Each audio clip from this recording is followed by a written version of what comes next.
All right, welcome to round 3 of the New Zealand Superbike Championships, 2021's NZ brought to us by our feature sponsors Aon Insurance, Pirelli Tyres and skysportnext. A press conference here for the Pro Twin class and our sidecars. And we'll introduce our riders here. From the left of screen, Kip Racing's Jared Horn. We've got Pulene Oils and Eastworld Engineering's SJ Cavell.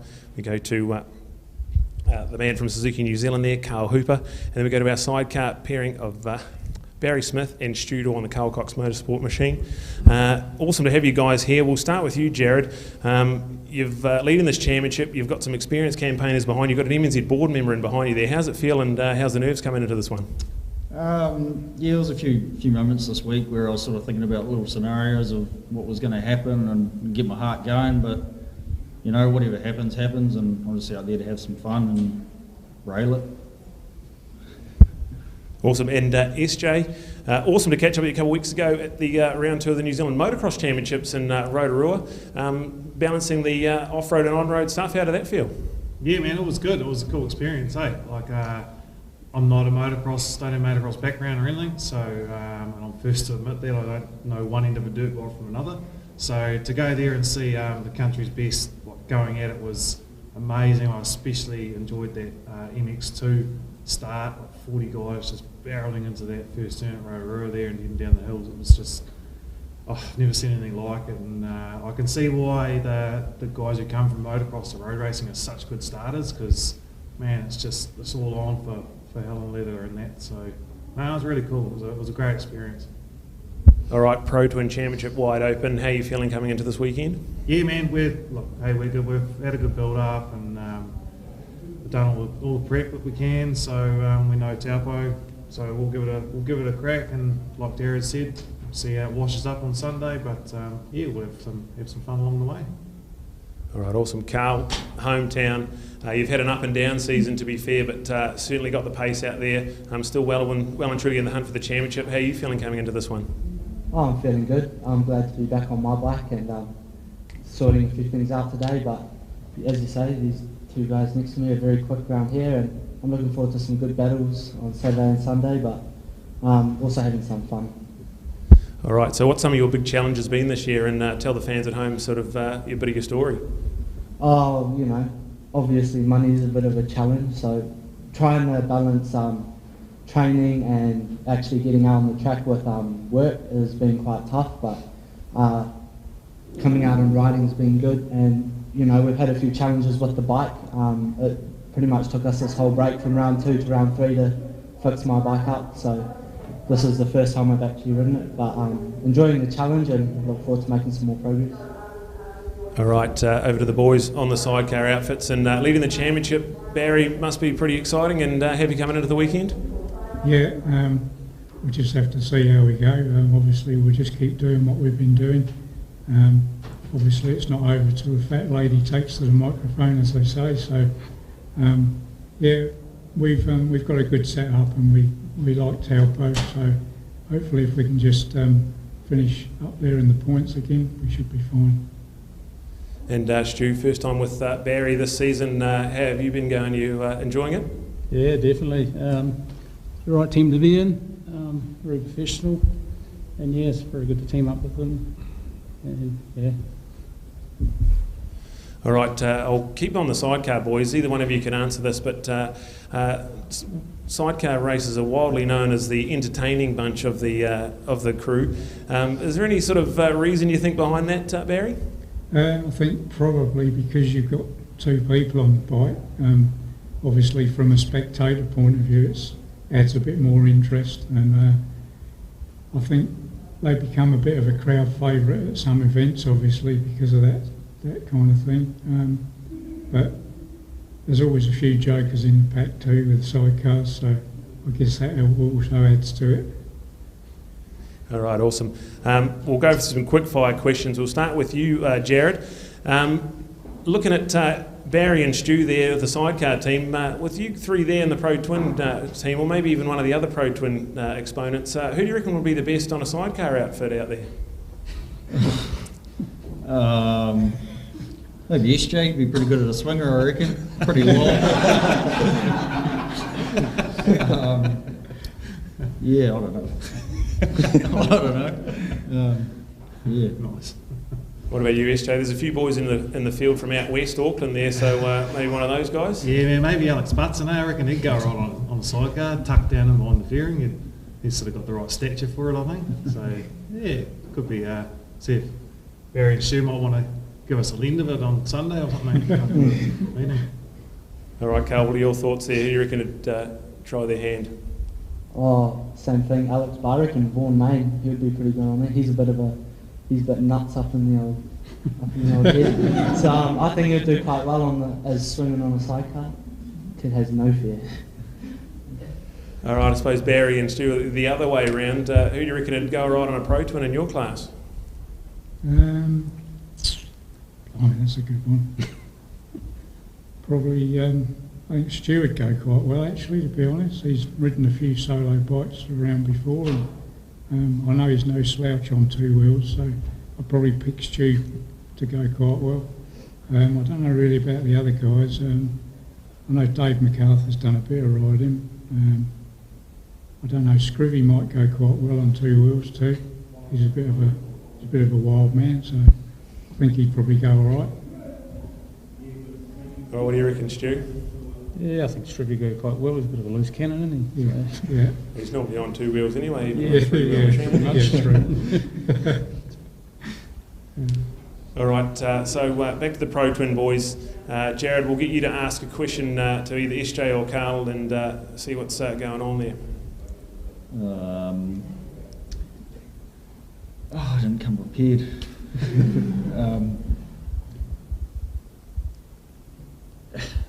How do you think you would have gone at Hampton? How both of you had it gone ahead?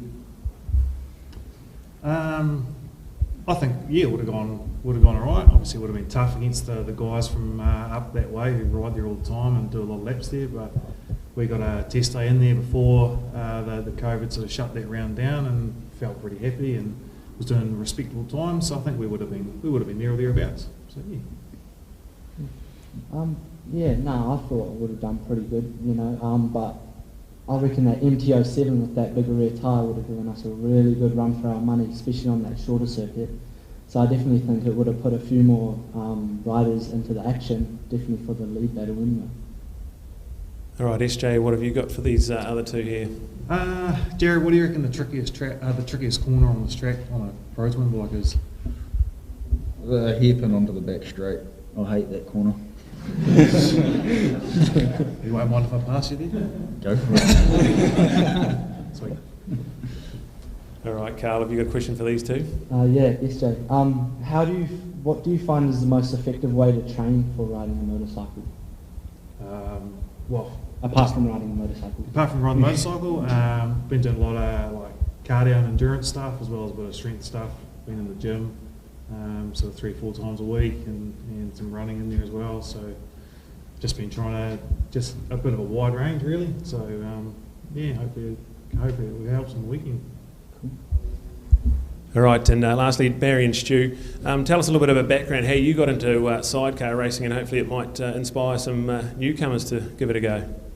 So my background originally was from motocross, and me and my brother decided one day that we'd like to take up road racing, so we thought together we could get a sidecar and just jointly put the finances together and go sidecar racing. So that's basically where it started. So we packed up the motocross and went to a nice clean sport and went sidecar racing. So that's how we got going, and obviously that was a long time ago. It was 1983 was the first year I started. So there's been a few breaks in between obviously, but got talked back into it when I came over to New Zealand 2012. So been back racing sidecars since then. Awesome. What about you, Stu? How'd you get into it? I'm originally from Wanganui, and a lot of my mates are in the motorcycle industry, technicians and that. And back then there was even a shortage of swingers, so unfortunately I stuck my hand up and jumped on with Gary Graham with him for quite a while, and then sort of moved on from there. That's pretty much it. All right, awesome. That's a wrap for our media conference for our Pro Twins and our Sidecars. Thank you for joining us at round 3 of the New Zealand Superbike Championships, and thank you to our sponsors Aon, Pirelli and Skysport Next.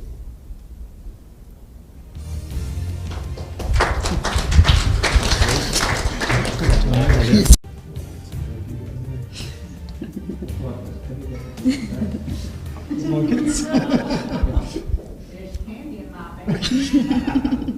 Look them into shape. Not allowed to claim anymore. I tried, but On the track.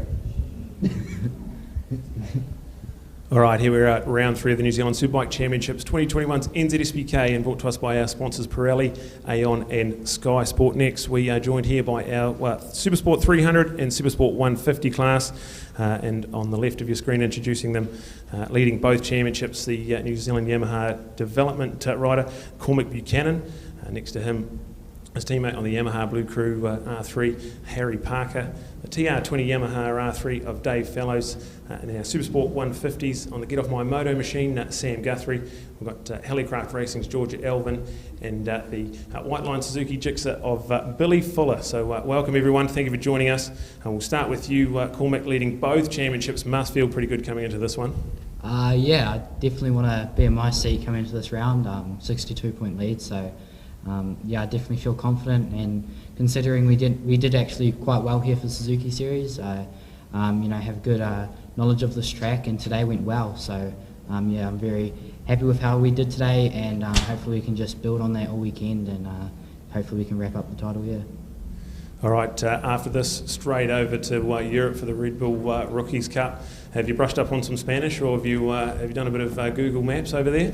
I've done a little bit of Spanish. Yeah, I'm taking Spanish at school. It's still a pretty hard language to learn. Hopefully most of them know English, but yeah, we got to learn the language somehow. And I remember last year when we went over there, I couldn't actually place an order at McDonald's because they spoke Spanish. So yeah, quite annoyed me a little bit. But yeah, I've learned a little bit of Spanish, so yeah, hopefully I can understand them a bit better, and hopefully I know what they're saying when they talk about me, but yeah. Awesome. And Harry, rumour has it you got a new house in the last couple of weeks?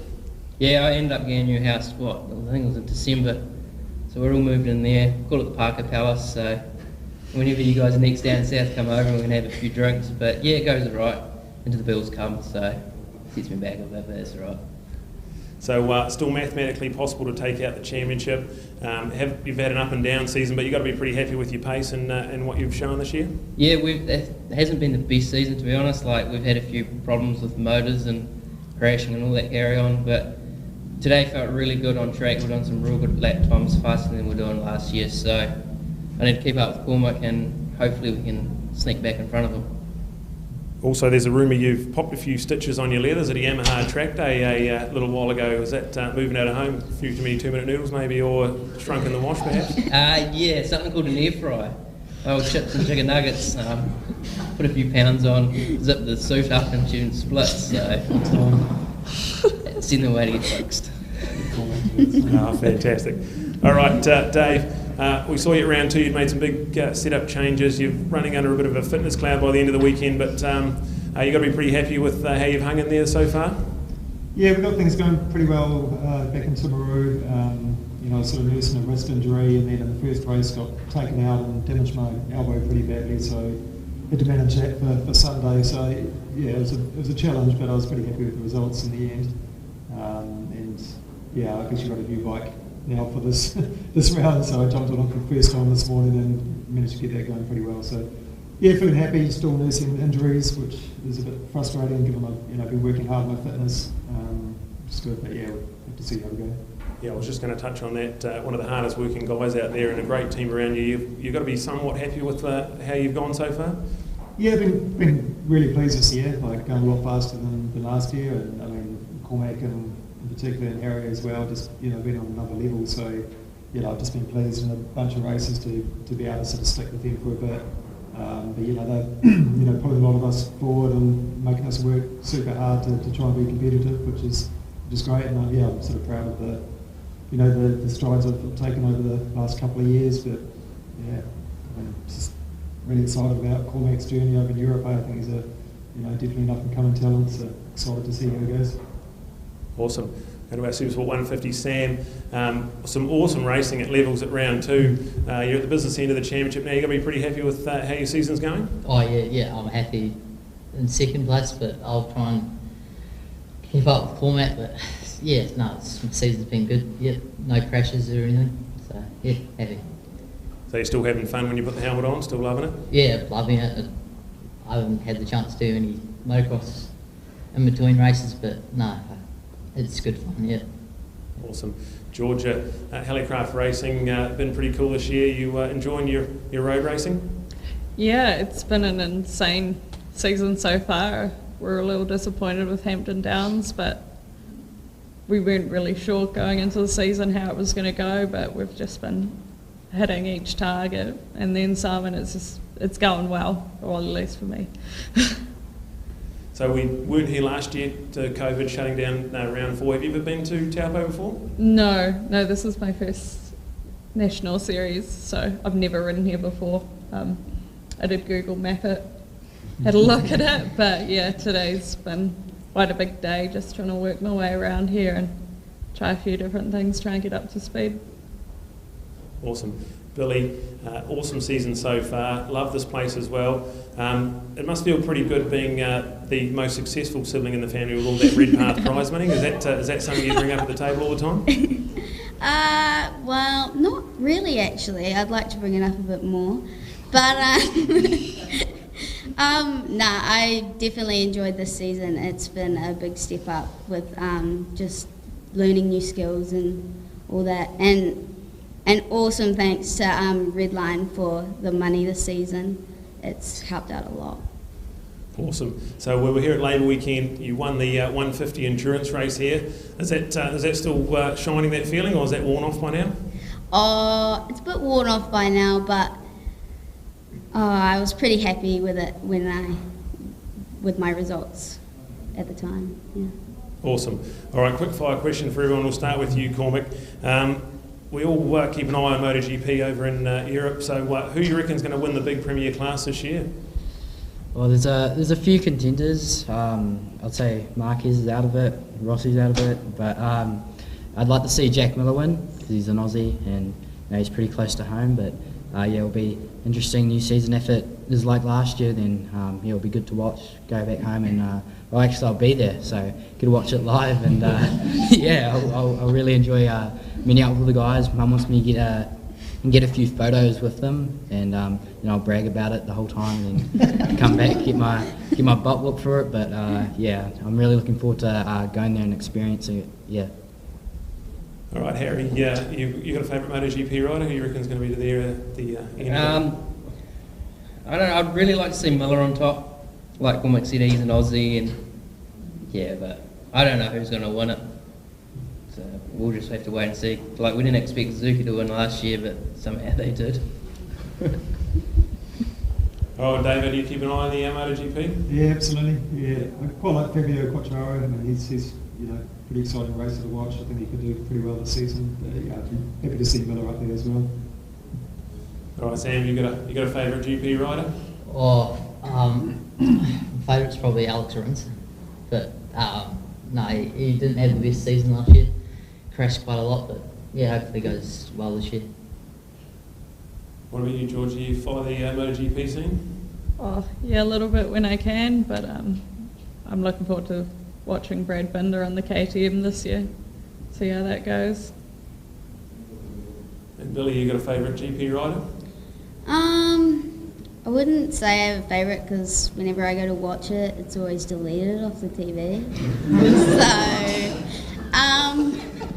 But no, I'd like to watch it more, but yeah. Awesome. All right, Cormac, have you got a question for someone else on the panel there? We'll go through everyone now. I've got a question for Harry. What's your favourite thing about me being your teammate?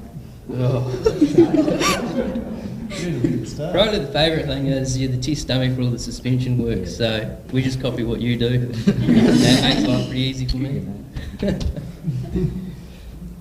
All right, Harry, what have you got for everyone? So I've got a question for you, Cormac. So I hear there's a little nickname going around the pits for you, Spuddy. How did that come about? So pretty much, I used to play rugby, and my little year 7 ego got ahead of me, and I said to this kid, "I'll drop you like a sack of spuds," and I ended up getting bowled over and started crying. So yeah, that is not a nickname I take a lot of pride with, but yeah, it's one of those ones that sticks around and it's always going to be there. So yeah, it's quite annoying, but. All right, Dave, there's a bit of youth around you on this press conference. What sort of questions you got for these guys? Yeah, for Cormac as well. Tracy, do you know how to order beer in Spanish? That's at the top of the list. And also, what are your goals? What do you want to achieve while you're over in Europe?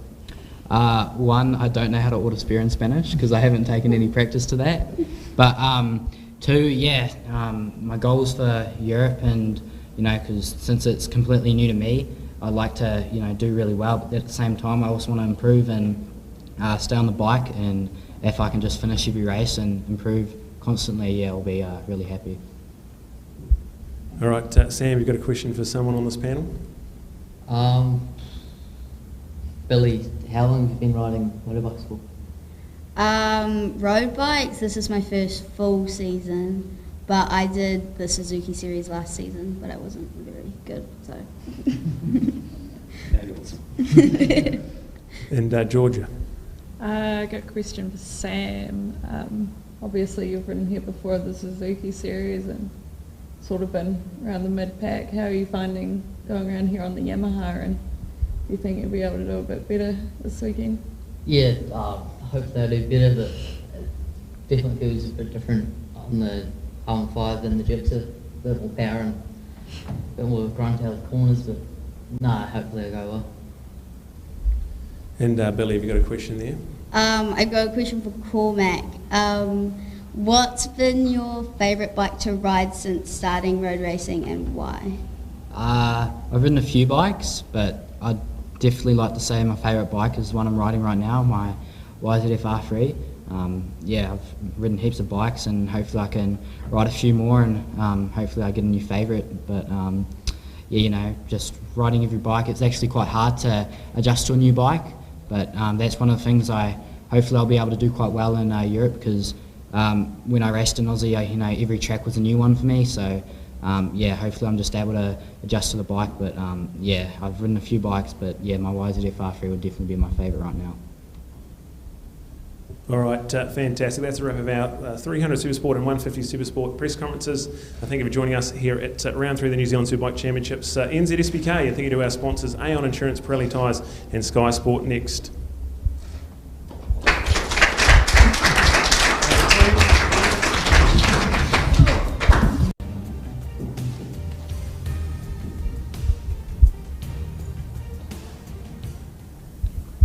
All right, welcome to round 3 of the New Zealand Superbike Championships, NZSBK for 2021. We're here at Bruce McLaren Motorsport Park, and we're joined with our 600 Supersport production, a media conference. Thank you very much to our sponsors, Aon Insurance, Pirelli Tyres and Skysport Next. Joining us from the left of the screen, Scott Structural Triumph, Dale Finch, leading our championship. Next to him, Blue Crew Yamaha's Rogan Chandler.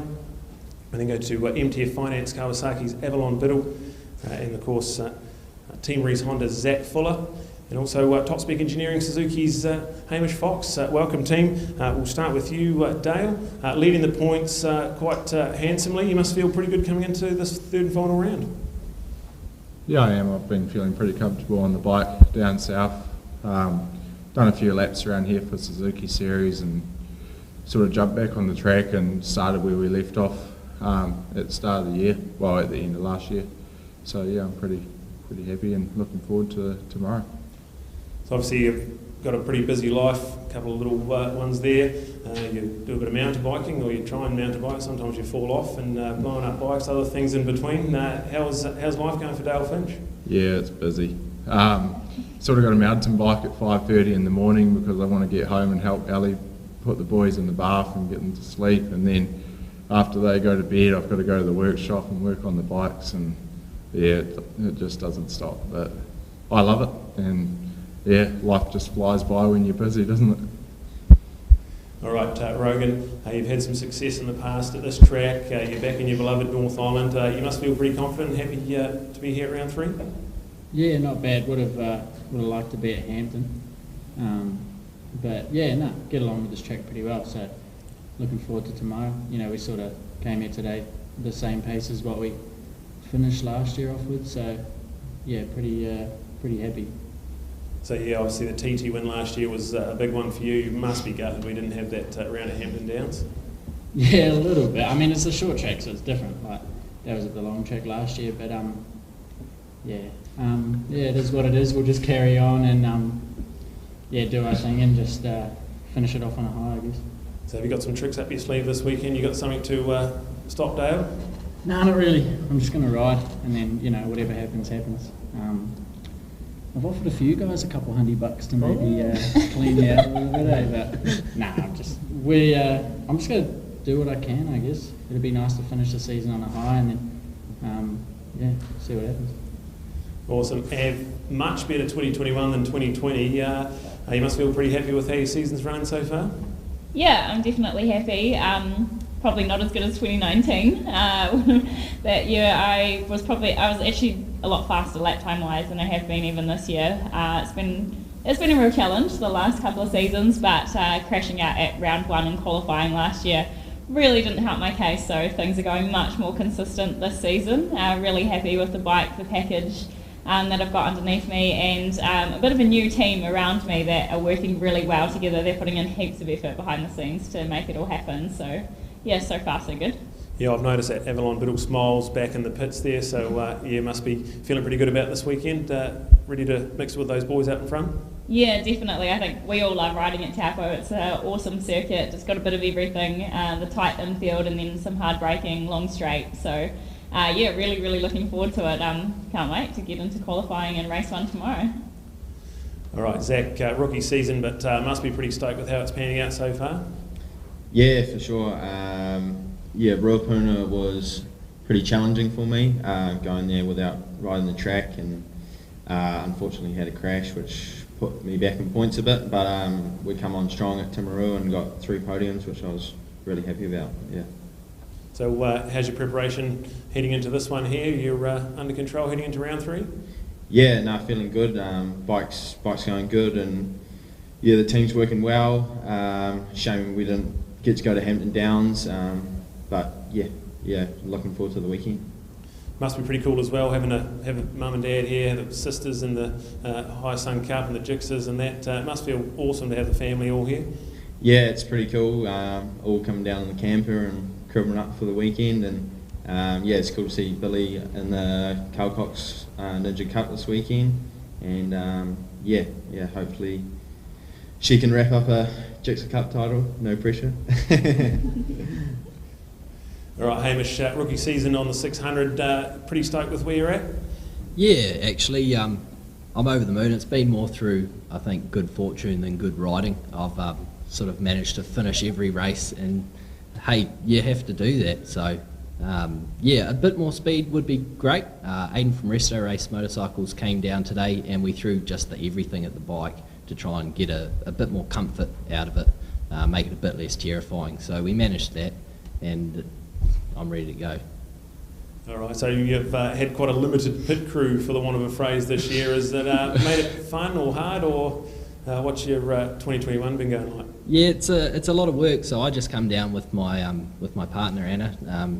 She doesn't really like being at the motorcycle races very much. She much prefers to sit in the pits and read her book. So between races, I'm changing tyres, I'm changing settings, I'm putting fuel in and forgetting everything and leaving spanners all over the place, just trying to make it to the next race with the bike that's going. So yeah, it's been a challenge, but it's honestly, after having it pretty good for the last season and a half, it's been fun. It sort of brought that fun back. There's way less pressure doing it on my own, out of my van, and I'm loving it. It's reinvigorated the love for racing. All right, awesome. Some quick fire questions. We'll start with you, Dale. I've had back-to-back shortened championships so far. Is there a track you'd definitely love to see back next year, or have you got a favourite track in New Zealand? I always look forward to the Burt Munro and heading down to Terotonga. I absolutely love that track. You know, it flows so well and they always accommodate you very well. And yeah, I'd love to go down there and I don't know, 3 rounds in the south and 3 rounds in the north would be awesome to just make up for these shortened rounds. All right, Rogie, you must have a favourite track there somewhere. Yeah, I like Manfield. 2 hours from home. It's like got 6 corners, so it's nice and simple, easy. But can't really forget my way around it. That's the problem with Real Pona, ain't too many corners, but Manfield's good enough. Oh, what about you, Av? Can I say Phillip Island? I'd love some more fast-flowing circuits in New Zealand, so I'd have to say Teretonga as well. It would be awesome to get back there. It's probably the only GP-style track we've got, and yeah, it's always a blast riding around there. All right, 2 rookies on the end there. You've done a bit of riding around the tracks, but have you got a favourite track so far, Zach? I quite like Taupo. Taupo is quite cool, quite technical, bit of everything. But I can't go across Wanganui Street Race. That's probably my favourite. Yeah. All right, Hamish, what have you found over the last little bit? Yeah, I really like Bruce McLaren Motorsport here. The people are friendly, the pit facilities are great. Like, there's 15 amp plugs in the garages, so when you dust it and you need to weld something, you can just plug your welder and it's easy. The people are nice, the track's good, yeah, I love it here, but I would like to see New Zealand go to a 6-round road race championship. I've never been to Teretonga, I've only ever heard good things. I'd love to go down there, make it in with the Burt Munro, and then also up to Pukekohe as well. That's my backyard, so if we could have a bigger series, and that would be fantastic. Just don't crash at Teretonga, there's no welding facility. No welding at Teretonga. There's no. We'll hook some batches All right, together and make back it work. to you, Dale. Have you got a question for someone else on the panel here? No, I didn't really read my emails, so I didn't put any questions. I guess for Hamish, he's sitting up here and he's doing really well. We're impressed with your riding, and did you expect to be here? Coming in, we're all racers, we all want to do well. I had a goal in my head of a top 5, whether that was in a race or a weekend or anything, just as long as I was in the top 5 at some point. That was the goal. So yeah, I'm over the moon, like a 4th of the New Zealand Grand Prix. Thanks, Zach. But that was awesome. That was really cool. So yeah, I'm wrapped. It's good. All right, Rogie. Is that are you getting a 21 CBR this year? I heard you're going to Aussie. What's the plan? Tell us the plan. No, we've got a 2021 CBR 600 on the way, and get that all kitted up for next season, and give it a good crack next season, and then we'll see what happens from there, and make some plans. Yeah. Good question. I've got 2 for Dale. 1, can you please slow down? Please. And 2, how do you, obviously the Triumph is quite a good bike, a bit unique being 3-cylinder. How do you think you'd go on our bikes? Maybe Zach's? No offence. But do you think you'd be where you are if you were riding Zach's bike? I think if you want to slow them down, you put them on mine. If I try and slow down, I ride like shit. I make mistakes and I just lose focus, so I sort of got to ride at 95% all the time. I would like to ride a 4-cylinder. The Tribe's quite aggressive, coming out the corner and getting on the gas. Everyone's it's all about the torque. It punches out the corner, but all it really wants to do is wheel spin and unset the rear. So, following Rogan around, you can just see him, straight on the gas, and it just gets off the corner where I'm just, where's my traction control sort of thing. But I would love to have a go on a 4-cylinder, that's for sure. All right. Zach, you got a question there? I got a question for everyone. What was everyone's first motorcycle? Mine was a PW50. Same. I had a DS80. What even is that? You're old, eh? I am great. That's better than me. I started on a quad. L250. Oh, awesome. Hamish, you got a question for these guys? Yeah, I do. It's a bit long-winded, but Zach, you've had good results on a Gixxer. You've had some good results on a Ninja. You've had good results on your CVR now, but I'm sure your parents are reasonably proud of you, but when are you going to make them really proud by having a good showing at the Juggy Hundy? The Juggy Hundy, I think that'll be off the cards for a few years now. I think that might have to be in my retired life, but yeah, I'll leave that one to the well, I guess the ruthless bunch of crowd, the motocross scene. All right, awesome. That's a wrap for our media conference, our 600 Supersport at our third round of our New Zealand Superbike Championships. NZ SBK, thank you to our sponsors, Aon Insurance, Pirelli Tyres and Skysport Next.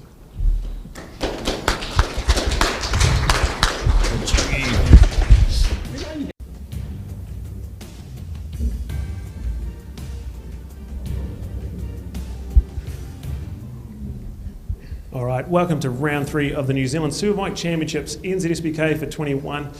And thank you to our major sponsors, Pirelli, Aon and Sky Sport Next. We are joined here by our Superbikes in our media conference, and introducing the team from the left, our series points leader, Team Rees Honda's Damon Rees. Next to him, big brother but second in the championship, also from Team Rees Honda, Mitchell Rees. We go to third in the championship on the Blue Crew Yamaha, Jake Lewis and his teammate there, defending Superbike champion.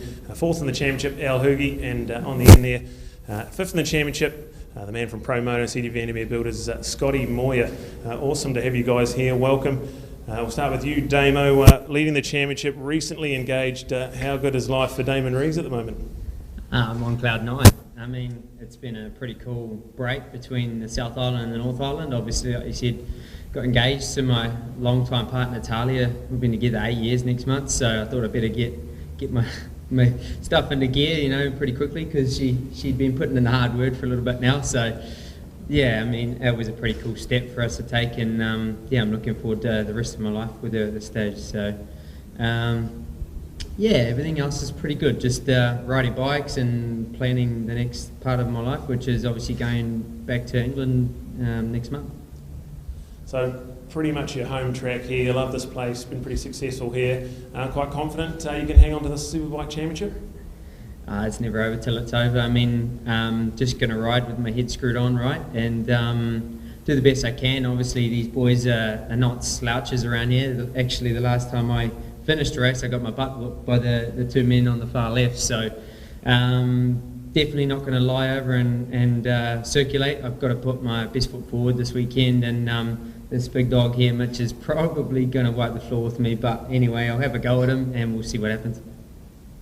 All right, to you, Mitch. Is there any truth to the rumour you got the new Fireblade out for this weekend? Yep, me and Damo both got it actually. So yeah, mine's probably the better bike to be on. We got the full suspension now, so yeah, slowly working away at that, doing some testing with it, and it's handling better and better, and yeah, just really looking forward to getting out there and seeing what it can really do. And like for us here, obviously Taupo have been a home track.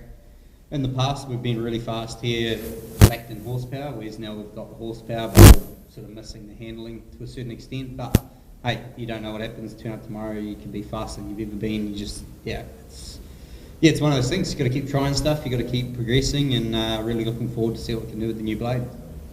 Yeah, I mean, I've known you most of my life, and I don't think I've ever seen you at a race weekend where you've been 100% fitness or injuries. How are you feeling heading into this one? You feeling all good?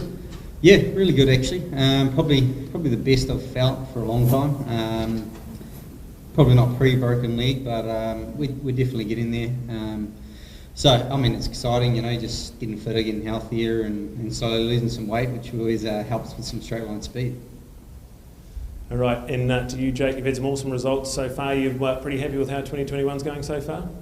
Yeah, definitely. No, it's been a really good season. To be sitting top 3 currently is, yeah, awesome. The Yamaha team have done a really great job with their support and having a competitive bike for us both. So, no, I'm really excited to get into it this weekend and, yeah, give it to these guys and see what we can do. Yeah, we need to spoil their party, so...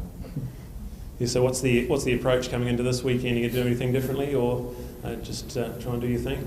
Yeah, pretty much just keep doing the same thing, you know. Still got to finish races and score those points, so, but yeah, definitely won't be shy and putting the front wheel in anyway, so yeah, we'll give it a go, and just looking forward to another good weekend racing with the boys, and everyone's going to be on fire as they have been all season, so it's going to be a really exciting finish to the year. All right, and now fourth in the championship. You've still got the number one on board. The equation's pretty simple for you this weekend. Does that make it easier coming in here, knowing you've just got to get out there and get some wins? Yeah, well, that's all we can do. Is just have a crack. Obviously, we would have liked 2 rounds. 6 races is a lot easier to catch up than 3. It's not impossible, but it's definitely going to be hard. So we just got to wait and see what happens. And today was a really good day for us. We had a really good Suzuki series here, where we took it to these guys. Lap times are really good, so we're looking forward to some racing here. Yeah, I suppose despite all your bad luck, you've been on lap record pace most places you're going. You've got to be pretty happy apart from all the bad luck for 2021 so far? Yeah, so yeah, one way or the other, depending how you look at it. Yeah, we've pumped in some really good laps, got lap record at Ruapuna, which is really cool. Had a win and a couple of podiums, and we're always in the hunt, but just through one thing or another we've had just a little bit of luck. I always believe you make your own luck, but yeah, we'll see how we go this weekend, and we'll do everything we can. All right, and Scotty, back home here, love this place, feeling good this weekend? Yeah, feeling pretty good. Had a couple of rides in between from the last round on that. Yeah, got a few laps in and done some not too bad times today, so yeah, no, I'm looking forward to it. Yeah, so pretty upset we didn't have the round at Hamptons. You were looking forward to that one? Yeah, well, Hampton's always been pretty good to me. The last couple of years have gone good there, even though it was a short track. But yeah, no, I've always enjoyed that. I haven't been there for a couple of years now, so it would have been good to get back. But yeah. All right, quick fire questions for the boys. Damo, we'll start with you. Who's your favourite rider to battle alongside? Favourite? I guess it's a two sort of sided thing. I mean, like, I enjoy racing my brother. There's always that bit of respect. But the worst bit is he's as good as me in a lot of the places that I would normally make passes. So it doesn't make things easy when you actually want to pass him and beat him. But it's really cool when you get to race your brother or someone in your family. So yeah, he'd be my favourite. All right, Mitch, you got a question for someone here? You got a bit of an insight? Yeah, I don't know. It's always the same thing with Damo, is racing against him. But he's just always been that little bit lighter, so he tends to scoot away a little bit on the straights. But this year, actually, it's been Jake here. We've had some awesome battles, actually, at Ruapuna and at Levels, so I've actually really enjoyed those, you know. I've overcome him and he's overcome me, so it's been quite cool to sort of have that dynamic. So, yeah, it's been fun. Jake, you got a favourite rider to battle with? Yeah, any of the boys really, but yeah, going off what Mitch said, we've had some really good races this year, some pretty hard passes and close stuff, but you know, we've always both come out the other side, which is a bonus, and you can always trust him. You know, he's not going to do anything too silly, so but no, Mitch is probably the one this season, but yeah, like I say, everyone's really good to battle with, so. All right, Al, you've quite experienced throughout the former 600 Supersport champion. You got a favourite battle rider you battled with? Or in the Superbike field, last couple of years I've really enjoyed dicing with the Rees boys. Last year it was sort of Mitch a bit, and then this year it's been trying to chase Damo, and then through one thing or another, a couple of times we've both fallen off. So when we're both staying on, there's been some pretty good races, and normally under lap record, which is pretty cool. So to be dicing at that speed and that close, and to get on outside the track as well is really cool. So there's a few races you like to dice with, and a few you don't. So yeah, no, I like dicing with the Rees boys. All right, Scotty, you got a favourite to dice it out there with? Yeah, well, everyone's pretty good on that. Probably Al's probably my favourite, you know he's not going to do any crazy shit on you or anything. You know, his passes are pretty clean, so no, I like probably Al. All right, awesome. So, Damo, we'll go back to you, and have you got a question for someone in the panel? Maybe a engagement-based question, perhaps, now that you've got the monkey off your back? No, none of that. I reckon I got that aced. Probably question for Scotty, because he's notorious at building really fast motorbikes. Now that we've got our new Fireblade, which is at the stage of realised it's a very fast motorbike compared to what we have been riding on. How do you ride them? Easy. Easy. You just twist that? Yeah, just twist it on, she's okay. Sweet. Get used to it. All right, Mitch. This is actually a question. Actually, it's it's a bit of a gauntlet throw out for all the boys. So we've got the New Zealand Motocross Nationals coming up at Taupo here in 2 weeks. So I'm riding. Who else is? No. No way. That's a fantastic question. Yeah, race on the road for a reason. So. Yeah. We're not as crazy as you, Mitch. Settle down. Scotty, you're an A. Oh, we had this old shitty 125 come through the shop. I was thinking about maybe busting that up, but I think I might be carrying a few too many kilos to race all the little boys. So, but hey, might be a bit of fun. Yeah, might do the last round or something. Yeah, bring back memories.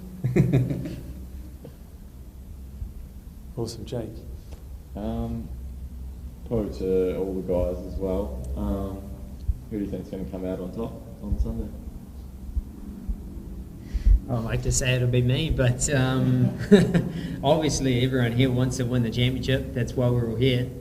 But who knows? Weather could play its part, and mechanicals could play their part. Anything. So you just got to count your lucky stars and put your best foot forward. And if that's enough to win the championship, then yeah, happy days. Yeah, like Damo said, it's pretty much that, isn't it? It's you got to line everything up, get everything right. The first 2 rounds, you walk away from that, and obviously Damo had the lead, but all it takes is one race or one crash or one anything, and it completely changes. But I'd like to say we're going to see a Honda on the top of the podium, 1 and 2. So preferably me would be great. So we'll give it a nudge. I reckon see a couple of Yamahas on the podium, to be honest. But no, like everyone's had pretty good results around here. Scotty's flown around here before. Even the guys that are sitting here have done really well as well. With Medham and Chop's done good around here. So yeah, I wouldn't want to put anything on anyone, but yeah, I'm sort of backing myself as well. So we'll wait and see. Awesome. Have you got a question for the panel? I got a question for Damo. So there's a wedding coming up. Normally you have 2 or 3 groomsmen. I was just wondering if you're not inviting Mitch, Jake or Scotty.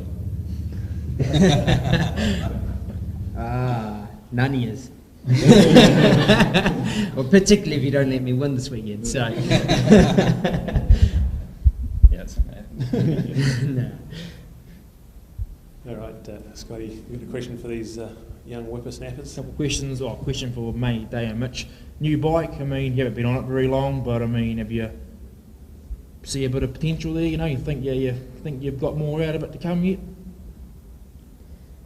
I'd like to think so. I mean, obviously I'm only on day 2. This is 2nd day on this new bike. It's a complete change from what we've been used to. It's so different and handles absolutely differently. Obviously, it's got a lot more horsepower, 20-something more horsepower than what we're used to.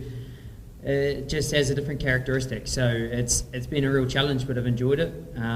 It's probably been harder to adapt to than what it was for me when I went to England and got on the BMW.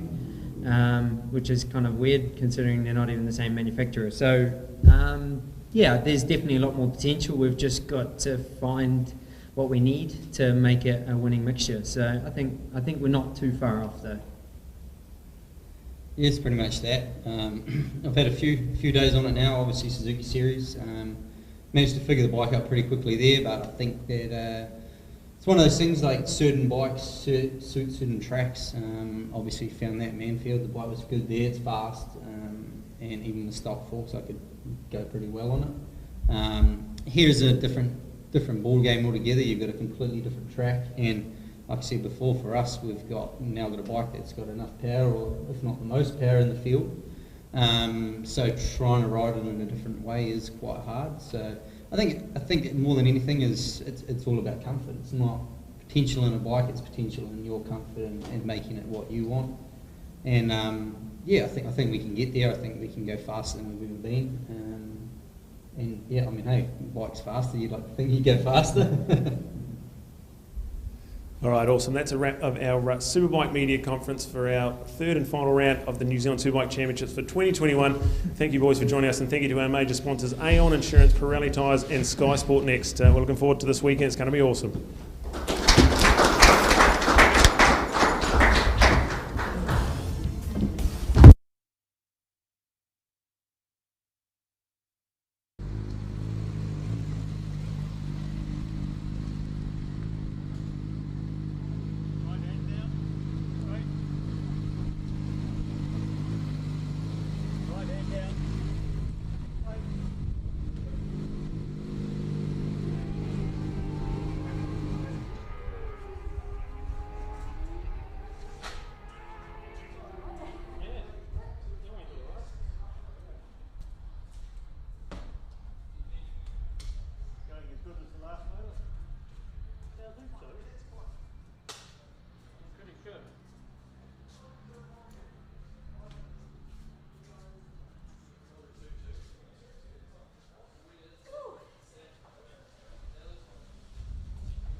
great sessions going through nicely. Hope you're getting excited about our lunch break, the opportunity to catch up with Aaron Slight, the handing over of the awesome Honda support vehicle, and we'll talk more about that. But more importantly, Paul Tracy in this KR, and I'll just sow a seed to say how exciting that'll be, and you're most welcome to come and join us on the dummy grid, as that will be in the lunch break, so an opportunity. Hey, speaking about opportunities, delighted to be here celebrating the milestone of the 100th anniversary of the Hamilton Motorcycle Club, long established, well-respected motorcycle club. Been there, done that, one of those clubs that have been involved in all facets of our sport over many good years, and deservedly to celebrate the centenary this year. First of all, being joined by Terry Stevenson. Now Terry is a long-time solway to the club, and Terry, 100 years anniversary to celebrate, probably for the Hamilton Motorcycle Club. You weren't quite sure what event to have, because you could have had 100 of them, could you? That's right. In fact, Neil, we're on the 101st now, because we were going to have it a year ago, but COVID stuff that, and then we were going to have it on Labour weekend, and Auckland was having some problems back then too. So this is the third go, so it's actually going to be the 101st. A good opportunity. Hamilton Motorcycle Club, but Terry, you're a young guy compared to, I'm sure, many others that have been around the club before you. What's your first recollection of your time with the Hamilton Motorcycle Club? Well, I moved to Hamilton in, I think, the end of 1999, somewhere around there, and my mate Steve Parker said, you've got to come and join the club. And I've been out of motorcycling for 10 years after I gave up racing. And I thought, oh, well, this is a bit of an idea. So, so I've been a member for 20 odd years, and it's an excellent club. It's pretty big. We've got our own club rooms by the Waikato Stadium, well heeled. We've got probably 150 members at least, and we're active in most facets of the sport, particularly trials too. But we're the organisers here today, and we've really put on a winner, haven't we? Indeed. In fact, I've got great memories personally. I congratulate you, your club, and their Kawasaki Winter Series has been exceptional over the last few years, so that's a pretty special story in itself. But Easter weekend, a good opportunity, because of course it's coming up effectively the first weekend of April, so we're really only 3 weeks away, so it's going to come around super quick. What are some of the activities happening this year? Well, it's not even 3 weeks away for our centenary. In 2 weeks' time, the Saturday the 27th, we've got about 55 bikes through the decades on display at the Classics Museum, which is a car museum in Hamilton. That's going to be quite an event, and that's Saturday the 27th. And Sunday the 28th, we've got, in conjunction with the Classic Cup, annual spot meet, which is at the same place at the Classics Museum. Then the following weekend is Easter weekend, so what we have is the road trial on Saturday, Easter Saturday. In the evening we've got our grand dinner, and that'll be interesting. And a little bit of a story in that too, Neil, because our first event that the club ran in 1920, to get more spectators in, we got a biplane in from Auckland, okay? And that did the trick. We had thousands of people there at Claudelands Event Centre, and that became the first aircraft to land in Hamilton, right? So we're recreating that with a Tiger Moth, and a chap is going to fly down from Ardmore, and our dinner is going to be at Te Kowhai Airfield. Grab a program with all the details, you can get the tickets from the website. So we're going to have a grand landing as well for the dinner, to replicate what happened 101 years ago. So that's the Saturday going to be done and dusted, and for people who survived that. Sunday we've got another replication of a gathering of road riders down on Hood Street, downtown. We've got a photo. It's in that program, but a whole lot of riders in about 1920. All lined up. We're going to do that modern times, 101 years later, and then we're going to go for a ride up to the top of the Kaimais, and at the top of the Kaimais is where a few guys first said, well, let's make a club, because they were meeting up there regularly, and so it's in honour of that, and then we're going to go back to the club rooms for a barbecue.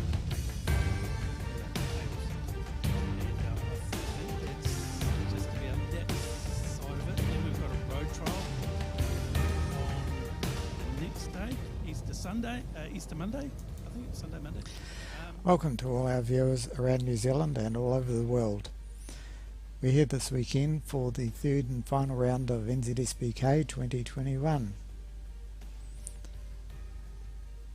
This round is in Taupo, New Zealand, in the North Island, and is at the Bruce McLaren Motorsport Park. Bruce McLaren Motorsport Park is approximately 10 kilometres northeast of Taupo. The series was reduced to 3 rounds with the postponement of Motorfest, and so this final round, which was round 4, is now round 3.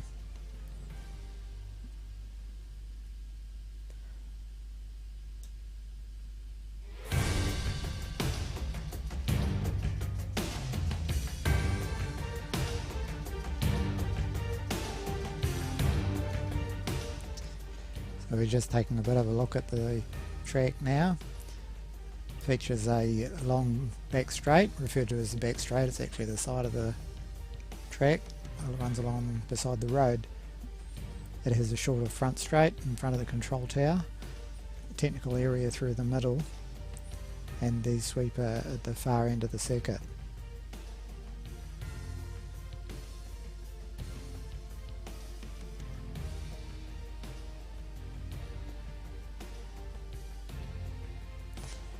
So just taking a look at the circuit now.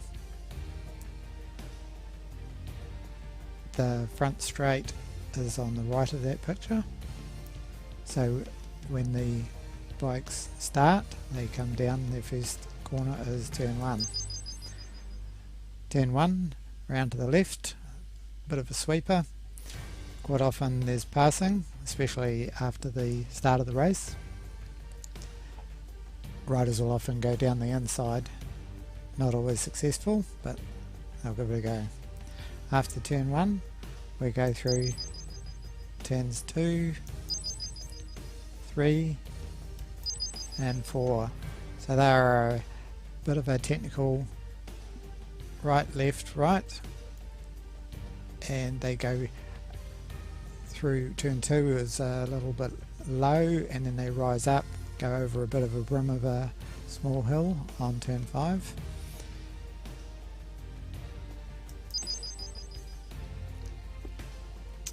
Round to the right, and then there's a very slight sweeper coming into a tight hairpin. Normally they would be probably down in first gear there, maybe second, and then launch out of there as fast as possible. Round the sweeper.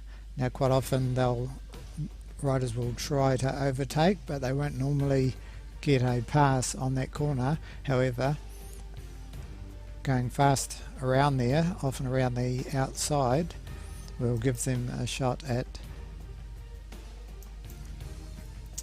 a inside pass on turn 9. And then after turn 9 we go into, it's called turn 10. It's only a very, very slight bend, but how you go through there has a big makes a big difference to what happens in the final sweeper. Now there's 2 ways through that sweeper. You can go in wide, make two turns out of it. Sorry, if you go in wide, cross the apex and come out wide, that's 1 turn, or you can go down the inside and make a double apex out of it, and then you'll come out closer to the left when you go up the main back straight. And at the end of the back straight, turn 12, and there's almost always pass attempts coming into there after that long 1 kilometre straight. And so we go through a left and a right, and then a left, and back out onto the front straight. The circuit track records 1 minute 27 by Scott Moyer, and so those are the sort of times we expect from Superbikes, and with all the other classes, let's look forward to a great weekend of racing.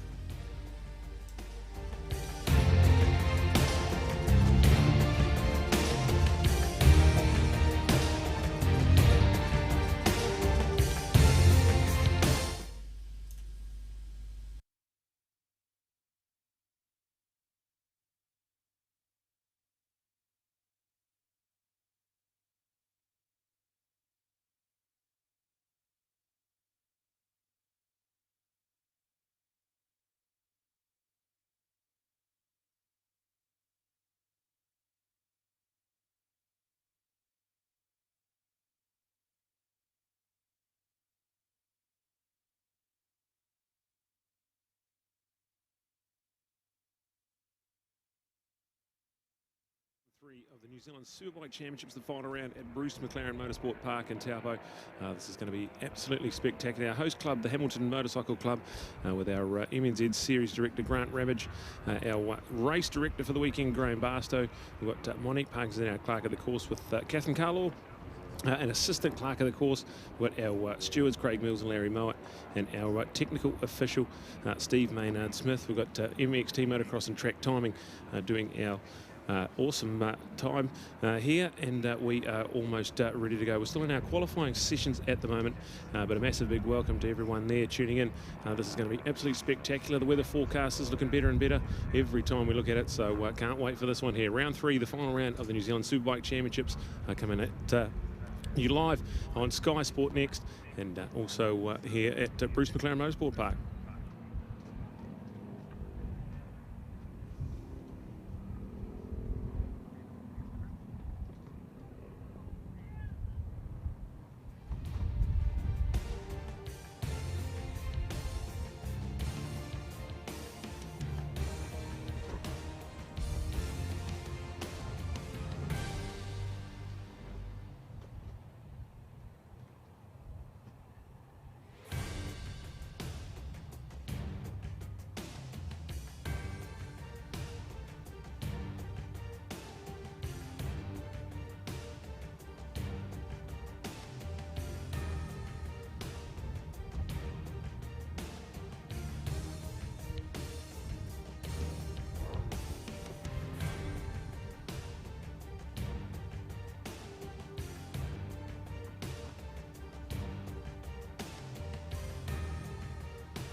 All right, that one there. 300 Supersport qualifying in the books. Cormac Buchanan on pole with a 140.4. That is 0.8 of a second under lap record pace. So absolutely flying at the moment.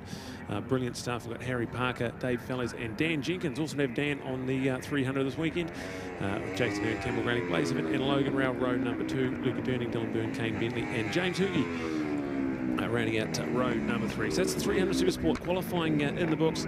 And this championship, Cormac Buchanan has a massive 62-point lead over his nearest rival here this weekend, and only needs to finish in about, I think, 11th or 12th place to secure that title. So one of the only titles that can be given away this afternoon.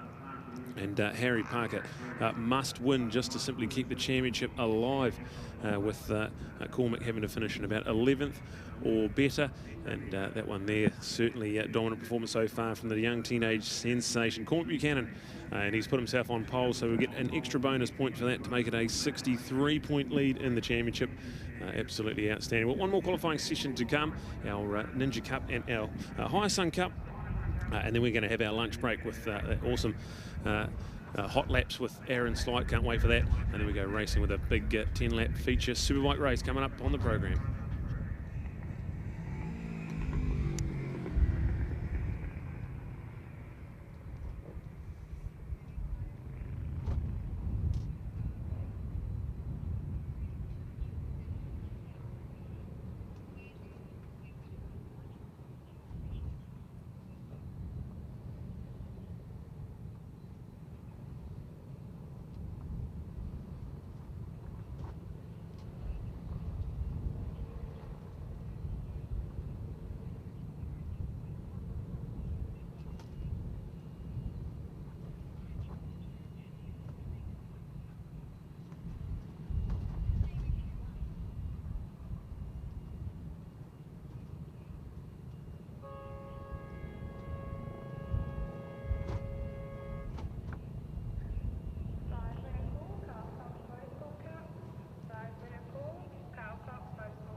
Well, good afternoon, everybody. An opportunity to be down on pit lane at the moment. Got a number of, I suppose you'd say, celebs to talk to. We've got a number of cool things to do here, but the first one we've knocked into is Richard Scott. And first of all, Richard, welcome back to motorcycle road racing. It's never gone from your heart, has it? No, I had to come down for a look today to see Aaron on this KR bike, this 500 two-stroke, so good opportunity to see that in New Zealand. Right, Richard, back to your days of racing that the world scene as it was, and MotoGP, we see it today, and a lot of people, of course, will remember your times here. But to reflect on that, how important in your life was that era? Well, I think it was a really cool era back then, and it's not to say it's not a good era now. It probably is, but it was pretty exciting back in those days. Pretty simple, no health and safety. What about the fact that just this little boy from Wanganui and you went to take on the world? Was it daunting for you? Yeah, I don't know. I think it was just sort of what felt normal, you know. Just starting from the streets of Wanganui. It was a bit of a real apprenticeship as far as that, and then going on to the big league. You got a highlight, Richard, something you really look back to in those times and say that's what stood out for you? Look, I just loved every minute of it. Just racing and just being able to go a little bit around the world and different tracks and different people and lots of good mates, and it's just, yeah, it was a great experience. Right, what about bringing that 500 GP bike back to Wanganui and riding around the street that you first did your apprenticeship on? That in itself must have been something special. Yeah, it was great. It was great to bring it back, and not too dissimilar to this bike here. This is just a little bit more modern, I guess. All right, hey, today you wear the head of MTF Finance, our fabulous company that's done so much for motorcycle sport. Tell us about a day in the life at MTF, Richard. Is it a matter of giving all that money, cool money away every day? It is. I've actually been with MTF 32 years, a long time, and yeah, we finance cars, boats, motorbikes, camper vans, those sorts of things, and yeah, it sort of goes hand in hand. It's what we do. Right, Avalon Biddle, of course, and the ambassadoress. What a cool brand she is in her own right, but to have her associated with MTF's got to be good for both parties. Yeah, no, we love Avalon at MTF. She's great for what we do, and it's great to help her go racing and promote the brand like that. It's great. Excellent. Thank you, Richard. Awesome to see you here today. Richard Scott, former MotoGP man. Thanks, Richard. Thank you. Pleasure. All right, Sir Richard, Sir Aaron here, of course, inducted into the Motorcycling Hall of Fame. First of all, Aaron, you can't stay away from motorcycling, can you? Oh, it's a bit hard to watch everybody having fun, isn't it? Yeah, it's certainly a cool part of our sport. Superbikes, what do you think of the brand that's been created with NZ SBK now and what we're doing here? On the right track for our sport, Aaron? Oh, for sure. I think it's it's really great for the sport, and especially in this time with COVID when you can't go anywhere really, and trying to pull it out there to bring these people in, and it's the strongest I've seen it for a while actually. Yeah, looking pretty good. I read the bit in the Velocity this week about having a go in the Rally of Otago. Is that something out of the sort of tick the box kind of thing, and on that list of things you want to do, the bucket list? Is that what it was, Aaron?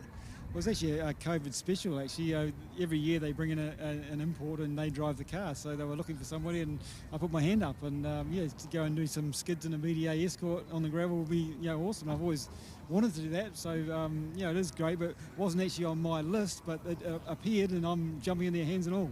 Yeah, great to see. Right, so starting in motocross and then ending up with superbikes and having to go at supercars sort of rallyings between all of them, isn't it? You've got to be a perfect fit for rallying, I feel. I hope so, yeah, and that rear-wheel drive car, no electronics and all that sort of stuff, it's going to be really good fun.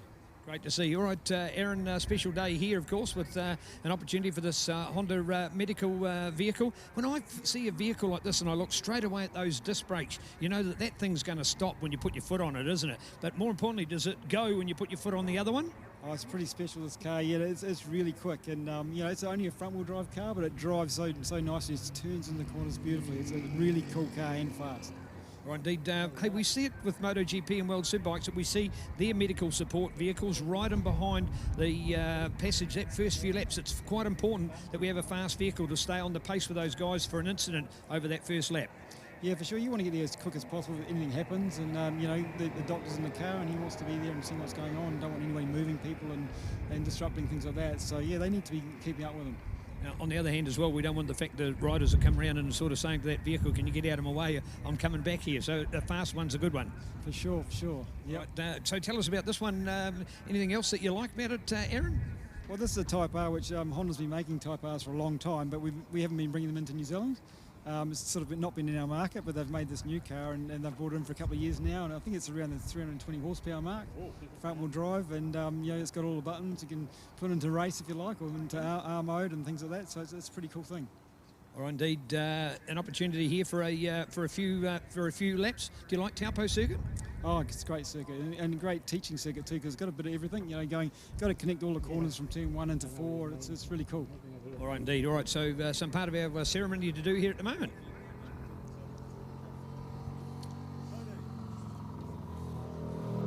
All right, so here we go, folks. The courtesy of Honda, our medical car being the keys being handed over from Aaron here to Tony. In fact, we'll do it on the other side. That's better. And we'll get the camera shot around the other way, and the photographers out the front. That's quite important. So, folks, believe it or not, under this is still the famous Honda Civic.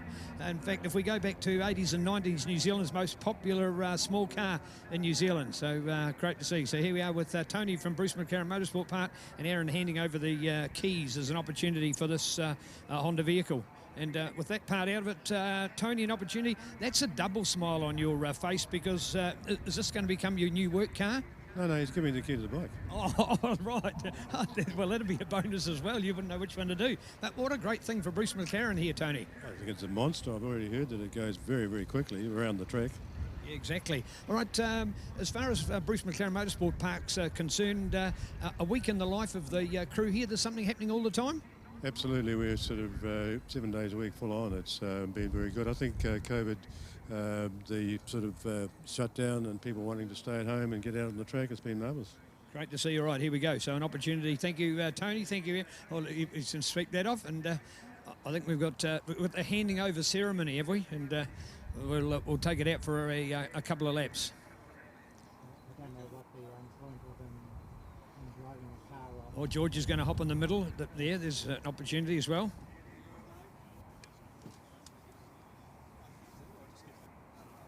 Yeah, they're going to turn you off now.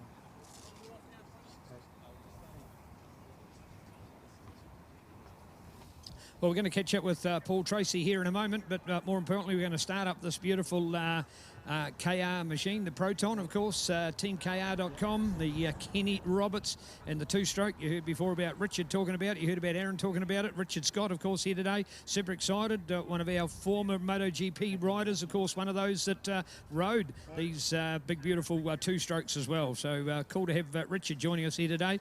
When you put Richard Scott, for those of you that don't know, folks, put him in the category of a Kiwi racer doing MotoGP at the highest level. We're not talking about a support class. We're not talking about Moto 2, Moto 3, and then, of course, the young man from Wanganui.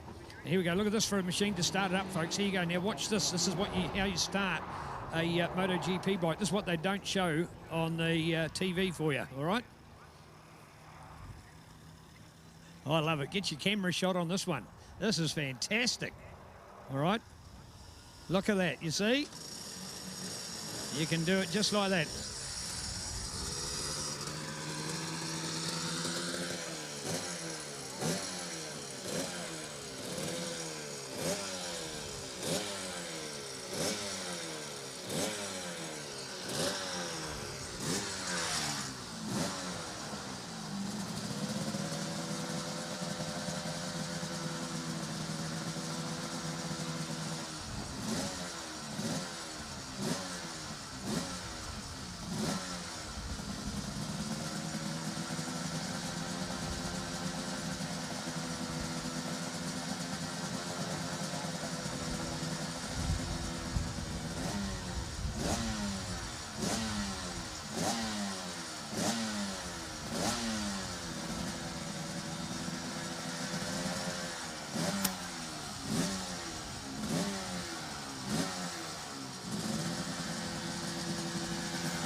Well, we understand Aaron just coming in from his couple of laps here at the moment.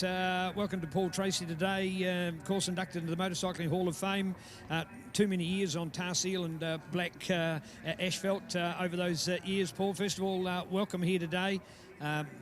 More importantly, it's not about you or I, it's about this machine, the Proton KR. How good? Yeah, it's pretty lovely, pretty special to have it in New Zealand, and pretty special to have it here at Bruce McLaren Motorsport Park. Yeah, it certainly is indeed. All right, the background for the people? This is a 2002 last two-stroke to qualify fastest at a Grand Prix at Phillip Island. This is the bike. Jeremy McWilliams rode that in the days of Valentino Rossi was on a four-stroke, but this took fastest qualifying lap at Phillip Island. This is the last two-stroke to qualify fastest, and it's been a labour of love. It's a complicated thing, but it's absolutely beautiful. Well, we could hear that by the sound. Complicated. Just give a few technical parts for us here today. I'm sure there's a lot of people out there interested to know what's hidden underneath those fairings. Well, first off, anyone's very welcome to come and have a look at it, as far as they want to come and have a look. It's a V3 two-stroke, 2 cylinders at the back, 1 down on the front, titanium pipes, exhaust valves like an old Yamaha motocross bike, exhaust valves, power jets in the carburetors. In this day, the key and carburetors in there were worth $35,000 US. There's titanium exhaust pipes, Nissan carbon brakes, composite tank, composite everything, pressurized airbox. It's a beautiful piece of kit. Right, and does it go out in anger these days? We actually rode it at Manfield the other day. I actually rode it as well, which I wasn't able to do it justice, so I whistled up my mate Aaron and said, "Oi, I think it's about time. I'm about ready for you to run now." So he wouldn't ride it without me riding it first. So it's a bit like the test pilot, isn't it? Never be the first in the plane. No, listen, this is lovely, and it ran really well at Manfield, and the owner, Chris Wilson, shame he's not here. He would normally have been here for Motorfest, and so would Tom and the rest of the collection. But listen, we hope to do that either later this year or next year. But we love coming here to New Zealand and showing these beautiful bikes. And listen, Aaron's going to do some laps. He'll do 3 or 4 laps, and we'll see how he feels, see how it goes. But he was riding it pretty hard the other day, so please have a listen to it. It's fun. Right, a bit of the politics of the era. How did it really come about when there was other recognised brands? What was the making of it? Well, Kenny decided he'd had enough of Yamaha. And that's politics, and thought he could do better. And there was a bit of a problem with building a V4 because of the IP, so we had to build a 3. And it was a bit too late, to be fair, but it's 115 kilos, 165 horsepower. And listen, Aaron's ready to go. We better keep moving. Yeah, indeed. Thank you, Paul Tracy, to join us here today. A lot of you want to catch up with Paul, folks. You don't get inducted into the New Zealand Motorcycle Hall of Fame just for having done the odd bit of time in our sport. This man's been totally dedicated to it. He spent what I'd call millions of hours on the pit walls of all the best circuits in the world, and as we see Aaron head away here, what a beautiful opportunity to see this bike in action. So here we are, look at that in a fire up as well. The triple, the Proton, the the KR, my apologies. The teamkr.com, of course, more about it, and here is the bike from 2002. So I'll let the bike do the talking from here.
Well, an opportunity as Aaron takes his helmet off and have to catch up.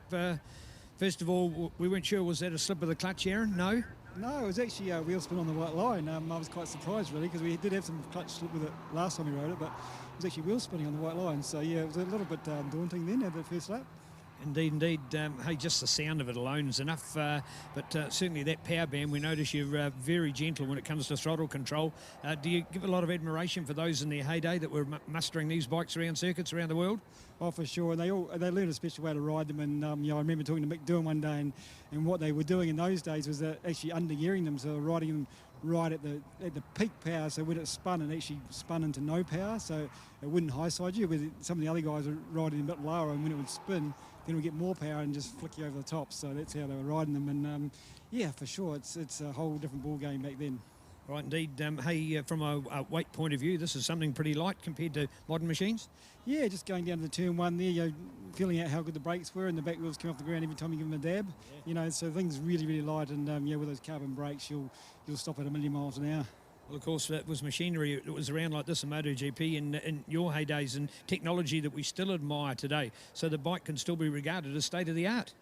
Oh, for sure. And, once you get going on it, the corner speed on a bike like this compared to a superbike would be just, I'd say it'd be another 5k an hour in the corner speed, because it just turns in so easy. Because it's so narrow and so light, it will just turn in and roll through the corner really quickly. Right, you're riding it here at Taupo today. Now that you've ridden it, would there be a circuit around the world that you could think of in the next few seconds to think that where it would be at its ultimate? What is sort of something that comes to mind where you could think a bike like this would just be in glory? Well, it did hold pole position at Phillip Island, and Phillip Island's about really fast stuff and changing direction at high speed. So with that lightweight, you'll be able to change at high speed really easy over the back through the hay shed. The S's there will be amazing on this bike. The little bumps that you get at the hay shed wouldn't be as bad on a little bike like this either. So it'd be really good through there, and then over the top of Siberia into the NG. That part of the track would be awesome, but then you get blown away on the straight, I'd say. And that's probably what happened to Jeremy in 2002. Great to see you. All right, a story to tell about our sport, and a privilege. Is that another bucket list you can tick off now, Aaron, as well? It probably is, yeah. If I didn't race the 500. That would have been a lovely thing to do. But we came close to signing a couple of deals with 500s before Superbikes, and it was a matter of sort of working out where the teammate would be. I was going to be a teammate to Kevin Swans a couple of times, and it didn't work out. And that's when I just thought I'm going to stick to Superbike. It's going to be my main aim. And when I was with Honda, I tried again with them, and when Mick was riding with them and tested the bike, I started indeed, something pretty special for us to salute today. The man standing here to your side, Paul Tracy. What an involvement for our field. That you get so much recognition as you're an ex-rider, but the people like the technicians of the era, those guys were literally the sort of the software engineers of today. Yeah, and of course it's all the relationships like Paul's had with these people, and to get a bike like this down here in New Zealand, it's been left here for over 18 months. So it's in his capable hands that someone's bought this bike and left it out here for us to all enjoy. So it's all those relationships, and I think the close relationship in the paddock was mainly through the engineers and mechanics, not so much the riders, because we were fighting each other. But we had a great respect for what the guys did, and as I say to my guys even today in the Mitre 10 group, is that it is about a team thing, and if one guy lets you down, the whole puzzle falls over. If the guy who balances the wheel, he might only be the wheel guy, but if he doesn't balance it right, your race is done. Doesn't matter how much horsepower you got, you're done. So everybody matters, Great story to tell, and a lot to be had. A week in the life of Aaron, and still some of the things you're doing. This car rallying sounds absolutely awesome. Tell us a bit about an opportunity to drive a rally car.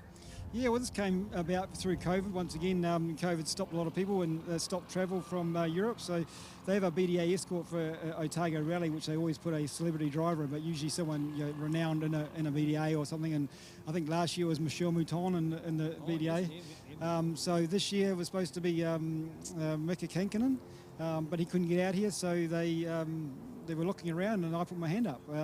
So yeah, haven't done much gravel, but looking forward to going sideways and a few skids. Excellent. Hey, thanks, Aaron, for joining us. And finally, Paul, thank you very much for your effort. Does it still does it still something passionate that you like to show this machine?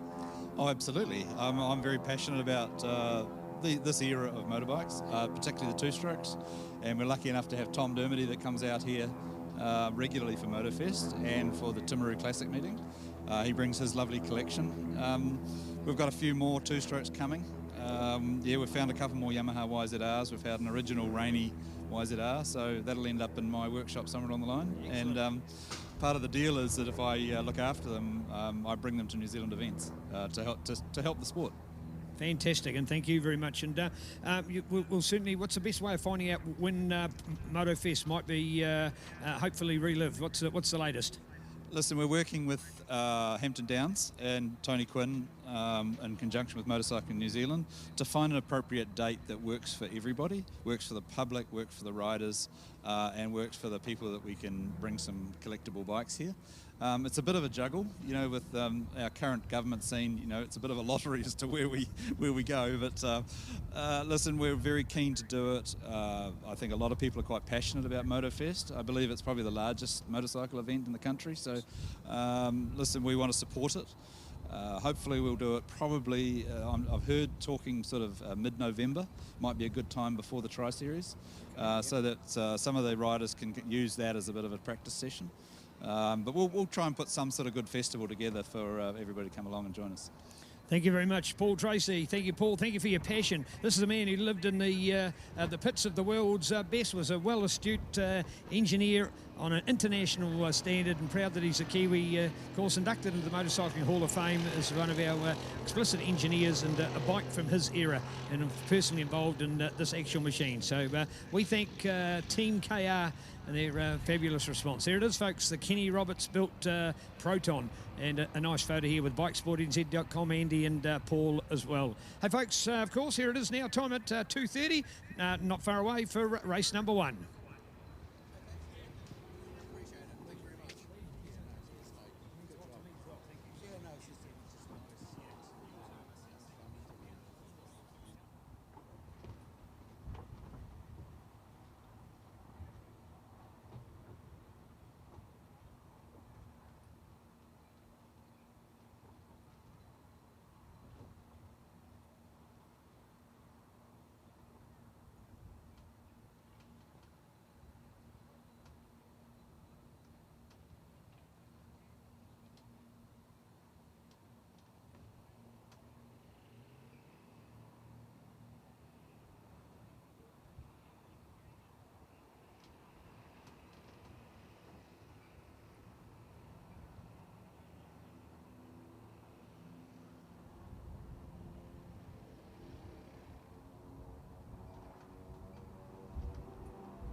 All right, here we go. We have bikes on track, ready to get underway with round 3 of the New Zealand Superbike Championship. And one of the championships up for grabs is this one here, the Superbikes, the big boys lining up. Awesome stuff from mighty Mitchell Rees on pole position. His younger brother Damo on the second of the Team Rees Hondas. So a 1-2 Honda qualifying result. We go to Al Hoogie, our defending champion. He's 4th in the points, still mathematically possible. He's certainly one to watch here. And Scotty Moyer, the man from Dynalab Pro Motor, CD Vandermeer Builder Suzuki on the outside of row number 1, the number 2 machine. He's very experienced Superbike campaigner, and his home track here looking to come alive. So this one here, a 10-lap Superbike race about to get underway. This is going to be absolutely spectacular. The sun shining, the track temperatures come up a little bit. And this one here is going to be awesome. So marshals are in. Everyone's happy when the lights start coming on. Once they go out, we go racing. Here we go, this one here. The start of round 3, this 10-lap Superbike feature race for the Saturday.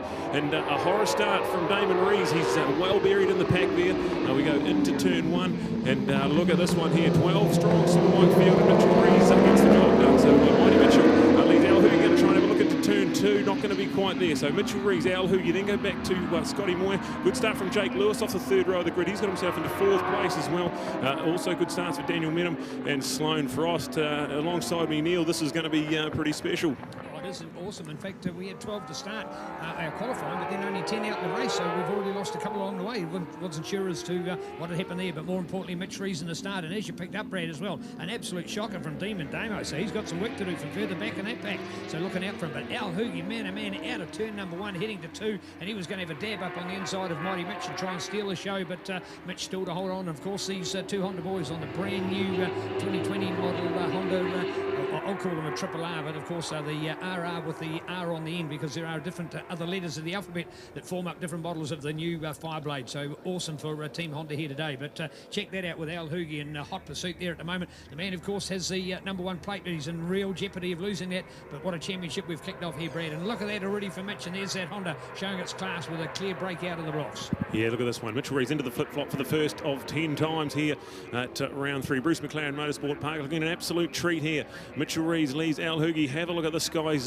We were on lap record pace when we qualified, so have a look at this one here. 3 of them starting to break clear at the front. Mitchell, Al, and then look at Scotty Moyer. Don't rule him out either. He is certainly fast around here. You go back to Jake Lewis and then Sloane Frost. Then David Damo, 7th place. He's only got a 15.5 point lead in this championship, so what needs to be doing a little bit better than 7th place.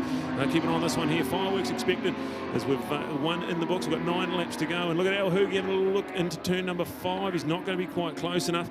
This is going to be all on for the young and old here.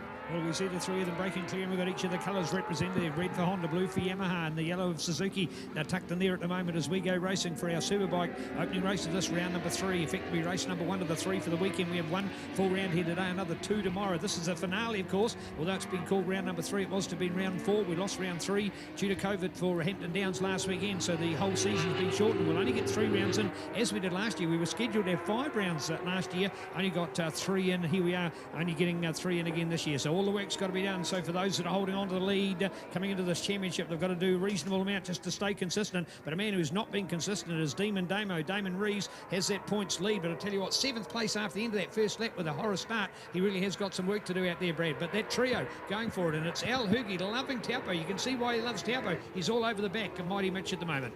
Oh, have a look at this front 3 at the moment. You can throw a blanket over them. There's nothing in it as they come out of turn 14 and head down the front straight here at Bruce McLaren. Have a look at these lap times. We're at a 1:28 flat, so we are absolutely flying. 1:28 flat, so the Superbike lap record around here is Scotty Moyer's from a couple of seasons ago. It's 1:27.3. So check these lap times out at the moment. We've got 3 of them all trying to break clear at the moment. Mitchell Rees leads Al Hoogie, then go back to Scotty Moyer. And then we've got a 4-way fight in behind there with Jake Lewis leading Daniel Middham. Amo Rees up into 6 ahead of Sloane Frost. We go back to Richie Dibbin in 8th place. Jaden Hassan on the M1 Beamer.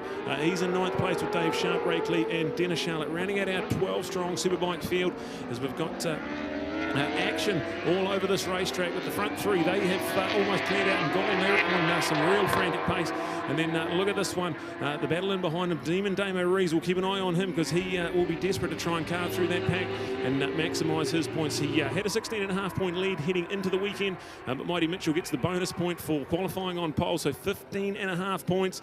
And with road race points, you can easily lose 15 points just like that. So this championship is absolutely anyone's.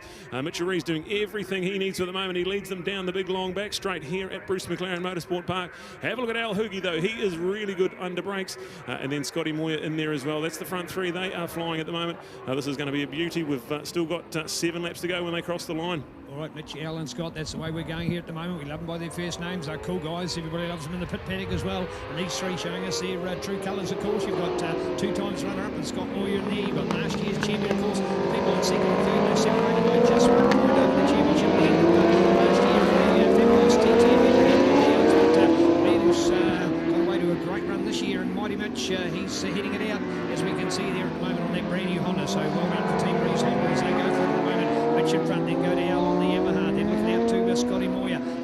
quite a group back then and fighting for that next placing as we're looking at Demon Damo. He's trying to cut his way through the pack, but still looks to be the best advantage out there at this stage for the might of Jake Lewis. So Jake doing better and looking to be in good form there at this stage. There he is. You can see fourth place, the first of that next bunch. Then you've got Demon Damo in behind him, and you're looking back to Daniel Medham as he's tucked in there along with Sloan Chopper Frost in there. And hey, what about Richie Dibbin making a comeback? Had the bad crash out of the dipper at Ruapuna just 2.5 months ago, and here he is now back on a bike and still racing. And for a man in his debut season of Superbikes doing the sport and the team, darn proud at the moment. Yeah, he had 3 broken ribs after that high side, so anyone who's had a rib injury will testament, hey, are not easy to come back from. So testament Richie Dibbin and the Barrack Sports Bar Bernard Racing team as we watch our leaders rolling into the flip-flop. It's still Mitchell Rees ahead of Al Hugenbotham on the Blue Crew Yamaha, tucked in there in second place, and then Scotty Moyer on the CD Vandermeer Builders Pro Moto Suzuki right there, third place for him.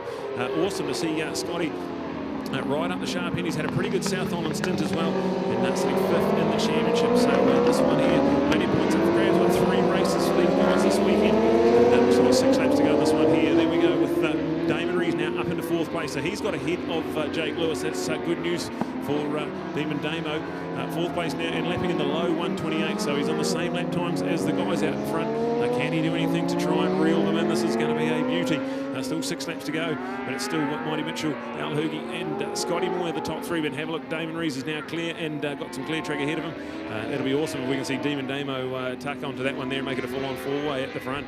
All right, so all on here at the moment. This is beautiful Bruce McLaren Motorsport Park here in Taupo, North Island, New Zealand, in our final round of our championship for 2021. Kicked off way back in early January at Ruapuna near Christchurch, jumped a week later to Levels near Timaru, both of those tracks in the South Island. We've taken a big break. We were due to be at Hampton Downs, our international circuit, south of Auckland last weekend, but COVID kept us away from that, and here we are, lucky to have got in a final as we look to this event now. Was scheduled to be the final round as round 4, but it's now as round 3 the final. So when you're seeing points add up, you'll understand only the third of ours. As Brad mentioned about the points, for example, Suzuki Series used FIM points at 25, 22, 20, for example, but in road racing, of course, we're using 25, 20, 16. So you've got those bigger gaps, and that's what Brad was talking about. But somebody as well, like we see with David Rees, with a 15-point deficit, you almost losing 15 points when you're back in that 7th place. So that could have all gone well. But now these guys thought that'd be a little bit better. So take that 25, 20, 16, 13. So there's 12 of those points already, Brad, if we lock it in there now. But you watch for Damon. He's going to look to crawl up there, and he'll know just how crucial those points are. If he was now to find himself finishing back in 4th place with our championship to unfold in only 2 races tomorrow, it will be all on between Team Rees, because Mitch will get a sniff, and when that man's got a chance, he would not be ruled out. Absolutely, the ultimate bragging rights up for grabs. The brotherly love will be out the window for this next few laps. We've got Mitchell Rees just set the fastest lap of the race, a 1:27.8, so absolutely flying and putting the hammer down. Al Hoogie, he responded with his fastest lap, but he lost 3/10 that time around, so 0.4 of a second the gap out in front. Mitchell Rees ahead of Al Hoogie, then Scotty Moyer still there within a second of the lead, so don't rule him out. This is going to be brilliant. Damon Rees, we'll keep an eye on his lap times now with some clear track. He was in the high 1:27s last time around, so Damon Rees on the stock machine too, that is even got road gearing in it as well. All they've done is put a front set of shocks in it and put an exhaust on it. That's all that bike has, and it's out there, top 4 New Zealand Superbike racing at the moment. So have a look at this one here. We've come out of turn 14, our race leader Mitchell Rees. He's going to have 4 laps to go. We're over halfway through this one. Al Hoogie in second place, Scotty Moyer, and then go back to Damon Rees, who was a 1:28.1. He was a little bit quicker than the guys around him, so check that one out. He's definitely running against Scotty Moyer, so have a look at this one here. We're pretty close to making this a full-on fight at the moment. Well, when he comes down past the front straight here, I'll tell you what, Damon's just powering through. The front wheels off the ground by about 100 mils. Looks super spectacular. So you know he's on the pairing. As we know, it's got the standard gearing, but that gearing, although it's lower, has got plenty of power in the gear. So he hasn't got the top speed and top gear position, but he's certainly got power down low, and that will be one advantage of keeping it standard like it is at the moment. Powering his way through it. Look at that. So there's actually a combination of things through there at the moment. Scotty Moyer also dropping off the tail of the duel that's going on down the front, and that's given the advantage for Damon and giving him the sniff, because he too has now been able to gain. In fact, there was probably a closer margin, 3-4 than what there is 2-3. But I'll tell you what, Al Hoogie putting all that pressure on Mighty Mitch, but Mitch has withstood it and now put a little bit of a buffer on. And our fantastic C-Test coverage has him going up into the beautiful hairpin sweeper at the top end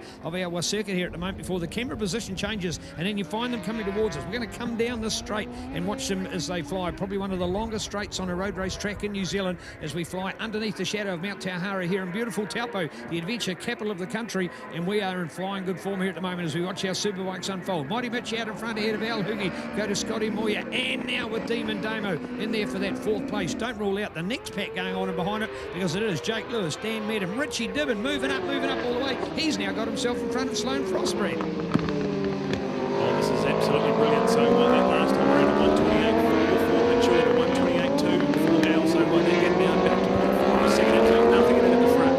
It's going to be some spectacular racing coming in here. We've got 3 laps to go in this one. We're at round 3 of the New Zealand Superbike Championships here at Bruce McLaren Motorsport Park. The sun shining and pretty cool crowd coming in here too. We're looking at this one here. The front 2 have gone now. Mitchell and Al, they're flying. We've got Scotty and Damon. So Damon, that is going to be, if he can get 3rd place, that's a massive jump in the points. He'll be desperate. He'll know that as well. He's an experienced campaigner who was awesome in the UK in the last 12 months in his British Superstock 1000 campaign. He's back in the UK this year, but right now he is trying to hold on to his 15.5 point lead in the New Zealand Superbike Championship. It's all on here with 2.5 laps to go. And some lovely shots taken here as we watch C-Test live in this coverage taken around the world for our fabulous NZ SBK, New Zealand Superbike Road Race Championships, Superbike class out here at the moment. Of course, still to come on our program, the likes of our Superstock 600 as well as our Superstock 300, other classes like Pro Twins and our sidecars and the 150s. So a fabulous lineup here, courtesy of Aon, New Zealand's leading insurance broker, along with Pirelli. Power is nothing without control, and all of this coming on Sky Sport Next as well, as we're looking for that battle out in front. And there we go with Mighty Mitch and Hoogie in there. And oh, yeah, the change. He's made it happen. And how did he do that one, Brad? Man, he looked a mile away from that half a lap ago. Oh, that was a brilliant move. Just stalking down the back straight, dived in there into the flip-flop. Brilliant textbook pass from David Reed. Gets himself into 3rd place. And he is flying. So in the low 128s that last lap around. These guys are certainly flying. We've got 2 laps to go, and Mitchell Reese and Al Hoogie still in those high 127s and low 128s. So these guys are absolutely on another level, absolutely flying. This is brilliant stuff. We've got a lap and a half to go. Our race leaders are into turn number 7. Then they go left to turn number 8. One of the awesome corners in New Zealand road racing, sweeping left-hander, and they go 3rd gear down into 2nd for turn number 9. It's a tricky little corner. You've got to get it all right to set yourself up for the little short shoot on the way down to turn number 11. They call it Siberia because that's how far away it is from race control in our commentary box, and brilliant stuff. Our race leaders out of turn number 11 and heading onto the super long back straight here at Bruce McLaren Motorsport Park, where we've got the brand new Fireblade clocked at 275 kilometres an hour. So absolutely flying. It's brilliant stuff here. Superbike racing is alive, and we're coming down to the business end of this one here. It's going to be one of these front 2 that's going to win this one, you'd have to think, and they're into the flip-flop at the moment. White flag ready and waiting for Mitchell Rees. He's going to get out of turn 14 and absolutely fly with Al Hoogie still right there in the mix as well. The gap's out to 0.8 of a second, so keep an eye on it. White flag's out on the last lap, and still in those 127s, Mitchell Rees. So what a statement. He's 2nd in the championship, but he's going a long way to making this one his. I'll tell you what, the other thing too, Brad, is that just because Demon Damo was able to get past Scott Moyer, Scott was just hounding him. And he's, of course, from Scott's point of view, he said, well, hey, if you can do it, I can do it. And he's hanging right on his tail. So all of a sudden, Damon was looking to attack onto the tail of Al Hoogie, but no way. He's got to watch his racing lines because he's got Scotty breathing down on him. And just over that little apex after turn 4 over there, he actually had overshot it last lap just as he had overtaken the great number 2 of Scott Moyer there, and realised all of a sudden, hey, I've just got to watch what I'm doing here. So that's why you'll see now that gap between 2 and 3, I don't believe, will close off in this final lap. And if anything, never rule out Scotty Moyer, because look at him, he's on his tail. I'll tell you what, Mitch Rees, I think, from here has got to do something wrong, because Al Hoogie, yes, he's been on attack and he's been fighting his way through there and pushed, but I think Mitch knows every one of his moves, and it should be Mitch to take it all the way and to close the points down on Big Brother. That's going to make it exciting. All right, here we go. We are right at the business end. We're down the final long straight here. Our race leader, Mitchell Rees, has certainly broken the challenge of Al Hoogie. It's only going to be a mistake from here that will cost him into the flip-flop for the final time at race number 1 of the weekend. We get 3 Superbike races this weekend, and this one's going to feel pretty good. Team Rees Honda is going to get first blood here. Mitchell Rees is going to take a race victory at race number 1 of the Superbike. Al Hoogie chased him hard the whole way and did a pretty good job there. So Mitchell Rees, Alistair Hugenbosen, Damon Rees crosses the line in third place ahead of Scotty Moyer, but there was only 0.3 of a second in that battle when it crossed the line. So brilliant stuff, Damon Damo Rees. He was outside the top 8 on lap number 1, comes back and gets himself a podium, and he will narrowly hold on to his championship lead, but that start will give him nightmares. He's got 2 more races tomorrow, and Mitchell Rees red hot at the moment. Mitchell Rees, Al Hoogie, Damon Rees, that's your podium. We've got 2 Team Rees Hondas and the Blue Crew Yamaha of Al Hoogie in there. Scotty Moyer, pretty good race from Scotty, gets 4th place there and knows he's got the pace for the rest of the weekend on his home track, so that's good from him. Daniel Medham gets up for 5th place. Well done to Dan, former New Zealand Superbike champion. He is in 5th place. Jake Lewis, Richie Dibbin, Jaden Hassan, that's 6th, 7th and 8th. We go to Sloane Frost and Dave Sharp, 9th and 10th. The Ray Clee with Dennis Charlotte rounding out 11th and 12th. That's absolutely breathtaking. Superbike racing, absolutely flawless performance from Mitchell Rees. He gets the win. We're going to cross down to Neil, who's got our Pirelli and Aon podium presentations for our Superbikes.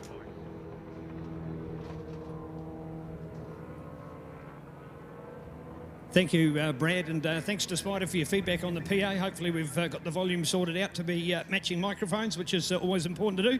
And here we are so quickly to come down to our podium. And what we're doing today as well here, folks, is we've got some real pressure for our podiums. They're going to happen super quick. You can hear the blast on the horn there at the moment as we're going to be giving our call for our next class.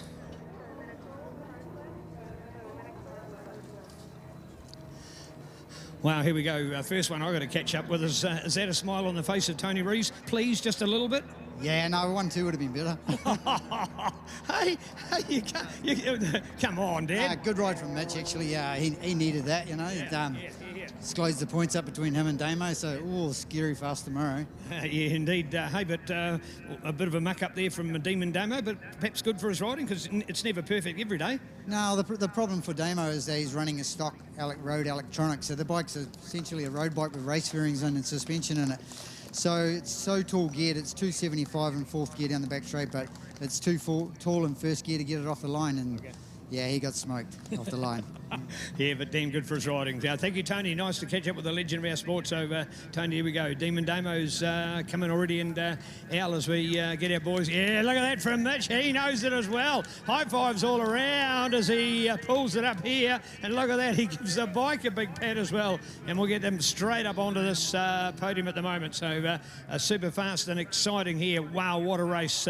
What part of our sport that we know and love and appreciate so well. Here's Mum, who'll be damn proud of that. 1 and 3 for the boy. You watch this weekend, there'll be a 1-2. Don't worry about that. They'll do a 1-2 for us, I'm sure of that one. So great. What a start from the race from Al Hoogie, though. Love that. Yes, stabbing up on the inside. Wanted to give it a go every time. Mitch just had enough to hold him out. So take nothing away from that man. And still very good to be keeping Demon Damo at bay there at this stage. The boys still even getting their helmets off as they will be quickly down here to do the update. So, wow, what a start. And, of course, the Pro Twins ready to warm up for their racing as well. And straight into at the moment, Mitch is the man of the moment. Can we wipe the smile off the face? No way. We don't deserve to. Start to finish. How good, Mitch?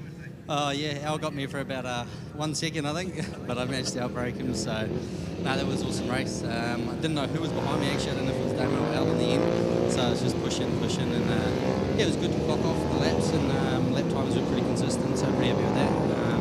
Yeah, no, it's a good time. What about a track temperature day? This is close to perfect. This would be a better day. Yeah, not too sure. It's Taupo is always a hard one. You sort of go to other tracks, come back here, and there's actually less grip. So trying to find the grip level here sometimes is a little hard. But no, track temp's good. A little bit of breeze is not too bad. But yeah, had a really good race. Well done, Mitchell. Great to see Mitch Rees and an opportunity. He reckons for 1 metre or 1 second you had him, Al. How long was it? No, it wasn't very long, but the Yamaha passed the new Honda down the straight, so we'll take that as a win. Yeah, we're stoked. Obviously it's not first. We need to be catching up with points, but Damo's riding for a championship. He didn't need to battle with us, and Mitch is still one of us. So happy I could hang with Mitch around this home track, and I'm pumping in some good pace wasn't quite there, but we were right behind Mitch, and we've got 2 more races tomorrow, and we know we're close or thereabouts, so we'll wait till then. Well done. What an awesome speech. Come on, folks. Al Hoogie, how's that for a professional presentation? Loving that. Demon, Damo, hey, massive congrats, mate. Tell me what went wrong up on that hilltop somewhere a few weeks ago when you dropped on one knee. What was actually happening? Come on, Damon. Oh, you know, thought I'd better take that next step with her. She's waited around as long as she has. I thought better not make her wait too much longer. So, yeah, that's... I've been dying to say that on a microphone. Round of applause for Talia and Demon Damo. Come on, folks. Yes. Married bliss on a motorbike track. They're hard to find one, mate, so you got a goodie there. But, hey, more serious about the racing. That start, you'd give that away any time, wouldn't you?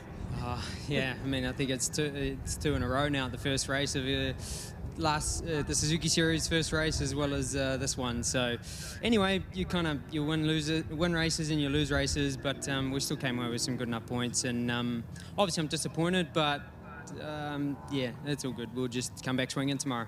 We'll come back swinging tomorrow. Let's hear it for our Superbike podium. Well done, Mitch Rees, Alistair Hugenboos and Damon Rees.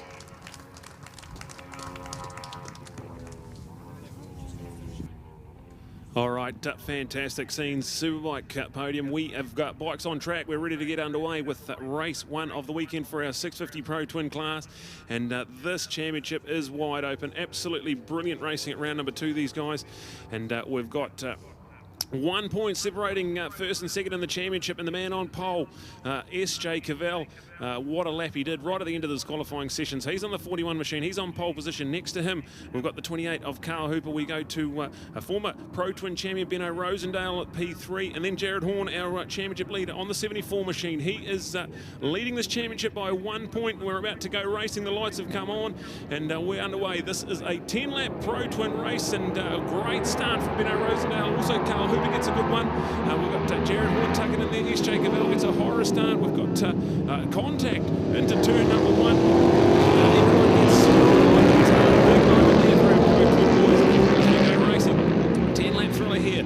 We've got a good start at the moment. So, oh yeah, massive contact on the Skysport Next replay. SJ Cavell just clips the back of Alex Butson, and lucky to both stay on board. So plenty of drama.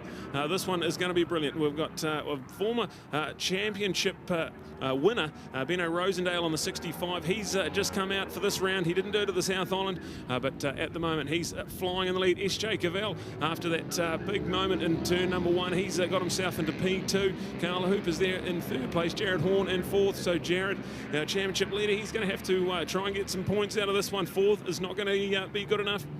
We've also got Carl Hooper. He's only 24 points off the championship lead as well. So if he can get some big results this weekend, this could be a super showdown. We've got still about 7 or 8 people mathematically possible to win this Pro Twins championship. So they're out of turn number 11 at the moment. A massive field of over 15 entries. So great numbers in our Pro Twin field.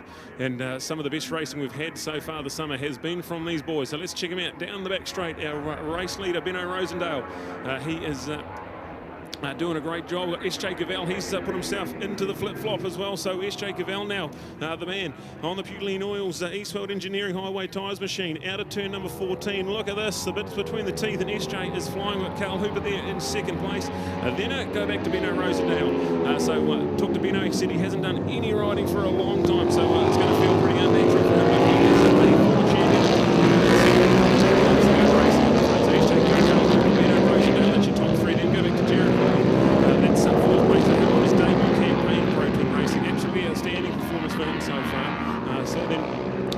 Nick Southwood, Alec Butson and Vaughan Main. These guys are battling for West Auckland bragging rights. The Hillbilly Cup's on the line for these guys, and they have had some great battles. And there's an actual cup up for grabs. It's some brilliant racing, just part of our awesome Pro Twin family. There's 15 of them out on track at the moment. And an MNZ board member, the man SJ Cavell, he's an experienced campaigner in Pro Twin classes, leading this one, but the hometown boy, Carl Hooper, right there in 2nd place. He's had a pretty good 12 months as well. A young man, just relatively new to road racing and making every poster, winning one. Benno Rosendale third place, so plenty of experience and pace out there at the moment in this 10-lap Pro Twin feature for the Saturday. And the other thing, of course, Brad, is we've actually got the Yamaha MT-07 here of Chris DeFore. So we've got a couple of other bikes to have broken the mould, which is great to see. Yes, indeed, the Carl Hooper debut year has just been incredible. This man having a great Suzuki Series, riding both in Formula 3 and also in Post Classic. So big congrats to him, and now he comes out on a Pro Twin lineup and looking pretty sharp for the Taupo man. Speaking of Taupo, our sponsor as well, Pro Moto, Oranui Street here in Taupo, just off, of course, Spa Road. It's dirt, it's road, it's farm, it's servicing, it's repairs, it's parts, accessories, it's sale and service, it's finance as well. It's Pro Moto. Remember the name in the old-fashioned way. It's 07378 2453. More importantly, it's Yamaha and it's local. I'm proud to be supporting Bruce McLaren Motorsport Park. Using the scheme signs on the A3 and the getting some corner to corner, but of course we go straight across the grass because we're a big open one field area here rather than some international circuits, which of course have houses and real estate and mountains and other things in between it. We catch all this on the same area, so the use of the Yamaha side by side are super critical to enable our marshals to move from A to B in a prompt time. But great to have our sponsors on board, Brad. But we love Pro Twin racing. It's a sound of its own, it's a class of its own. It's so good because it's production-based racing. They're very similar sized machines, and it comes down to the true rider and some talent galore out there. Nick Southerwood having his farewell season of racing because he's got his young son that he's been grooming for road racing and wants to put all his efforts into supporting him. And his fabulous sponsor, Trump 2020. But we must go and have a word to him, Brad. I wonder how much of a Trump supporter he still is. But anyway, it's a bit of a novel thing. It's a bit like the Hillbilly Cup. These guys have some fun. They're a cool group of guys. They love their racing. And yeah, there might be a bit of rivalry, but hey, they're also some good friends off the track as well. Cool to see Pro Twin racing here at Bruce McLaren Motorsport Park. All right, we still have a massive 7.5 laps to go. It's a massive four-way fight for the lead. Pro Twin racing coming alive. The championship's up for grabs. Who's going to grab it by the scruff of the neck? At the moment, S.J. Cavell. He is leading this one into the flip-flop. But Carl Hooper right on his back wheel. This is frantic racing from these guys. Benno Rosendale, Jared Horn still there in third and fourth. We'll keep an eye on these lap times as well because these guys are fast. S.J. over Carl, then Benno and Jared. So great four-way fight. They have definitely distanced themselves. And then we go back to... sixth place, Nick Southerwood back into seventh, so another great battle for those guys. There's plenty of action on the track as we watch our leaders through turn number 4. Awesome part of the track, and especially for a Pro Twin 650cc twin-cylinder V-twin machine, so they get out of the corners really well, but when you've got to change direction, these bikes are still a decent amount of weight on them, so these guys are really working for it at the moment. Have a look at this one here.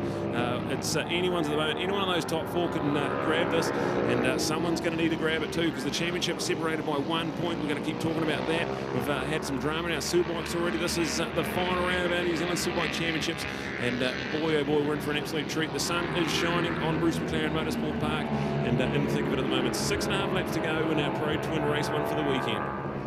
Well, Whangamata will certainly come alive next weekend, but I tell you what, it's half of Whangamata here to support these Superbike campaigners. Ben Rosendale, back in the sport, former champion. Didn't do the rounds down south, but he certainly fronted up here to his home Taupo track, and great to see him there, along with new young gun and Jared Horn on the Kip Racing Pirelli RTS AGV Scooter RC Kiwi Suspension Solutions BRM Dyno KMKR supported Suzuki SV 650. So good work from the Whangamata contingent as we go racing. The quartet is incredible. Look at the 4 of them. 1 minute you think it's closer between 1, 2, and then you look back and no, that's 3, 4, and you get the idea. 1, 2, 3, 4. They're quicker, can't pass, and I can call their numbers out, so less than a 1 second buffer in that margin for them. And look at them as they come into turn number 1. They spray right out wide to get the very best line. It's going to be Ben Rosendale. Opportunity, but bang, the gate was closed on him by Carl Hooper as they went through there. And in fact, when you look at that foursome, Brad, you've got Carl Hooper and Jared Horn as a newcomers in there. You've got Ben Rosendale, years of experience, and SJ with quite a bit as well. So you've actually got the youth and the adults mixing it together. And when you've got those even motorcycles, look like that, as they say, throw a blanket, you cover the lot. Beautiful to watch as we go racing with 650 Pro Twins, courtesy of Pro Moto. All right, this one here is heating up as well. Still a massive 6 laps to go on this one, and our top 4, we've got to be conscious of tyres as well.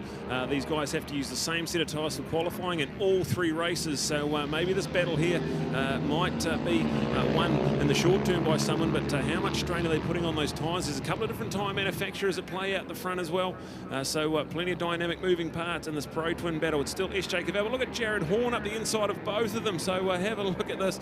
Absolutely frantic, some clean fun racing, and I tell you, that race these guys had down at Levels, that was something special.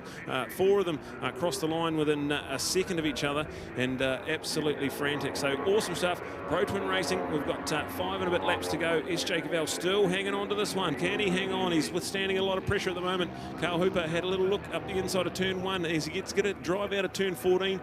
Can he do it again? We're down the front straight, ticking off yet another lap. We're about halfway through the Pro Twin feature, and SJ, so far so good. He's doing everything he needs to do out in front. He's 1 point behind Jared in the championship. So this is all the way from here. I think SJ was a volunteer board member of Motorsport New Zealand. He turned up to round number 2 of the New Zealand Motocross out just up the road from here at Taupo just last month. And he was just nodding his head saying how mad were they, and certainly good to see him having an opportunity to see other forms of our sport. We love it in our NZ family. We've got all these different parts of our sport. Like the F1, of course, encouraging all the parts. And here we are looking at the change. Look at the change Carl Hooper's got, and yes, he's let alone gone past. He has made it stick. I thought for a minute just because he was on the inside line there, we might have seen SJ come back on him, but it's Carl Hooper that's made the move up. So the only change there now is 1-2's gone 2-1, and it is Carl Hooper that's moved up through there. And I'm looking for the other change and seeing Jared Horn. Man, oh man, the Whangamata bragging rights will be changed completely if Jared Horn can get Ben Rosendale. I know Ben might have had a little less racing in the last 12 months than Jared, but with all his experience, I'm sure he was still hoping that he was better than the new young gun. So great to see. But what an awesome foursome as they've opened it up and fought it out and heading for it at the moment, right down that bottom end of the corner. And all of a sudden, Jared, just as I say that, looks like he's dropped off the pace a little. And it's now the fight all on for that first place. But go this man, Carl Hooper out of Taupo on the CH Automotive Pirelli tyres, RTS, Suzuki New Zealand, Hellenbach Haulage, Murder, Crane Hire, Jolly Goodfellows, Taupo, Dynalab, Taupo, Johnny Goodfellows. They tell us that's a nice place in town, Brad.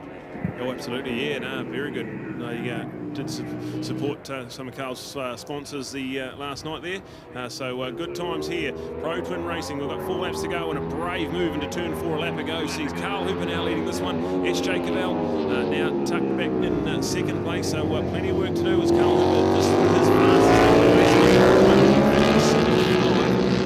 these guys are absolutely on it. So Carl Hooper leads SJ Cavell. Jared Horn, have a look at that one. Separated by less than a second on the track, separated by point in the championship in a big moment for Jared. Gets a big bump out of the seat there, so Jared can get everything at the moment. So 1, 2, 3, that's 1, 2, 3 in the championship as well. But Benno Rosendale not going down the South Island. He's nearly finished his house, so he took the South Island trip off, try and get his house finished. And here he is, once a champion, always a champion, still running in the top 4. And a shout out to Lee and Kip Racing, 2 bikes in the top 4 there, and also been a big part of Carl Hooper's campaign, landing in the bike and down South Island when he had some problems. So just some of the moving parts here in our Pro Twin family, and this has been some spectacular racing. We've been treated here. We've still got 3.5 laps to go as our race leaders dive down turn 10, the short little right-hand kink, and then they go into turn 11. Very important corner on a Pro Twin machine. You've got to get it all right. It's about a couple of different apexes you've got to hit and get out onto the back straight. You can't get it all wrong because that's a massive long back straight for these bikes that are down on a little bit of horsepower. Corner speed is absolutely vital. As we see, look at Carl. He's just sort of stretching his legs out. He's doing a great job here. It is indeed, certainly is opening up there at the moment. Sky Sport Next update here at Bruce McLaren Motorsport Park. 650 Pro Twins. You think a 650, you think a reasonably big size bike. We've got our 600 class. 600 class are actually a faster machine, and that's no insult to the 650. It's just the market that they're designed for in production-based motorcycling, and the fact that they're the V twin configurations. So of course, that distinctive sound. There's nothing like twin racing. You know, it's been famous around the world, and it's there we go, almost out the seat, almost out the seat. Did he hang on there? Did he hang on or what? Oh yes, could have been the change coming up there. And I'll tell you what, the fight for that third play. Here we go. Another awesome, mighty magic moment here. Look at this. Watch we go down to the tightest corner, turn 1, and look at that down the seat, almost straight off the bike and heading out right there. So great to watch. That, of course, is the all-important position of third place there at the moment with young Jared Horn, and there it is from, of course, Ben Rosendale. So the 2 changes at the moment from the original foursome order is second up to first and also has fourth up to third. So a few changes in there at the moment, Brad. But I'll tell you what, Carl Hooper certainly showing the class of our Promoter-sponsored 650 Pro Twin Racing. Yeah, that's a couple of big moments from Jared in a space of a lap. So I wonder, I mean, there's championship points on the line here, but it is a long weekend. There's 3 races this weekend. This is only race number 1 for these guys.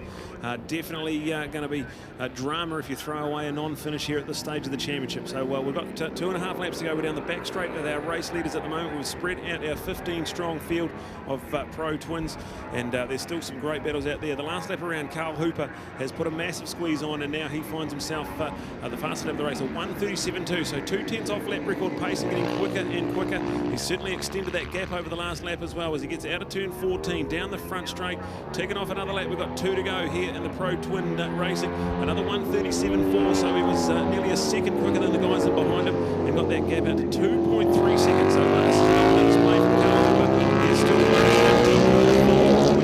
down in the championship. So the equation's pretty simple for him. He's just got to get out there and get the race wins and watch it all unfold in behind him. So there's the update. Carl Hooper, S.J. Cavell, Jared Horn and Benno Rosendale. That's your top 4. Alex Butson back into 5th place ahead of Chris DeFiore. They're having a great battle. There's less than a second in that battle on track. We've got through this one here. 2 laps to go in the Pro Twin race 1 for the weekend, and we've got plenty of action still to come on the program. And I'm sure at the end of the race, Brad, we'll be able to feature our top guys, but I want to do more shout-outs. For example, Vaughan Main, Nick Southerwood, Sarah Elliott in there. Well done to Sarah. Good ride from her. Carl Steadman, AJ Weir, young Angus Boyd in there. Some of our young guns, Doyle Meditatia. And Doyle, in fact, it did not start for Doyle. Sorry, it did not start. Sorry, I just picked him up late in the schedule and thought, wow, it wasn't a good results from him, so a bit of bad luck. But hey, people in there like Colin Box and Tim Green and Chris Burke, good on you guys. Neat to see our numbers building up with our 650 Pro Twin lineup. So there we are, more in the money, as it were. And people, as we say, Nick Southerwood having his twilight year of racing as he looks to have his son come on and join us in future Pro 60. The Trump 2020 supporter, who's proud to be called that as well, as we fire it up for some great fun in this Pro Twin lineup. The Hillbillies Cup, the Westies from Auckland out to fight it out. But it's the Carl Hooper benefit, Brad, as we head towards the white flag. Yeah, white flag out and waving. So Carl Hooper, check this one out. He has the fastest lap of the race. He's put a big late race squeeze on. That's him out there in front. We've got the battle for second place is very hot at the moment as Jared Horn dies on the inside. He's way too hot. He's run by SJ's on the inside, and this is Average Pro Twin Racing.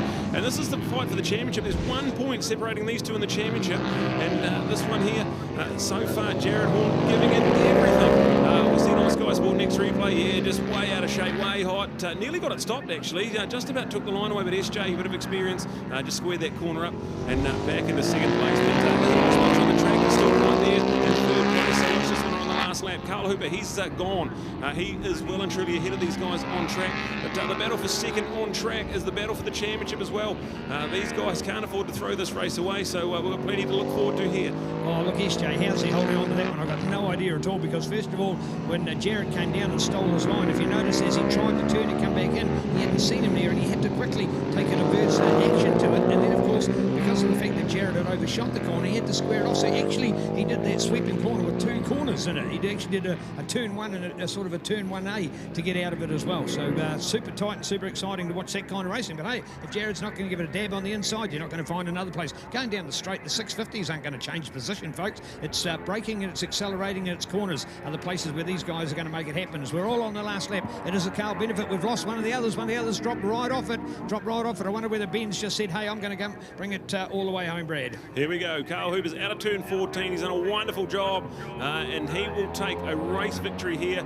We've got S.J. Cavell's going to hang on for second place and take the championship lead into this final day tomorrow. So there we go. A bit of a swing in the championship. Jared Horn tried his best.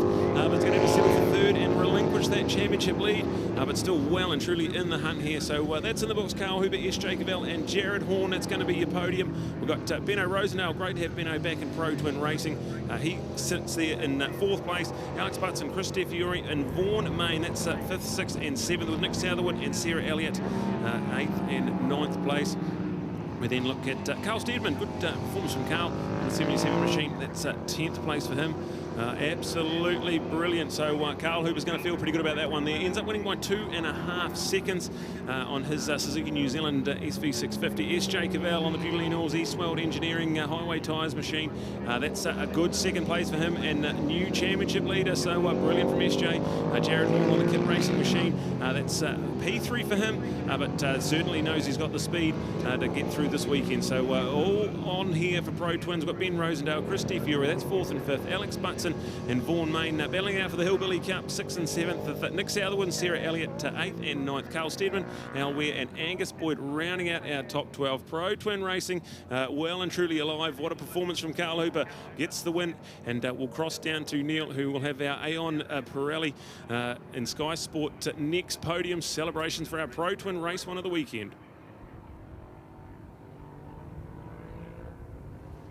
The celebration that's greater than this. It's greater from a celebration from our country point of view. It's great from the fact that we're able to go racing. It's great from the fact that we did have a COVID scare, but now we've been put back into level 1 right across the country. So it's sort of like a celebration, and it's right as well for that. So pretty awesome when you can consider that we, like other countries, can be a lot worse off than we are. Shout out to our CTES team today, of course, doing all this quality coverage, and loving the fact that we've got what we know now is some great Sky Sport Next updates to give to the public of New Zealand and motorcycle fans around the world. All right, the high fives all around here.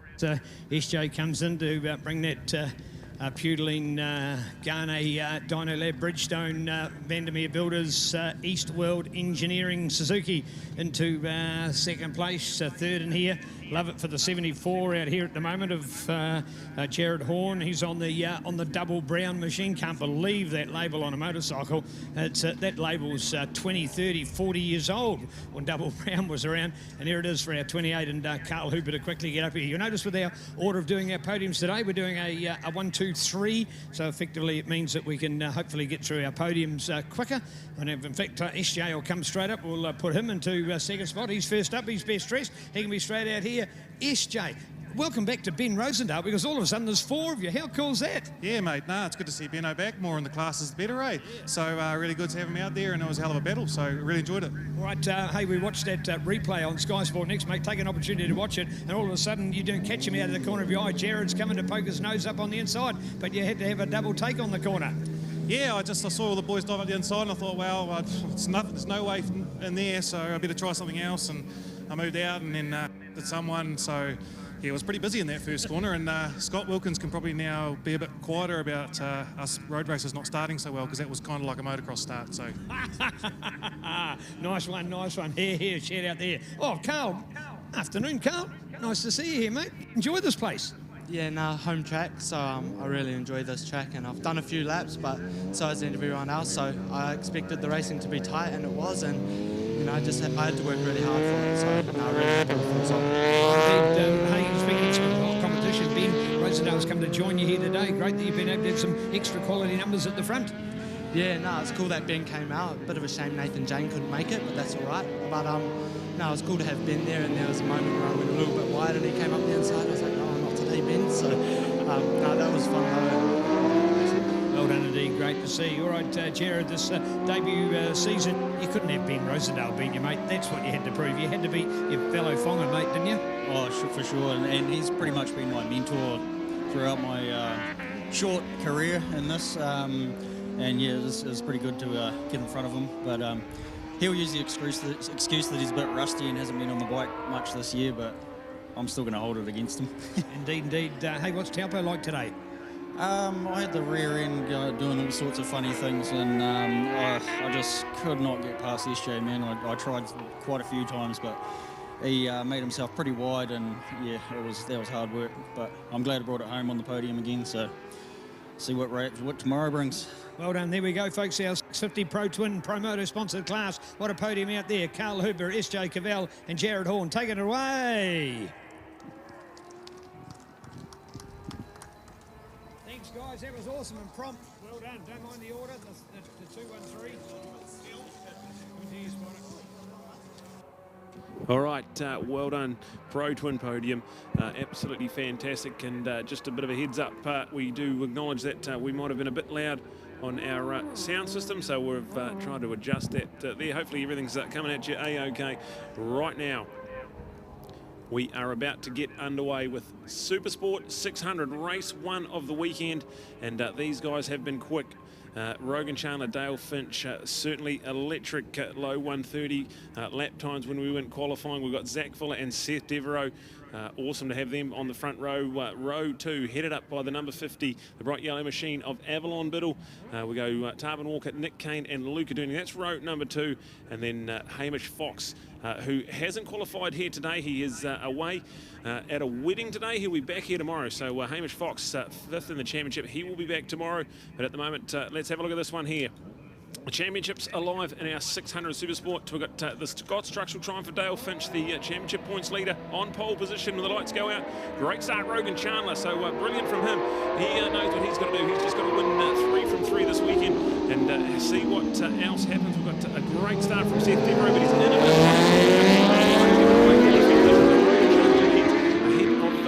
look to be Tarbin Walker with a great start.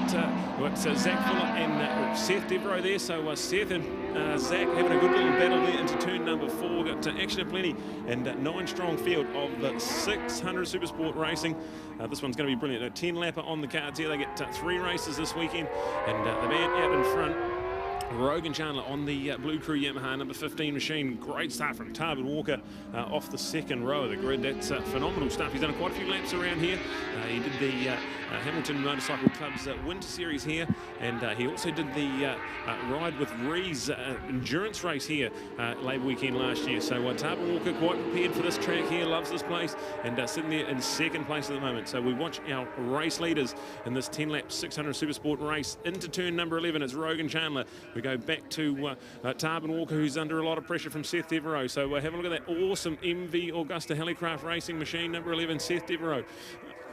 He is another man who loves this place. It's a real riders track. All the riders love Taupo. We come here most years for New Zealand Superbike racing, and this one here, 2021 NZ SPK, we're at round 3, and have a look at Zach Fuller. He's put a big squeeze on too. So Zach Fuller has got himself into second place, but it's Rogan Chandler in the lead. Then Tarbin Walker, Scott Structural Triumph for Dale Finch is in 4th place with the championship lead at the moment. So keep an eye on that one there. Seth Devereaux, that's 5th, 6th, and that's our top 8 class, the top 8 at the moment. So look at this one here, Rogan Chandler. We saw him at the Suzuki International Series when we come here in December, how good he was around Bruce McLaren Motorsport Park. He's got the good start and got the hammer down at the moment. So the fastest man on track, Rogan Chandler, is in our race lead. Look at Zach Fuller in second place.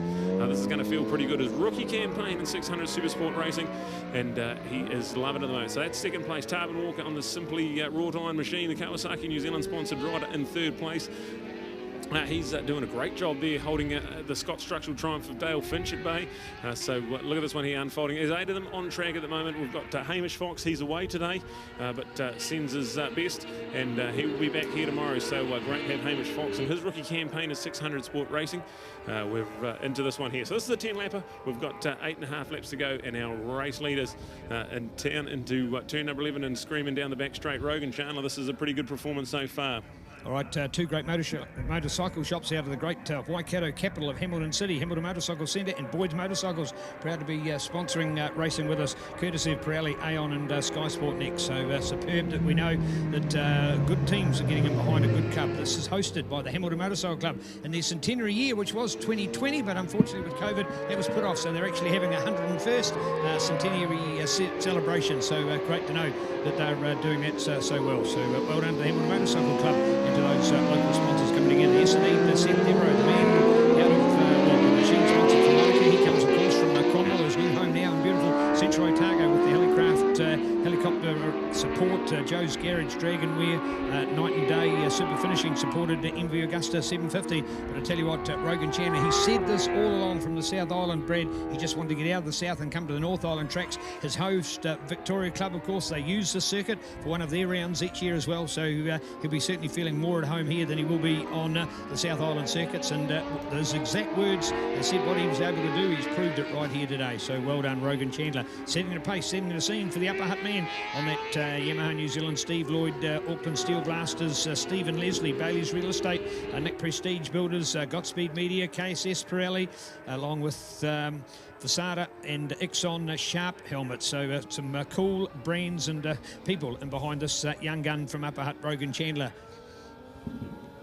All right, here we go with this one here. 600 Supersport race one of the weekend. Rogan Chandler, he was a 1:31.3 last time around. He was the quickest man on track. He's certainly flying at the moment, but have a look at the man in third place. We've got Zach Fuller in second, but the Scott Structural Triumph for Dale Finch has got right on the back wheel of him. They're into the flip-flop at the moment, out of turn 14. So Rogan Chandler leading this one. Zach Fuller and Dale Finch, that's a classy top three, and they are flying. The fastest man on track that time around was Dale Finch, so a 1:30.3. He is flying at the moment. He's got the championship lead by 32 points. He's won every single race so far. Well, now it's 3 pole position bonus points, so he'll have a 33-point lead in the championship. That is the perfect lead for him at the moment. Maximum point, and just needs to get through these next 3 races with a 33-point lead. So third place, if he does that 3 times this weekend, that will be certainly good enough for the man from Christchurch, the former Speedway New Zealand champion.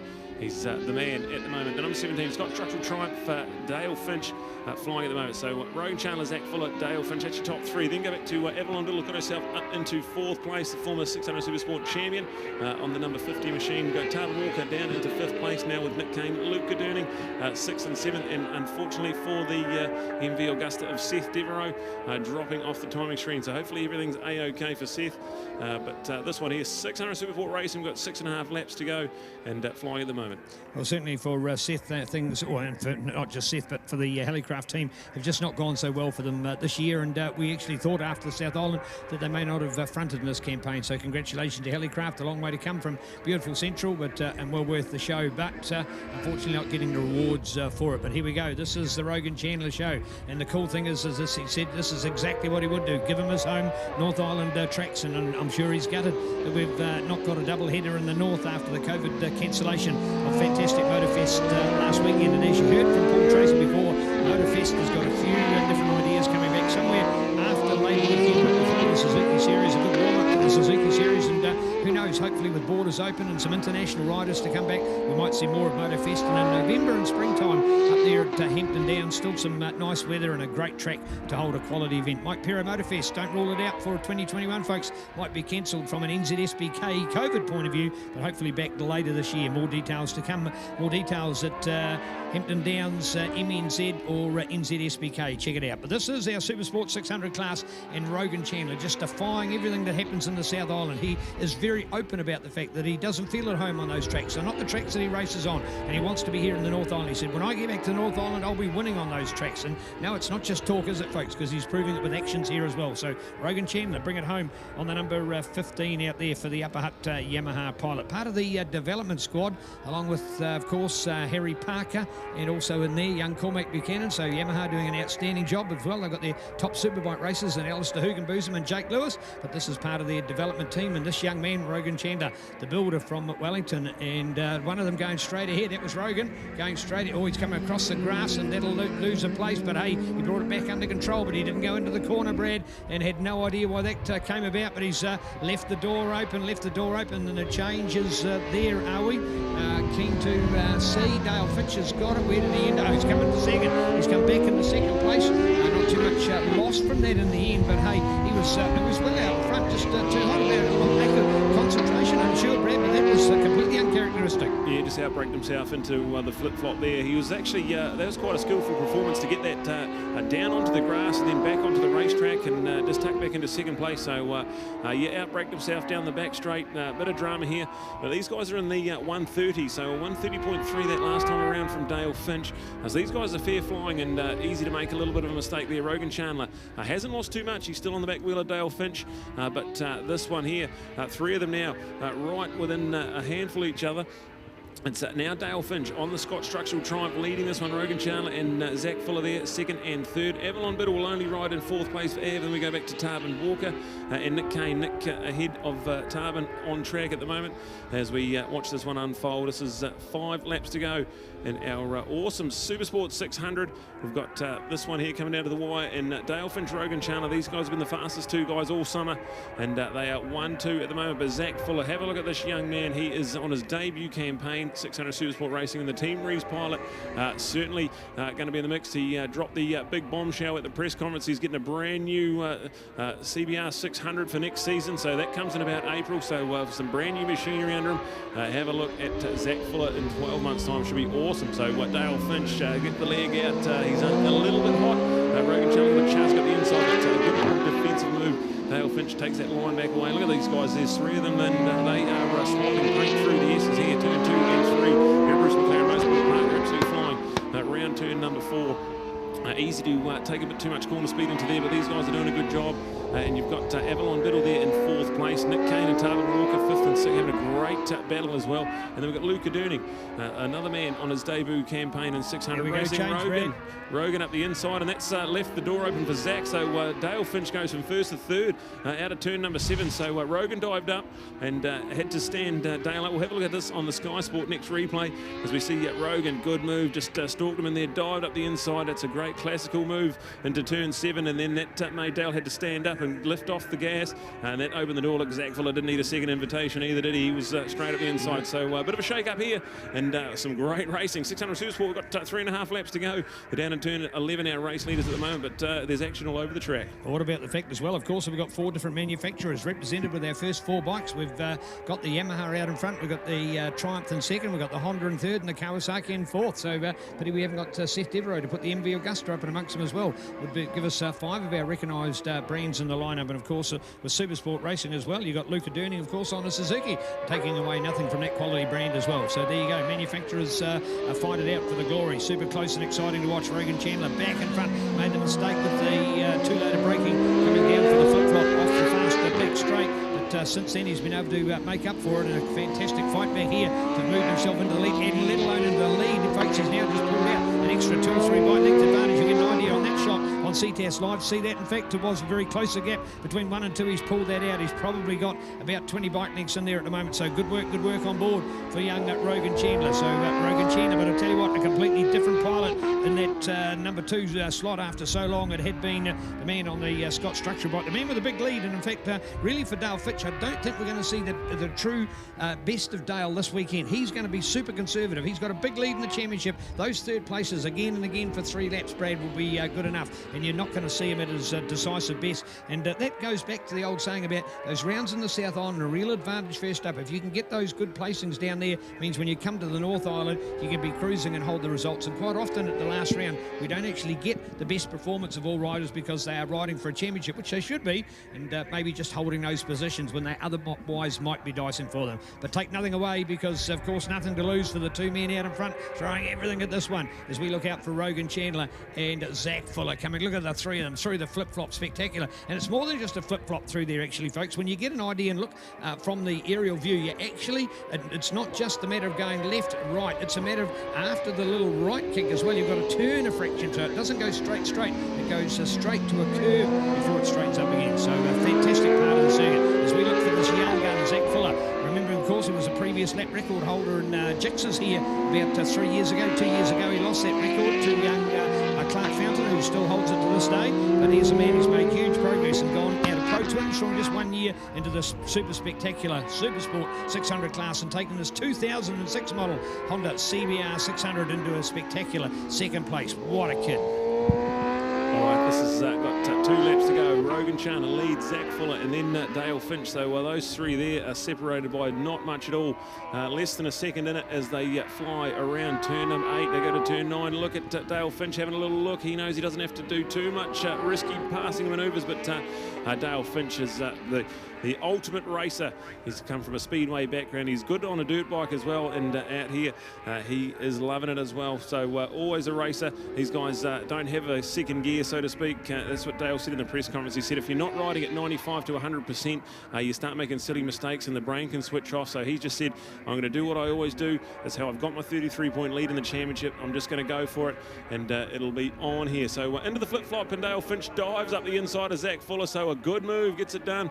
So Rogan Chandler, Dale Finch, Zach Fuller, that's still your top three, but they could finish in any order as the white flag is out. So 1 lap to go for Rogan Chandler, but Dale Finch now within 0.3 of a second. This is on here. Tell you what, look at that speedway style coming out, and he had the leg out for balance and position and for poise, but then of course he tucked it back and get around the corner. There wouldn't be room for his leg interfering as well as he squeezed that beautiful Scott Structural Triumph 675 into that second place. But good work, and there's Zach Fuller can learn so much from that one. As Zach's wider out of the corner there. I wonder whether Zach is just saying, well, hey, you guys have done your work, you guys are going for it, I'll let you go for it. Oh, no, in fact, definitely not the case, because Zach, that was a loss of the highest calibre, and the ex-moto cross-country rider was sliding it sideways spectacularly through there, kept it under control and kept it back. So my words just absolutely gobbled up and proven wrong, because just when I thought he'd dropped off a fraction, bang, he comes straight back into it again to try a great move and get through on the inside. So good work from Zach Fuller, staying with these boys. Way more experience. The experience of those two out in front is just huge in our sport. So Zach Fuller doing all the learning as the apprentice back there in a great third place. All right, we're starting to get down to the business end of this one here. Rogan Chandler into turn 11 goes nice and defensive, a tight little line out of there, but has he sacrificed much of the exit speed down the back chute here at Bruce McLaren Motorsport Park? We're on the final lap of the 600 Supersport race one of the weekend, and there's nothing in the battle for the lead. They're drag racing down the back straight. Has Dale Finch going to dive up the inside? It's going to be a braking duel. It's not quite. Dale Finch is well out of shape as he breaks into there, but they both get it stopped. Into the flip-flop. They've got to get out of turn 14. Zach Fuller's right there as well. There's three of them. But Rogan Chandler gets out of turn 14 and he's going to take the checkered flag. It's going to be Rogan Chandler on the Blue Crew Yamaha. Gets himself a win the first time. Someone else apart from Dale Finch has won a race in this championship. Dale's going to have to settle for second, but he'll know that's more and more massive championship points. He'll hang on to the lead, and it'll still be a decent lead. Great to see the boys there. What a duel that was. Three of the best going at it for 10 laps, and Rogan Chandler, that's going to feel real good. He gets the win ahead of Dale Finch and Zach Fuller. So fabulous racing in 600 Supersport. There was only 8 of them out on track. We're going to have Hamish Fox back tomorrow, so I can't wait for that. He's doing a great job on the Top Spec Engineering Suzuki GSX-R 600 on his debut campaign. He'll be back here tomorrow for the 2 races. That's race 1 in the books. We've got race 2 and 3 on the program tomorrow. But Rogan Chandler on the Blue Crew Yamaha gets the win ahead of Dale Finch on the Scott Structural Triumph. They go back to Team Rees Honda's Zach Fuller. He's going to be there in 3rd place. What a great update there as we have a look at that one there. Avalon Biddle on the MTF Finance Kawasaki New Zealand machine, the bright number 50 rig.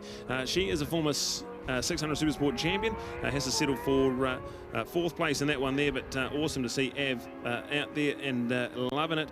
Tarbin Walker, 5th place for Tarbin. Nick Kane gets home in 6th. Luca Durning comes home in 7th on the dentist supported machine, and Seth Devereaux back there in 8th place. A non-finish on the Helicraft MV Augusta. We will cross down to Neil, who will have our Aon Pirelli Sky Sport Next podium presentation for our 600 Supersport race 1.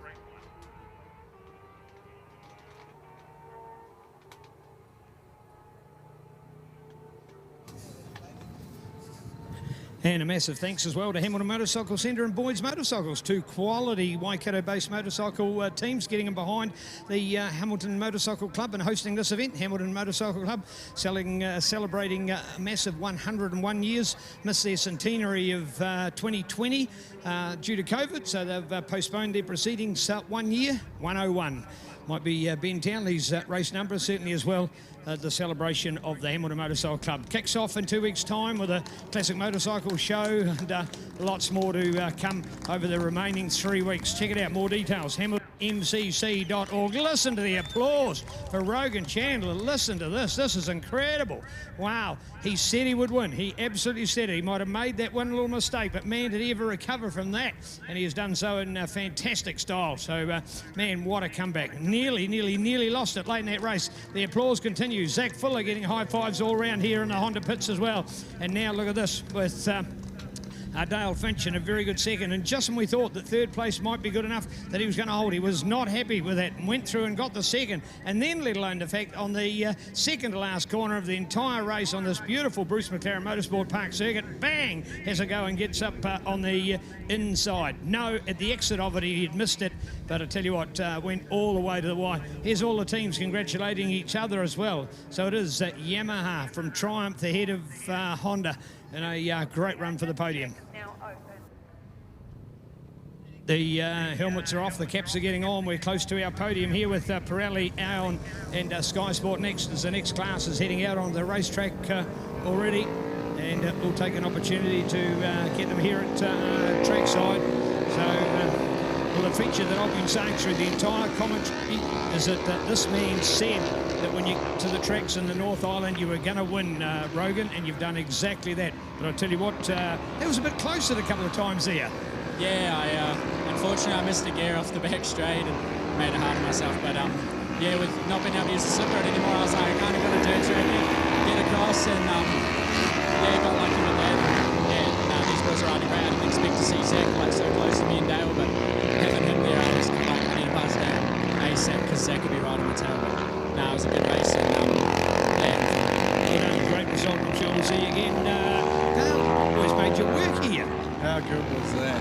Yeah, I got an absolute shocker at the start. I was like, oh, Dale, just made myself up in the front group. I was like, oh, we're racing up the you know. So, congratulations to Rogan and Zach, rode amazingly. The kids quit, it was fun. Nice words, beautiful words, in fact, to be spoken. Zach, man, oh man, you did not give up. You're mixing it up with the big boys. You're here on your home Taupo track. What's that feeling right now? Yeah, I'm absolutely over the moon to stick it to these boys and make a good race of it. Got to say that's the best race of the season. I think that was some intense battles and it was a heap of fun. Yeah. All right, indeed. Do you think you got more in you? Yeah, I think I could go maybe a step further or two. Yeah, bike's handling wicked thanks to Leroy and Robert at KSS, and thanks to the whole team Rees, and yeah, bike it's just awesome. Thank you. All right, indeed. So there you go, folks. There's your podium. Well done. 600 Supersport with Pirelli, Aon and SkysportNext. A sensational part of our program. 600 Supersport Racing 2021 NZ SBK drawing to a close with our third and final round here at Bruce McLaren Motorsport Park. Bring it on with more great coverage coming up next. It's our 300 Supersport.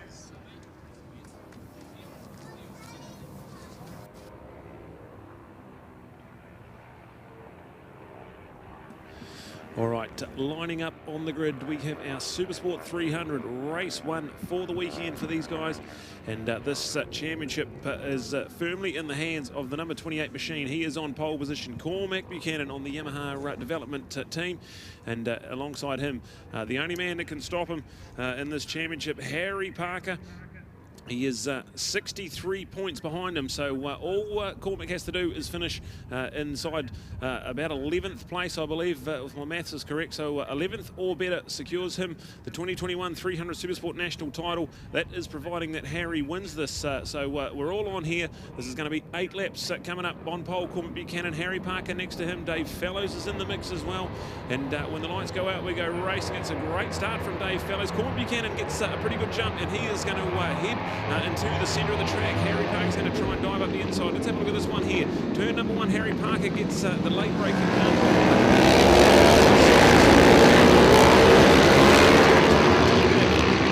Harry Parker, he must win these races to keep this championship alive. It's a good start from Cormac Buchanan. He's the one with the big championship lead, and the man who's been fastest here all weekend, absolutely flying. So the two Yamaha development riders out in front. Dave Fellows on the TR20 R3. He is in third place. A brand new R3 for Dave this weekend, and he is excited to see if he can run with these guys at the front at the moment. Flying into turn number 7. This 300 Supersport 8-lapper is going to be absolutely brilliant. We've got good 22 entries in our 300 class, so look for some fireworks here. The championship is firmly in the hands of Cormac, but Harry doing everything he needs to do at the moment. He is leading this one out of turn number 9. Brilliant track this one for a 300. There's some beautiful flowing corners, like change of direction, and these bikes here are absolutely on fire. So check this one out. The leaders plunge down into turn number 11. It's all on here. There's battles all over the track. It's great to have two Biggles Racing entries as well. You see them, the bright yellow machines. They're in about 6th and 7th place, Jason Hearn and Campbell Grayling. So have a look at this. 300 Supersport, they're down the back straight at the moment. Very important slipstreaming track, this one here. This is a massive long straight. These machines certainly give up a few horsepower here. So Cormac Buchanan gets the drag race done. He now leads into the flip-flop. Harry Parker, Dave Fellows, 2nd and 3rd. That group in the front is flying. We've got one of the D6 Motorsport KTM RC 390s there in 4th place, and it looks like Blaze Heaven. So awesome performance for him up there. We've got Dan Jenkins, Dan, the man who's on the back of Dennis Charlotte's side.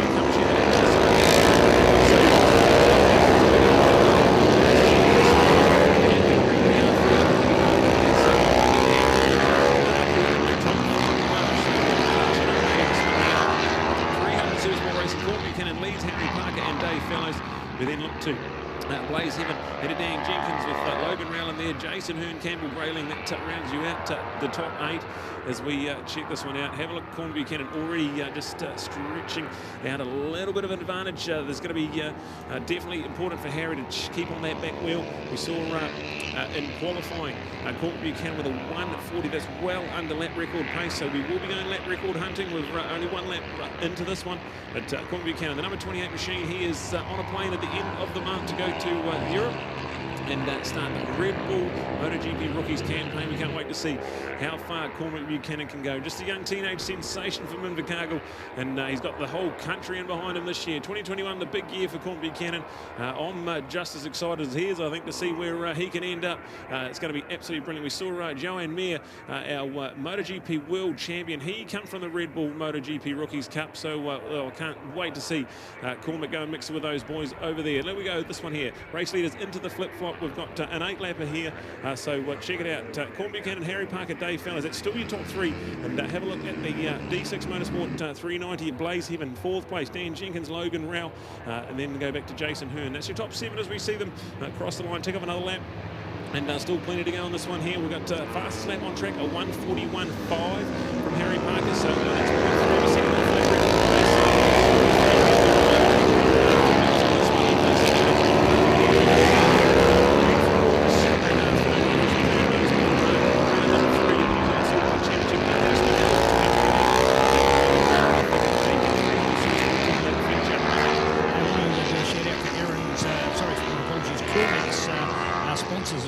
just amazing. It's taken up nearly half the program page by fitting them all in, but these are people that have got them behind them, and thanks for putting them in the program. Yamaha Motor New Zealand, Yamaha Racing Development, Team New Zealand, Altherm JCR, Yamaha with Moto NZ, Yamalube, YMI, YMF, YSS Suspension, Race Supplies. I'll go through more to the local ones, like Road Safety Southland, Aaron the Plumber, Auto Radiators Southland. Shout out to our Brooklands team down there, along with Moto Academy NZ, Yellow Pencil brand, the Creative Signs, Harper, Vanessa Adcock Photography, there's Garvin Lodge, Kennels and Cattery, E. Hayes and Son, the world's best hardware shop, the home of the world's fastest Indian. And they're just some of the sponsors. They're massive. So cool to see that so many people are getting behind Cormac, as Brad's talking about heading to the world and our Red Bull rookies for 2021. As Brad says, we're more excited, or as excited than Cormac will be. This man showing his real class, 300 class. Look at the growth of this class just over the series, Brad, and what we've seen in 2 very short years of having these 300s up into our class. World-class racing, and these guys likely to smash a lap record this weekend. Probably the hottest class out there of them all. All right, cross the line, a 1:41.181, so a new lap record for Cormac Buchanan, and he has just been absolutely flying at every track he's gone to. Absolutely phenomenal.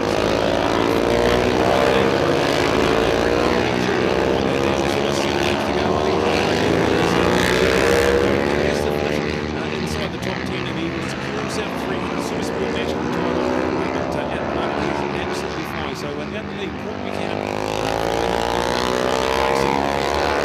Check out his events for 2021, one of the superstars of New Zealand road racing.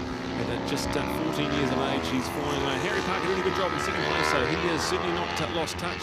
And these guys here are absolutely flying. So on lap record pace, the pair of them, and doing a great job. We've got Dave Fellows. He has had nothing but bad luck so far in this campaign. He's had a few bikes set up issues in round 1. He had a crash at round number 2 where he's already nursing an injury. So he's got himself a brand new R3 and decided to double down on the championship. And good job from Dave. So 3rd place for Dave on the TR20 machine. And as well, Brad, his injury is swollen up this week, and he's then had to end up by having some medical support. He's actually holding his arm in a sling while he's not racing, just so it keeps the elbow up and doesn't let the arm go too far down.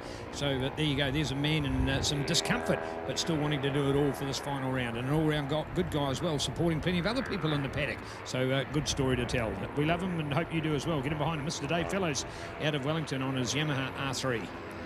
All right, race leaders out of turn 14. They are flying the 2 young guns in the 300 Supersport class. Corn Buchanan leads ahead of Harry Parker. Then go back to a good little battle between Dave Fellows, Blaze Heaven and Dan Jenkins. So 3 of them are really close together on track. We've had a look at that KTM, that RC390. It says the Supersport 300 class. We've got the R3.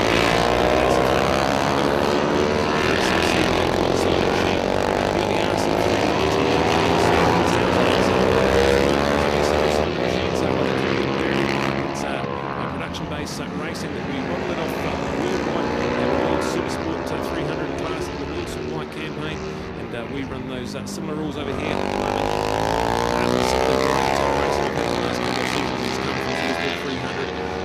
This one, no exception today. We love Bruce McLaren Motorsport Park. You always get great racing here. It flows really nicely. The riders all love riding here. Corn Buchanan leads Harry Parker and Dave Fellows at battle for 3rd, 4th and 5th. That's red hot. We've got 2 Biggles Racing R3s there in 6th and 7th place as well.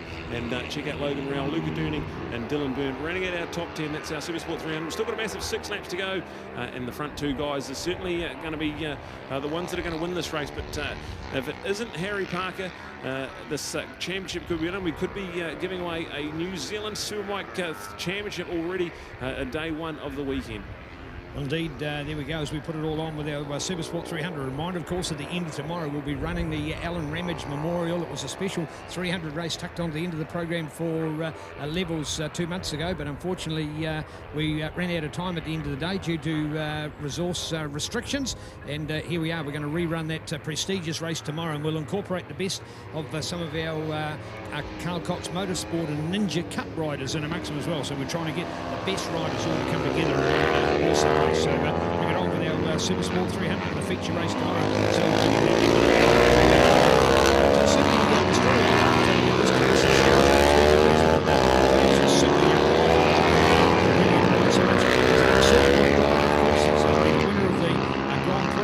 Supersport 600, so he's mixed with the big boys of racing. But when it comes to being on the Supersport 300, he's even pushing it to the top 10. That gives you an idea of the ability, the quality we've got of this field that's assembled here at the moment. When you bring Cormac Buchanan into this what a hero, what a champion. For the Bike Trends High Pool Southland, his team nickname, by the way, is called Squadra Mac Attack. So we get the Mac Attack out of Cormac Attack. So Squadra Mac Attack, and that's some of the apparel that you'll see the team using as well. So Rogers Motorcycles at home with Yamaha in beautiful Southland, along with Moto Academy NZ and the Burt Munro Challenge. Race Supplies, just some of the quality sponsors. Burt Munro Challenge, what a great event for 2021, and bring on 2022. Check it out at Burt Munro Challenge. The date's already been set for the 2022 event. Make it your pilgrimage from wherever in this world you are. There is none finer than a motorcycle event with so much to offer. The Burt Munro Challenge down there in beautiful Southland, held over summertime. It's a great event over a great weekend. Bring it on with more great racing as part of our family here. The Southland Motorcycle Club, quality member of MNZ Motorcycle New Zealand, proud to be affiliated to the FIM, and proud to be celebrating the finale of our New Zealand Superbike Road Racing Champion in a scorching summer here in New Zealand 2021. But can this man bring it home, and can he bring home the title? Brad, I think he'll need till the first race tomorrow, if I'm recalling right, before he does it. No, he's got a 63-point lead in the championship, so there's only 50 points available tomorrow. If he has more than 50 points at the end of this race, he'll have all that.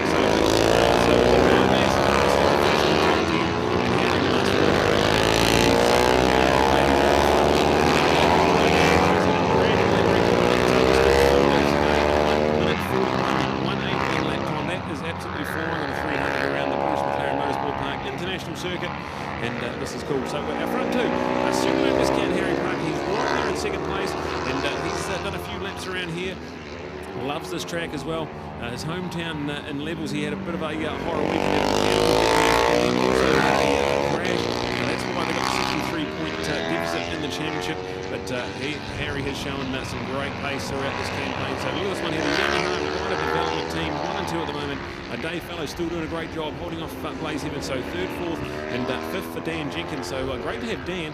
Dan, normally on the back of Dennis Charlotte's sidecar, comes here, top 5 through into Supersport straight off the bat. That's a pretty talented performance, all right. So well done to Dan on the Mega Motorcycle Centre machine.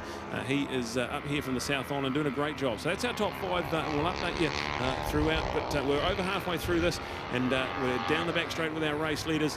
They're into the flip-flop. There'll be 3 laps to go when they cross the line, and 3 laps separates Corn Buchanan from his first ever 300 Supersport title. He's already won a Supersport 150 title 12 months ago, and this is going to be another stepping stone closer to, we say, New Zealand road racing domination. He is the man at the moment. So we're on with the commentator's curse on. We've still got 3 laps to go, so check it out. Corn Buchanan, Harry Parker. Harry just takes that tight line around the inside, and he's going to sneak up the inside, so have a look at that. He comes Harry Parker, have a look at this one here. He's going to be way back. Slowly and deep. Harry just tight line around there, hanging off the side of the bike, absolutely giving it. So look at that, cool racing from these two here, the Yamaha Rider Development Team, and shout out to Josh and Amy Coppins, not with us this weekend, so the boys doing them proud at the moment, so all the best team, and look at your boys out there shining at the moment. So 1-2 for Yamaha Rider Development. We've got Dave, Blaze and Dan, 3rd, 4th and 5th. Still a Biggles Racing 6 and 7, Logan Rowell and Luke Durning there rounding out our top 9. All right, fabulous to see. I tell you what, folks, you can look into the colours of the bike. The Emeralds, the generally and keeping it in its blue livery. You can see the KTM in its orange livery as well out there. But you'll see a couple of almost day-glow bikes. And that's a shout-out to the BAS expansion joints, Team Biggles Racing on the Dunlop Caffeinated Cafe, 1990, distilling 8pm.co.nz, along with Coromandel Luke Motorcycles, New Zealand Farmers Livestock, and McFall Fuel. So many cool sponsors and behind the team. So well done. You'll see those guys out there. So really there's 3 distinctive bikes there, believe it or not, under the livery of the Biggles Racing and that fluoro colour. They're actually a couple of blue bikes anyway, so the dominant machine in this landscape. Brad's been talking about the different bikes. I want to add to that the Kawasaki Ninja 300s of Sean Parker and Maddie Berry back in the pack there as well. A shout out to Maddie with her racing, the ASP Fagan Motorcycles along with Kawasaki iBody, New Zealand MS Ford, Nelson, Taylor's Menswear,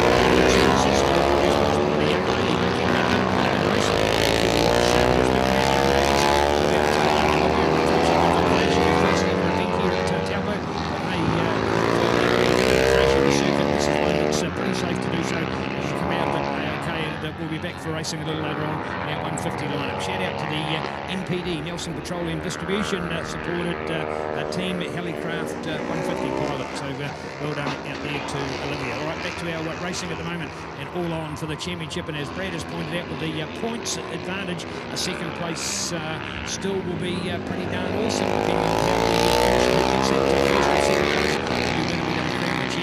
This one, but as Brad said, 75 points on the line for the 3 races, so there'll be 50 after this. So if we can have the number 28 Cormac Buchanan more than 50 points in front, we'll be there. Oh, we've gone to red. We've gone to red, and it looks to be the exit here, the exit of turn 1. So the exit of turn 1 and somebody not getting up there, which I think has been the problem. So decision made. We've gone to red, and it's right on that exit path as well. The riders will sweep wide onto that part of the track. Now, Brad, how much of the race have we run with 2 to go?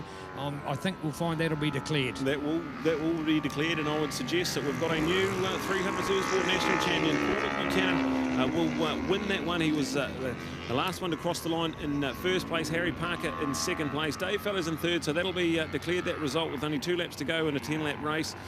Well and truly declared that result. So Corn Buchanan, Harry Parker, Dave Fellows, that is your top 3. Then we go back to Blaze 7 on the D6 Motorsport, KTM 390. So well done to Blaze, a good 4th place. Dan Jenkins, right of the day so far for me. That's awesome from Dan. Top 5 result. Jason Hearn, first the Biggles Racing R3s at 6th place for him. His teammate Campbell Grayling in 7th place. We go back to Logan Rowell. Another one of the D6 Motorsport KTMs there, 8th place for him, 9th for Luca Durning. Then we go back to Dylan Byrne on the Yamaha there in 10th place. James Hoogie gets there in 11th, and Kane Bentley rounding out our top 12. So that's the updated result there for Supersport 300. We've gone to a red flag with 2 laps to go, and with well and truly 66% of the result in the book. We're going to cross down to Neil, who will have a awesome podium and a new 300 Supersport national champion, Cormac Buchanan, with that race victory. Certainly locks away the silverware, so brilliant stuff. Number 1, he's got the board there, so we'll cross down to Neil and he'll get the awesome podium scenes.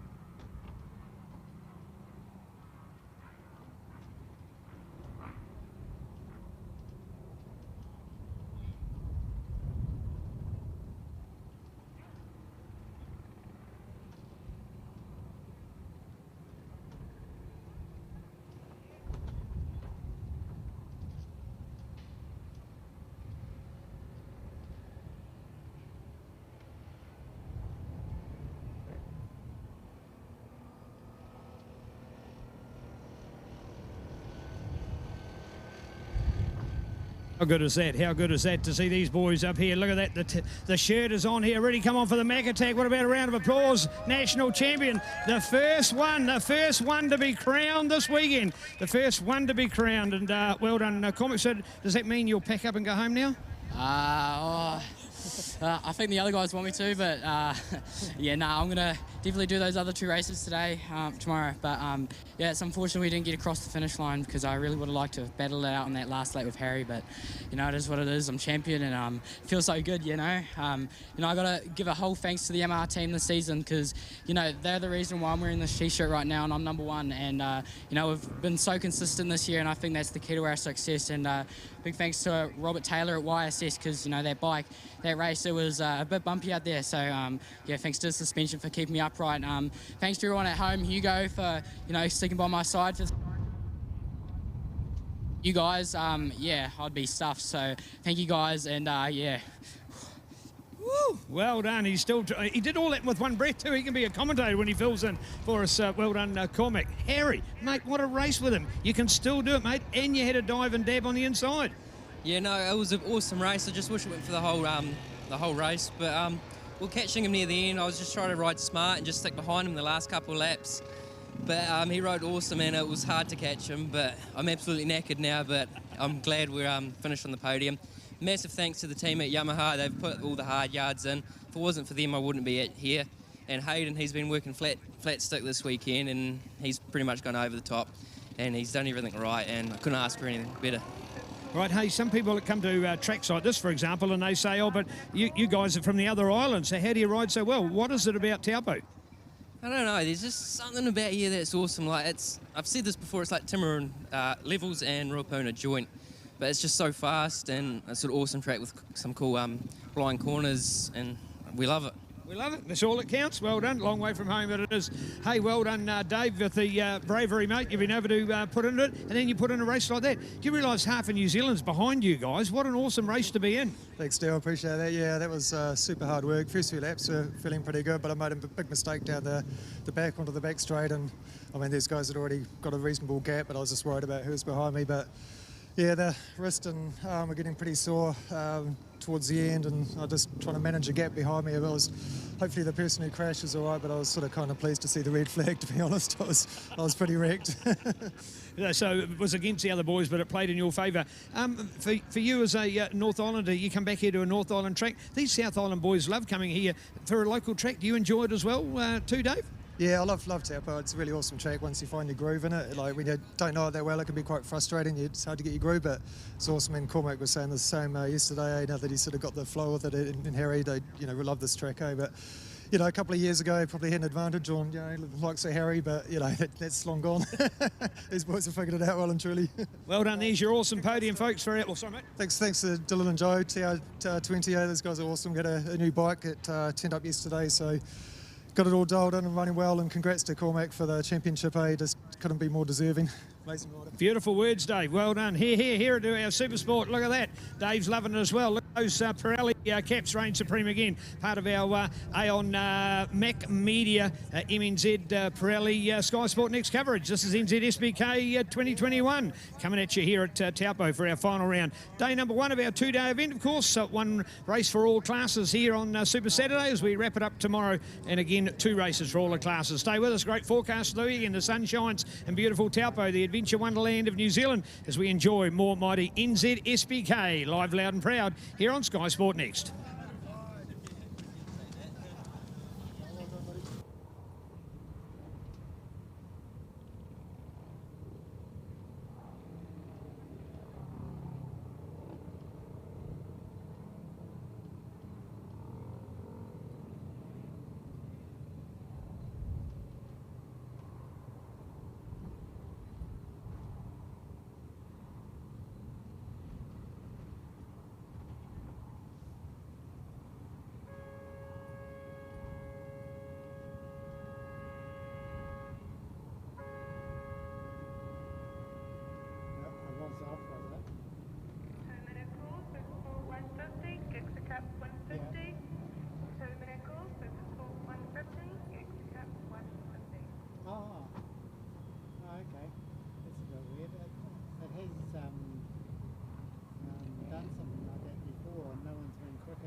There's 3 to go.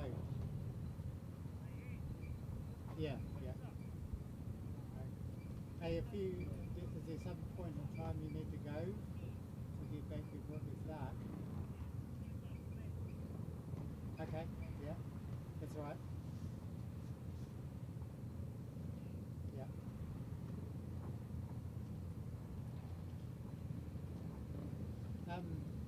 When you it might be that wireless thing again. When you stick it through the fence for the starts, it doesn't come on.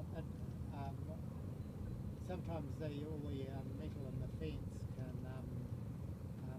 cause the link to drop, but then once it's through the fence, it comes back on.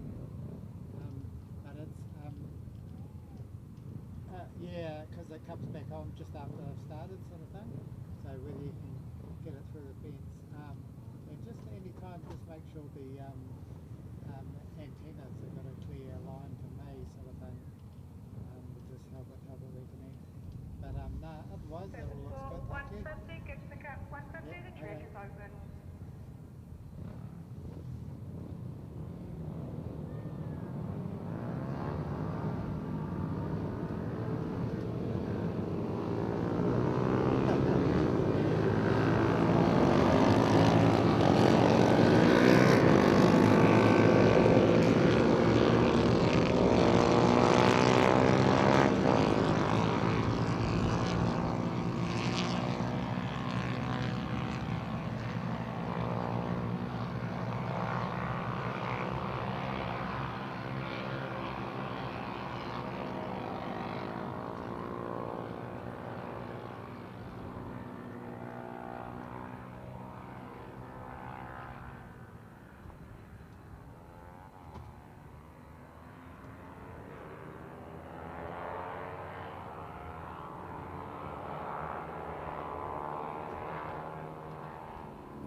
All right, this one here, getting ready to go for our Supersport 150 race one of the weekend. We've also got our Gixxer Cup Red Pass supported 150s in there as well, so they're all mixed up.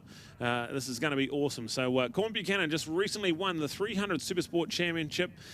He will be loving it. He's got the #1 on the bike, defending champion on pole as well. He's got a decent advantage in this championship.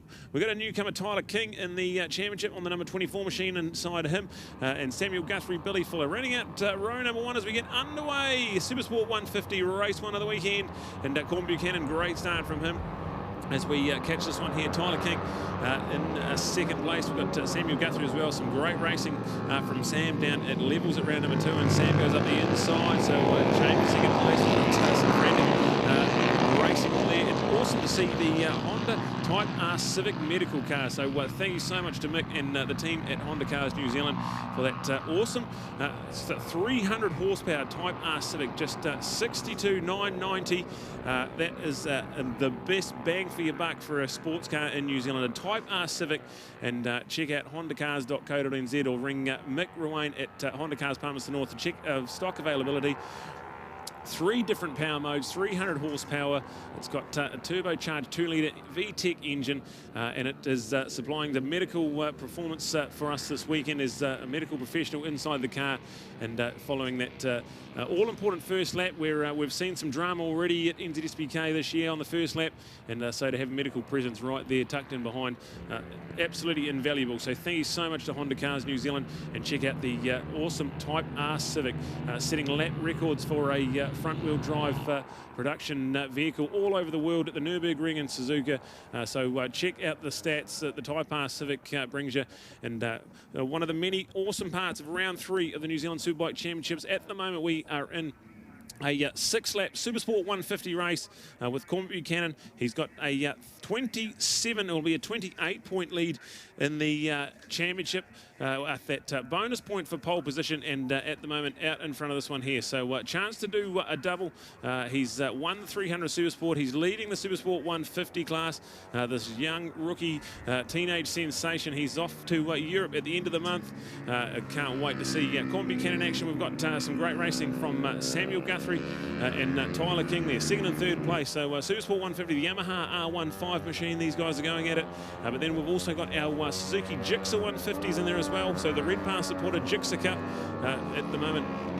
That is Hamish Boyd ahead of Billy Fuller. So they had some great battles here throughout the summer. And now we run this one here. So 5 laps to go. Corn Buchanan, the fastest man out there. Samuel Guthrie, Tyler King. That's the top 3 in the Supersport 150 in the Gixxer Cup. We've got Richard Ford 4th on track in the race. But that is the first Gixxer home. We go to Olivia Goddard. So that's 5th in the race, but 4th Supersport 150 machine. Billy Fuller, Hamish Boyd, Reeve Lee. Talk about Reeve Lee from Pro Moto. This is the new young man on the block. Awesome.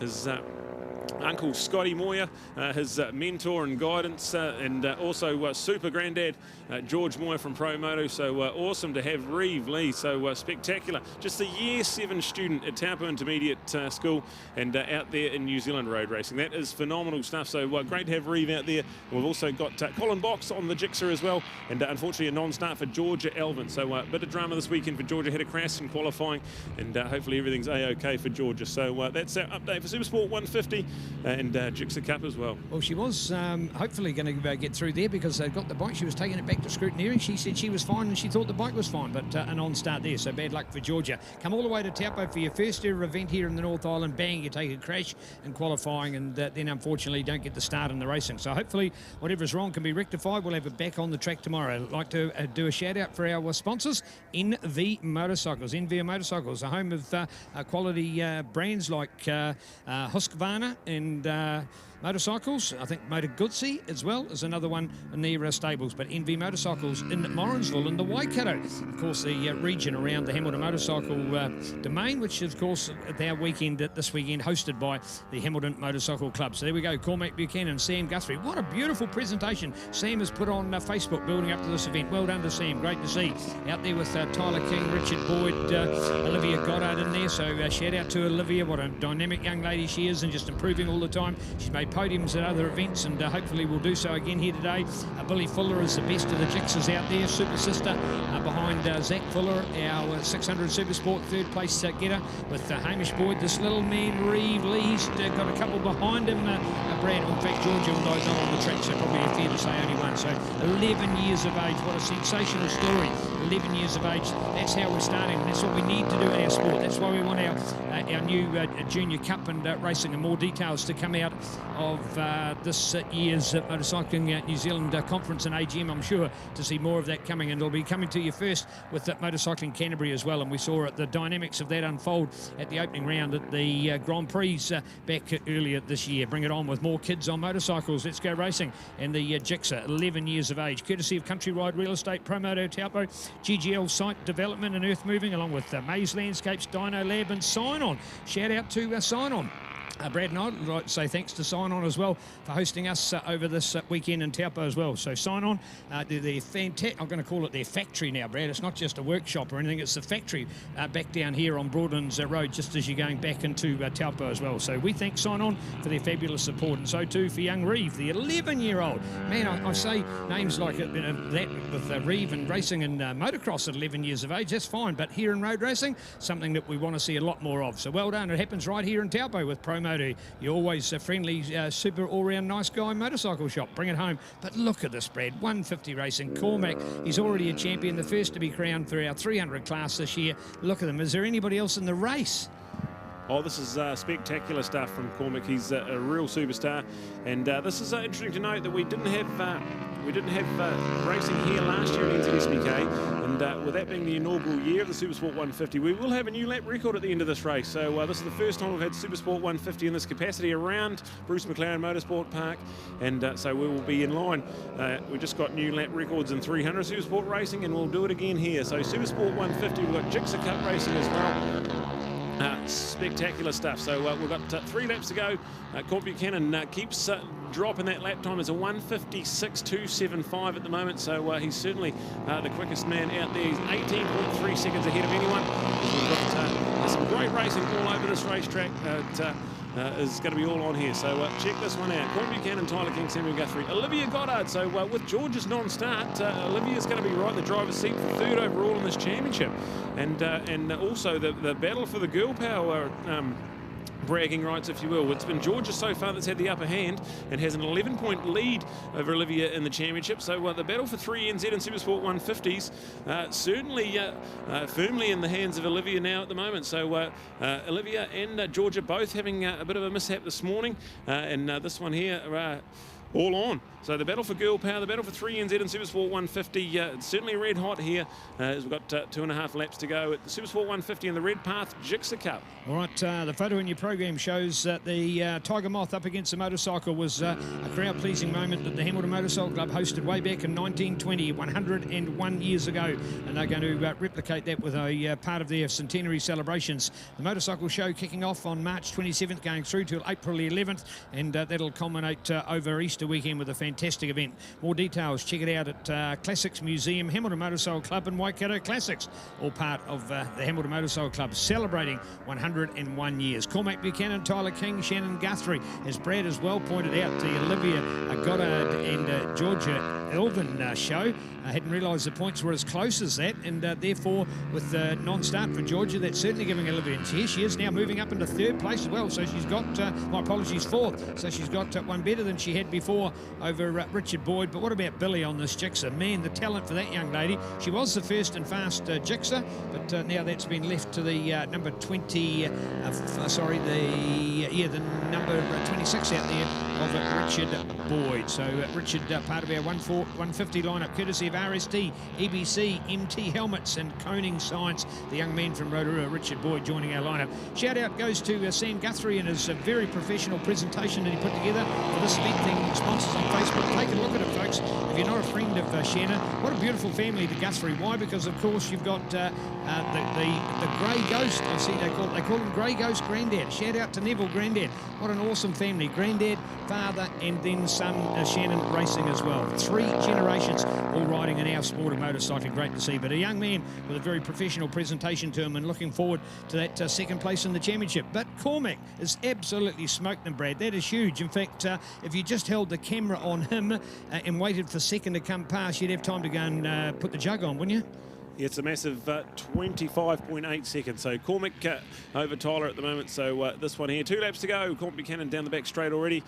He's flying. So Tyler King, Samuel Guthrie, Olivia Goddard. That's the Supersport 150 top 4.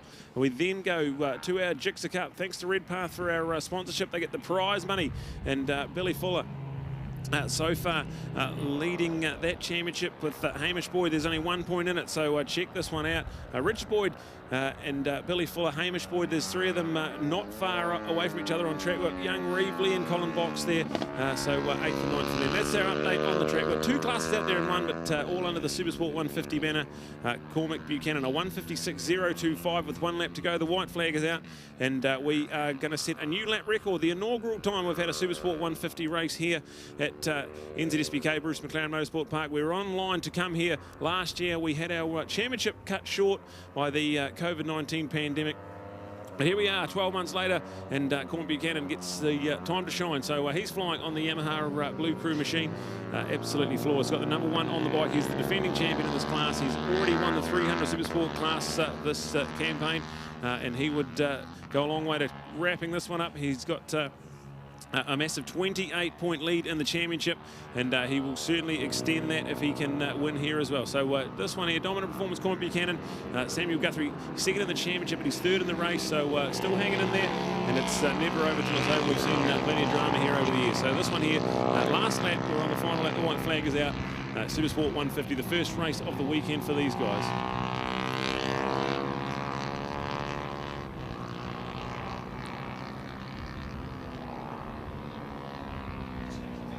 We see it in Samuel's sponsors, actually, called Grey Ghost Racing, number 69 Grandad.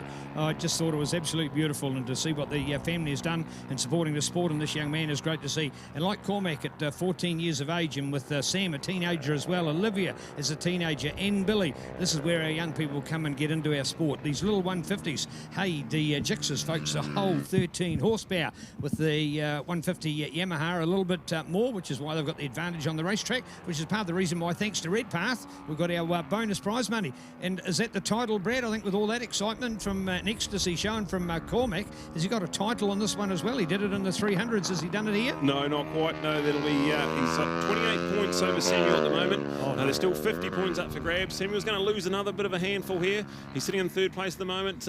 Still not quite the 50 points he'll need to win this title. So it will have to go through to tomorrow. Samuel Guthrie, if he can finish this one in 3rd place. Coming through the flip-flop now at the moment, but it's Tyler in 2nd place. It's going to be all-important drag race out of turn 14. Let's have a look at this one here. Still Tyler ahead of Sam. They tuck in. It's definitely going to stay with the number 24.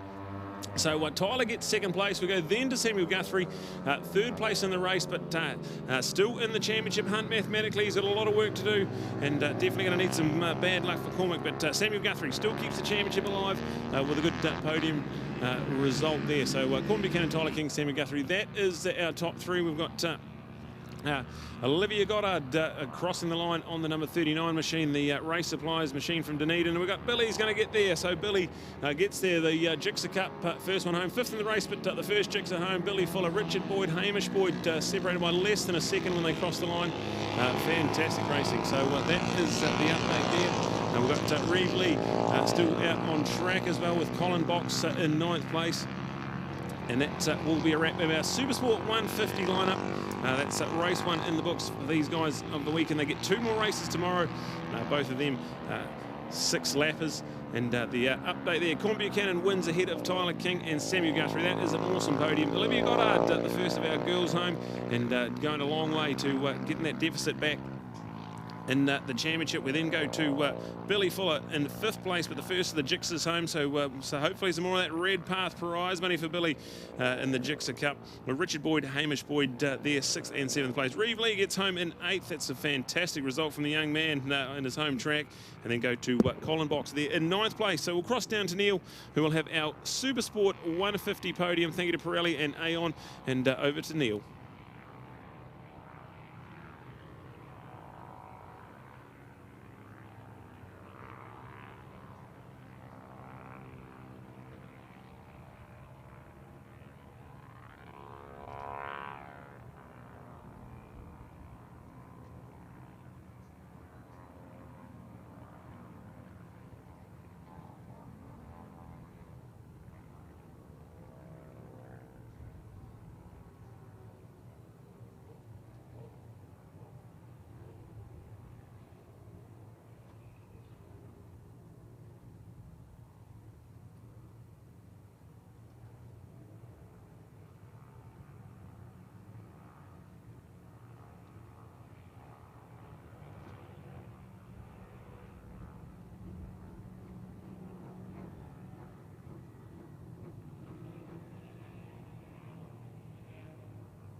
Two features of this one. The sidecars are ready and taking an opportunity to be out on the grid early, and the 150s are a little bit slower to come through to complete their lap, so we may be pushed a little bit to get our podium.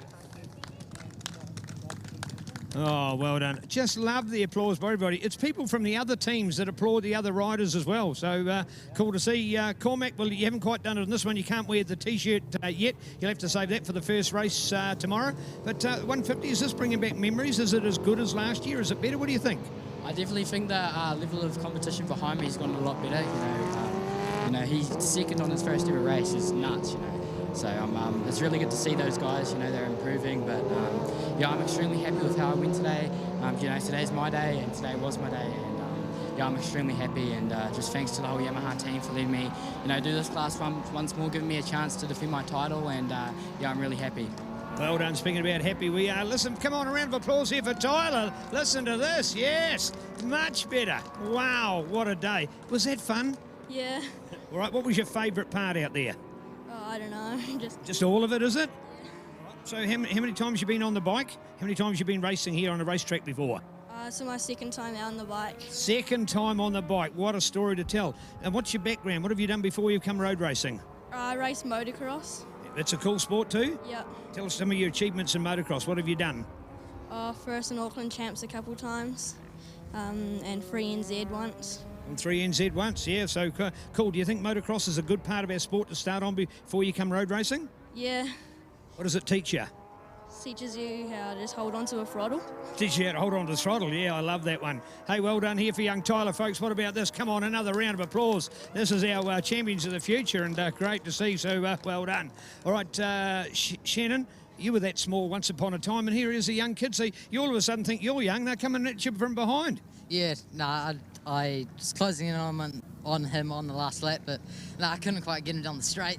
I need to lose some weight, but yeah, no, he raced good, yep. All right, what do you think of Taupo? You're a South Island visitor here. Do you enjoy this place? Yeah, I do actually, but it's not probably one of my favourite tracks, but I'm going good, so I'm happy. Well done, he is going good. What a great podium here, folks. Here it is for our 150 today. Tyler, first time ever at a major meeting, only his second time ever at a road race, and here he is, he cracks the podium. What a great story. Cormac, our reigning champion, is our number one, with Tyler in his debut here for NZSBK, finishing in second. Shannon joining us from Christchurch here in third place. Another great podium, a part of Aon Insurance. Pirelli, power is nothing without control, with Skysport Next, giving us the coverage for here in New Zealand and around the world. For New Zealand Superbike Road Racing Championships, bring it on. All right, fantastic. Awesome scenes down there. Supersport 150 podium wrapped up. We're going to move to this one here. This is race one for the race one of 3 for our sidecars this weekend, and certainly going to be exciting. The man on pole position, the number 73, Barry Smith and Stu Dorr. They've got a 31-point lead in the championship, and it is certainly all on here. Can he bring that Carl Cox Motorsport City Honda machine home with the 31-point lead in the championship? The man next to him, Adam Unsworth, with Bryce Rose doing the pastoring there. They are locked in a battle for second in the championship. There's 72 points with them, and 72 points for Andy Scriven and Tina McHugh, our two-time defending champions. They're sitting in third place. Second equal in the championship. They're third on the grid with Spike Taylor and Kendall Dunlop there in fourth place. A great start from the Boss Engineering Aprilia machine. So Adam and Bryce, they will lead into turn one. Barry and Stu, they know this place pretty well. First time pairing this year, and Baz started way back in the early 80s, and he's done sidecar racing all over the world. Very experienced campaigner, and certainly awesome to see him back on the F1 machine. We are flying with them at the moment. So the number 12 leads them into turn number 4, plunge down into turn 5. Awesome field of sidecars here. We've got 13 of them out on track. So most sidecars I've seen in a while. There's a mixture of F1 and F2 machines out there on track. And this one here, going to be a good one here. So 10-lap sidecar race. We've still got our Hyosung and Ninja Cup coming up after this. So plenty of action still to come.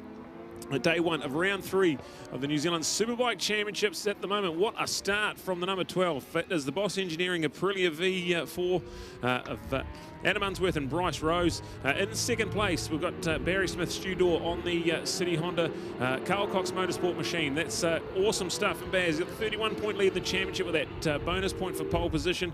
So just needs to be consistently finishing up the top, and should be allowed to wrap that title up. But it's never over till it's over, especially in sidecar racing. We've seen so much drama over the years, and don't discount this one here. So locked in a big tussle down the back straight at the moment. Barry Smith and Andy Scrivener. Tina McHugh doing the passion. They are the two-time defending New Zealand sidecar champions, and they've gone up into second place by the looks of it. No, Barry's going to argue back in there. Awesome riding from these guys into the flip-flop for the first of 10 times. It's the number 12 in command of this one here, but the battle for second place is electric. Barry Smith, Stu Dorr in second place. Andy Scrivener, Tina McHugh there in third. We've got awesome top 4 performance from the Lawrence brothers. They get better and better as the weekend goes on. They're sitting there in 4th place on the number 11 machine. We go to Spike Taylor, Kendall Dunlop there in 5th place. Great to have Kendall back swinging again. He's a former New Zealand champion back when she was in Team Pirate machine. So awesome to have Kendall back there. She's double classing as well. She'll be in the Hyosung Cup straight after this one. So it's certainly a busy lady at the office. As we look this one here, it's the Penrite Oils mobility wire wrapper machine. The number 17 rig, Spike Taylor doing the driving, Kendall Dunlop doing the pastoring. This is going to be cool. Mark Hall's Michelle McLean, the first of the F2 sidecars. It's all scored as just sidecars, but that's the smaller 600cc machine. They on the CTR, the bright orange and blue machine, the number 69. That is them. So they are 6th in this one. Gordon McEwen and Louis Scrivener on the second of the Team Green machines. It's the number 19. So they're in 7th place with Tracy Bryan, Joe Mickelson there on the second of the Carl Cox Motorsport outfits. That's the smaller F2 machine, and they're in 8th place. We've got Darryl Williams, Brian Flynn in 9th, and Ian Burke, Louise Blythe, another F2 machine there. 10th place with Dave MacArthur and Doug Corns on the Noble Shed machine. That's 11th place for them. We've got Pete and Bryce Rickard in 12th. We've also got Damien and Darren Prentice, just newcomers out there on the number 20 machine, the number 21 machine, sorry, and that's 13th place for them. So great 13 strong lineup of sidecars, and Barry Smith, Stu Dorr, they've had to fight for it, but they're in 2nd place now. They're first in the championship. Have they got something for the machine out in front? It's the number 12, Boss Engineering Aprilia V4. It's so cool to hear a Aprilia engine in a sidecar, one of the first to do it worldwide, and it's soon to get stronger and stronger. Every time they get on the racetrack, they get better and better, and out there they are leading this one here. So having a look at that one, 1.6 second lead, but the man in 2nd place, Barry Smith and Stu Dorr. That's the Carl Cox Motorsport City Honda machine, the number 73.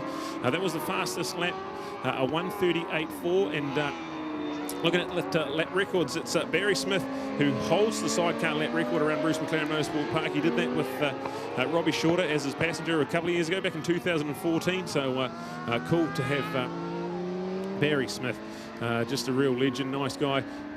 Got back into sidecar racing when he moved to New Zealand about 2012, and ever since then he has been such a force on the Carl Cox Motorsport team. Thank you so much to Carl Cox. He's does so much for New Zealand road racing, and he's going to be a feature in the next race as well. He sponsors the Ninja Cup with the Kawasaki Ninja 400, and there's a good 8-strong field of those out there as well.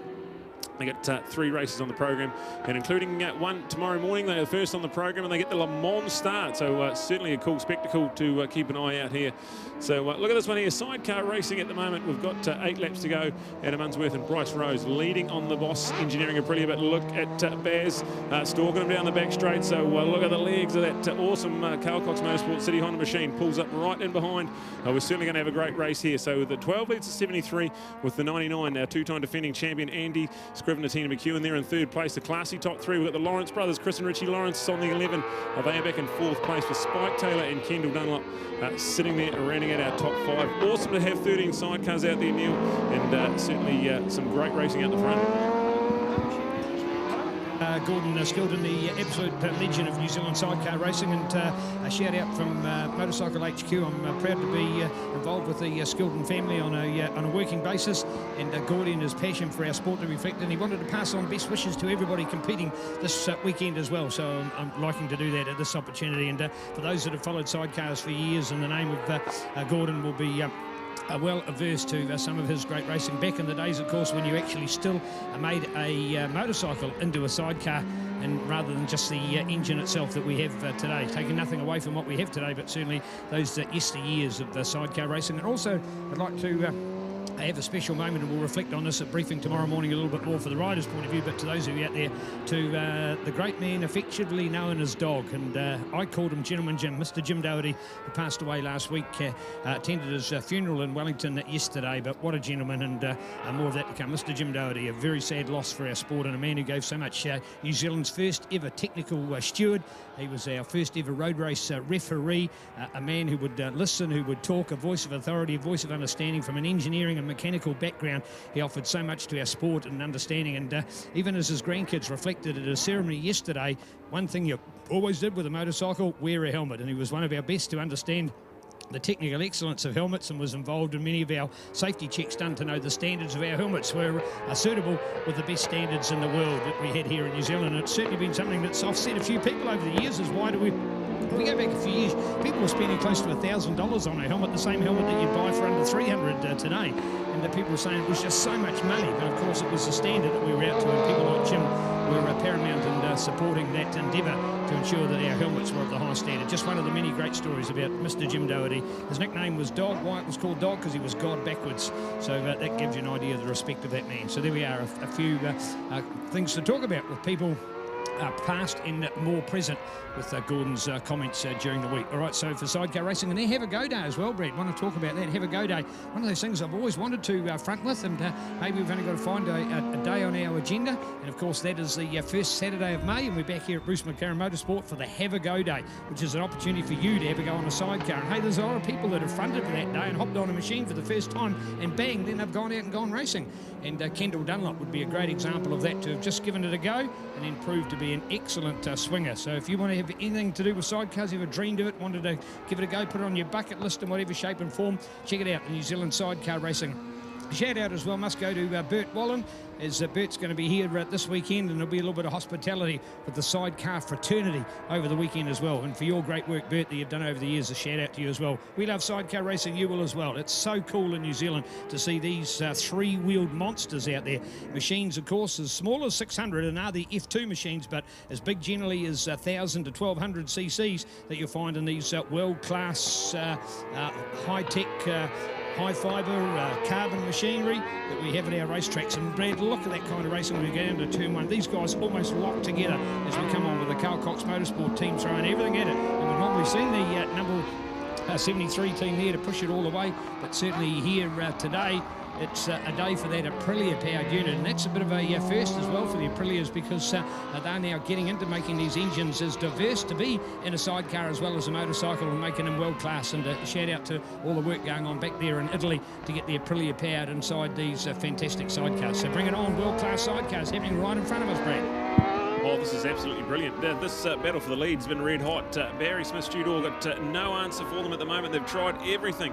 They've been pulled up alongside them down the back straight in the last couple of laps, but still can't find a way through. So Barry will know he's got that 31-point lead in the championship. Doesn't need to do anything too crazy, but definitely an experienced and legendary campaigner, Barry Smith. Stu Dawes' first-time passenger for this season, so great to have these guys as a pair, and they have been pretty dominant. They won the Sidecar Grand Prix. They've won 4 from 4. Unfortunately for the Sidecars, they've had 2 races at rounds 1 and 2 due to time restraints, and now hopefully they can get all 3 of these races in and have a real good time. So look at this one, the battle for the lead. It is nothing in as they go down the back straight. Has Barry and Stu got it? No, they don't. It's still going to be with Adam and Bryce. So Adam and Bryce on the Boss Engineering Aprilia machine. They are leading into the turn number 14. We've got Barry Smith, Stu Dawes in second place, but they're leading the championship. So they just need to hang in there, and they will be odds-on favourite, that massive 31-point lead. But look at Barry up the outside, right around the outside, takes the line away. What a move. Barry Smith and Stu Dawes. Has he got a little bit wide on the exit? I think he might have hung on to that. So look at that. What a move. That's a very experienced campaigner. Got the drive out of turn 14, round the outside down the front straight, and what a move. Barry Smith, Stu Dawes, new race leader. We've got Bryce and Adam there. So Adam doing the driving, Bryce doing the swing, and that is now second place for them. So this is all on. Andy Scribner, Tina McEwen sitting there in third place. They haven't quite had the campaign they wanted, but they are 2-time defending New Zealand Sidecar champions. Andy, one of the most decorated sidecar drivers in New Zealand. He's a real legend. He's sitting there in third place at the moment. He's locked on 72 points with Adam and Bryce, so second equal in the championship.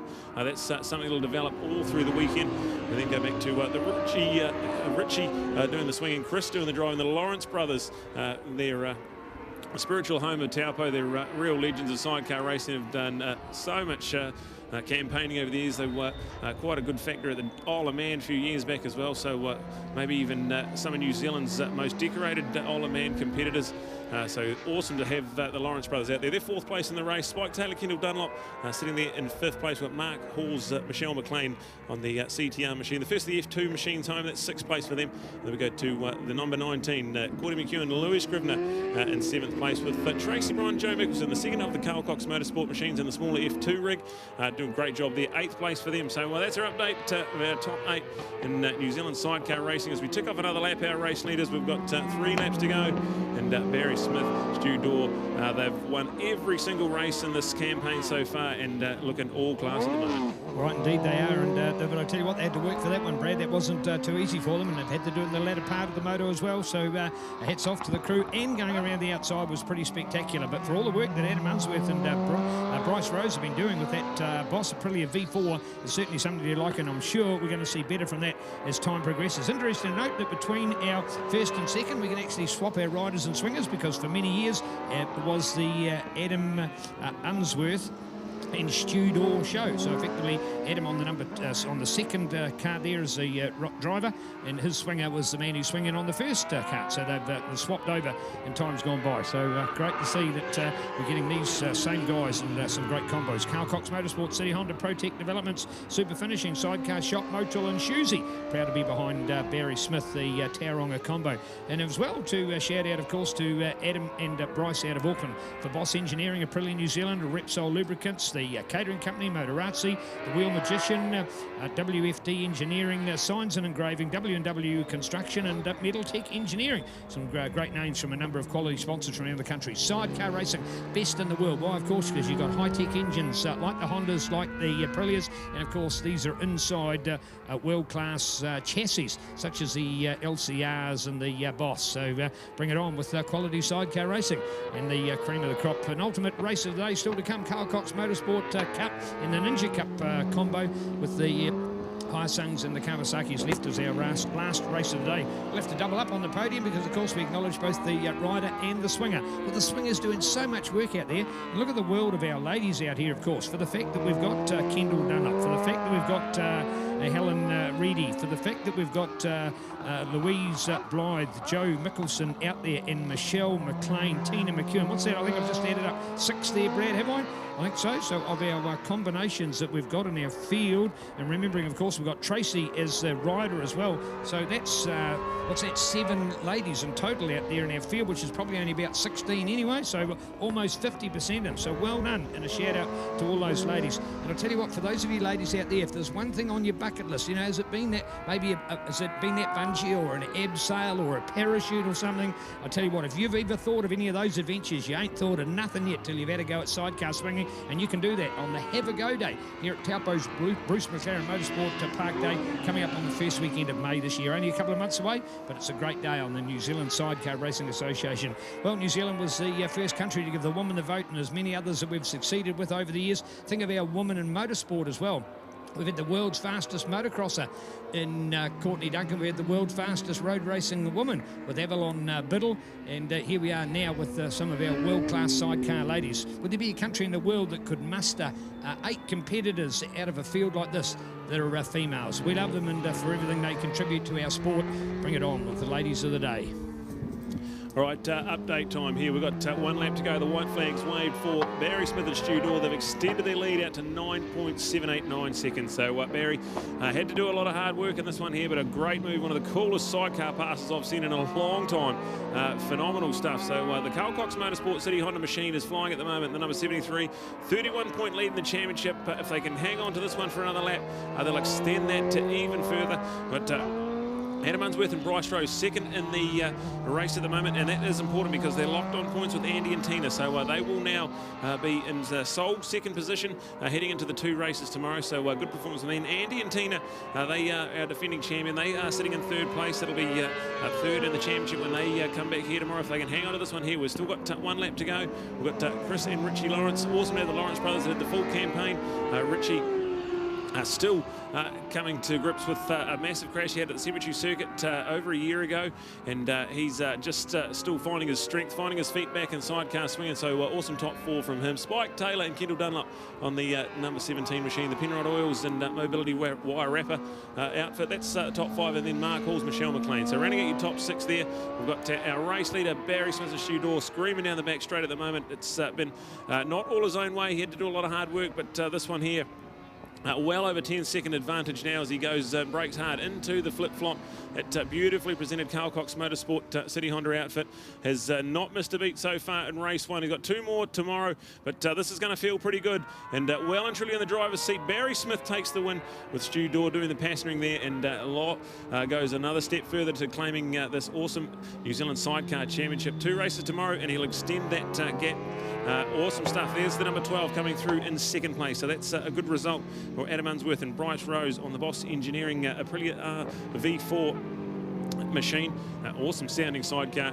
And we go back to the 99, Andy Scriven and Tina McEwen. So there we go with them, 3rd place. Them some more good quality championship points for the team in 4th place. The number 11 outfit of Chris and Richie Lawrence on the Coleman Suzuki.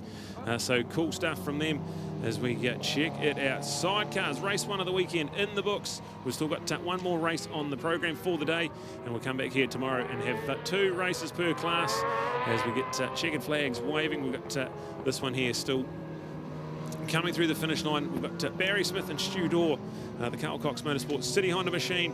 Awesome stuff from Baz. He's a very experienced campaigner. Started way back in the early 80s in the UK. He's raced all over the world and has had many good accolades. He gets the win with Stu Dorr doing the passengering, so awesome stuff. Adam Unsworth, Bryce Rose, that's 2nd place for them. Andy and Tina, that's 3rd place on the Team 99 machine. Chris and Richie Lawrence get home in 4th. Spike Taylor and Kendall Dunlop, a new pairing for the weekend. They are in 5th place. Gordy McEwen and Louis Scrivener just get home over Mark Halls, Michelle McLean. They had a great battle all throughout that race. Tracy, Brian, Joe Mickelson on the Carl Cox machine. They are in 8th place. Darryl Williams and Brian Flynn in 9th. We go then to Ian Burke and Louise Blythe having some fun out there on the F2 machine. That's 10th place. Dave MacArthur and Doug Corns on the Noble Shed machine. That is 11th place for them. And then Pete Brad and Bryce Rickard rounding out our top 12. We will cross down to Neil, who's got our race 1 sidecar podium update.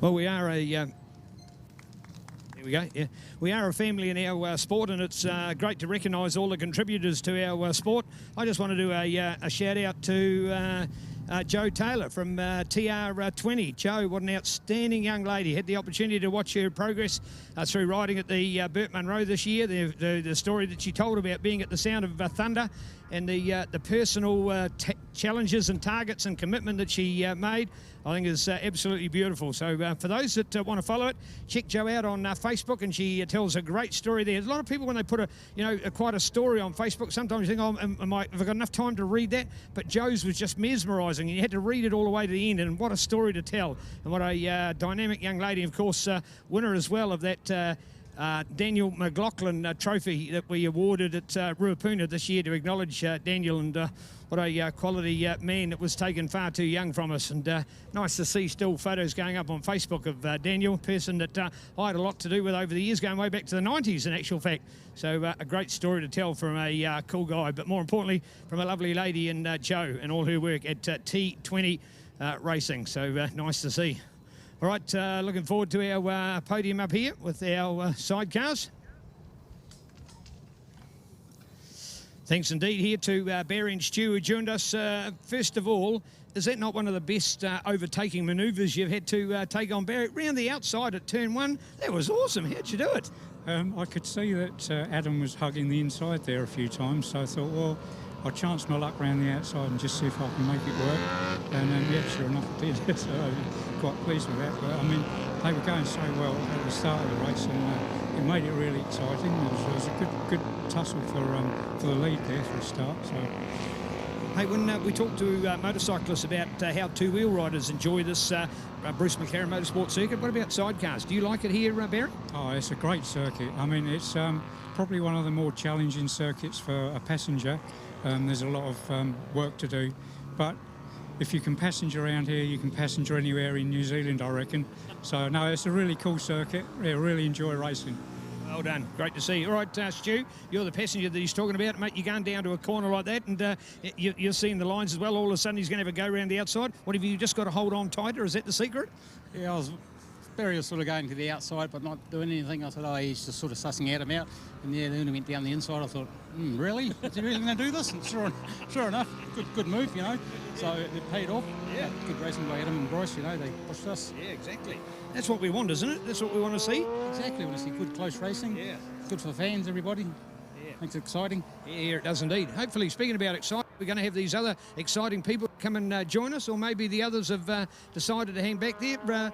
To Louis and Andy up here. Love to see you up here, guys. Look, so you can just walk straight on. We'll cut to the chase and go straight to the better looking one. And yeah. Hey, a little bit tough for the team out there today. We just see things are not quite 100%. How does it feel? Oh, it is super slippery out there, and it's making my life hell. It is just unbelievably slippery. We haven't been able to get grip all day.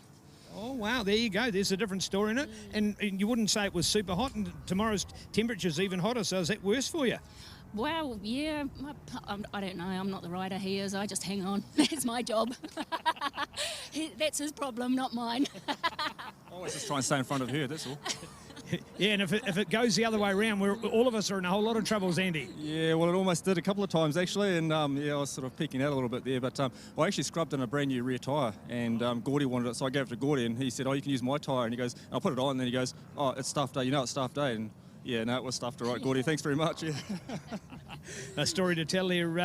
Andy, 5 decades of racing, but you've seen Taupo circuit grow from that little circuit to the big circuit. This is home for you. It's a pretty cool place for sidecars. Yeah, I can't wait just to drive home my leathers in about 5 minutes' time and just jump in a hot bath, I think, because I'm only 5 minutes down the road. But, yeah, now this track has gone from, you know, strength to strength, and, you know, from the days with the old dirt track to the sealed and the small, and then now to the A1 GP track and stuff like that. And it's, this is an awesome track. It's just the dust on it today. It's the wind in Taupo the last couple of days has just put dust everywhere. And stones, man, it's like getting sandblasted. Yeah. Following Barry and Adam, their thing is just wheel spinning out of corners and just, it's like a projectile just comes straight down your top. Yeah, so it's a lot of fun. Yeah, a lot of pain. There we go. Great story. Thank you. We don't always get to hear these, and a chance here to talk to the other crew. And first of all, Bryce, you hanging on, mate? Yeah, only just in that one. It was a hard race. It was a good hard race though, you know. It was really good. All right, and Bryce, still more development work, mate, but hey, you're getting closer to these boys all the time.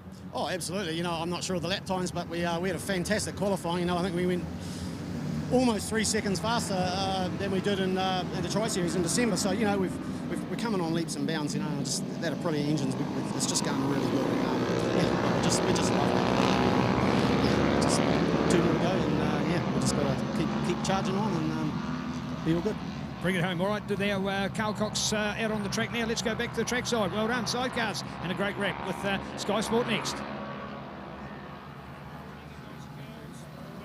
All right, here we go with this one here. We are into Sidecars. Podium there, we've wrapped that one up, and now we're into the final race of the day here on Saturday, Super Saturday here, round 3 of the New Zealand Superbike Championships, and it is the Carl Cox Ninja Cup.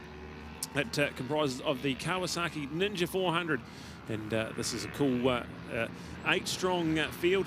Great to have 8 Ninja 400s out there. This Carl Cox Ninja Cup, that's out there. And also what you've got in behind them, the second wave of riders, that is the Hyosung Cup.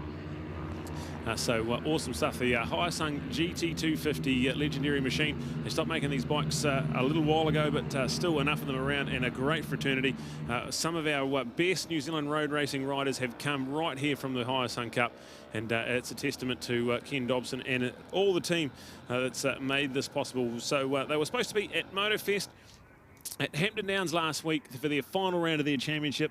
With that being cancelled, we thought, what a perfect idea to send them to round number 3, which was supposed to be round 4, but it is still the finale. So these guys here having their final rounds of their series, and we'll see out there on the number 1 machine out in front, Jesse Stroud, son of the legendary Andrew Stroud.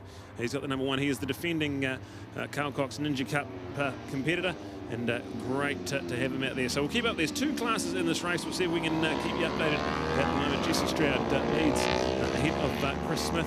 We go Colin Box and Fabio Palasantos up there in 4th place. Sean White, Billy Fuller, and Evan Hansen with Ben Cook. That's our Ninja Cup. So that's fantastic. We've also got in there our Carl Cox Hyosung Cup as well. Ben Cook leads Vaughan Main with Amber in there. So go Amber Erasmus. We've also got Cameron in there. Some action all over this one here. So 2 classes, we'll keep you updated. And these guys get a 6-lapper here right now. There are 5 of those to go. And then coming up tomorrow, they get 2 more races, and one of them with the all-awesome Le Mans start. So something unique and exciting as part of the Carl Cox Ninja Cup and the Carl Cox Hyosung Cup out here at the moment. So 5 laps to go on this one. Jesse Stroud has a second, 1 second advantage back to Chris there in 2nd place. So awesome stuff. And the number 1 on the bike must feel pretty good. We've got the future of the sport in the Carl Cox Ninja Cup with Jesse, Chris. You've got Colin, Fabiano, Sean, Billy and Evan. Also got Andrew out there as well in 8th place.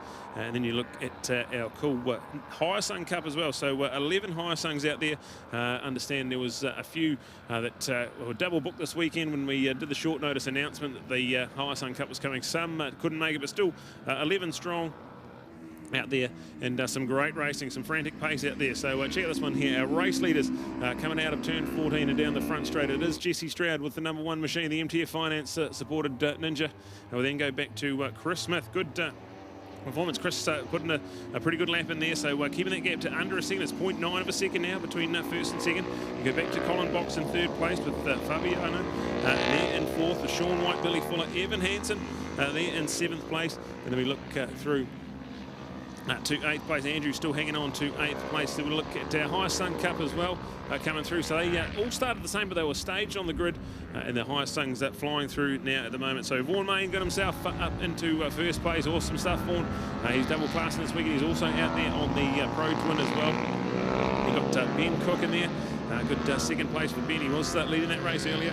We've got Cameron and Amber 3rd and 4th. Kendall Dunlop up into 5th place. She was just on the back of a Sidecar for 10 laps, so she will be absolutely shattered. This is a very physically demanding track for a Sidecar swinger, and conditions are pretty brutal out there as well. So well done, top 5 for Kendall.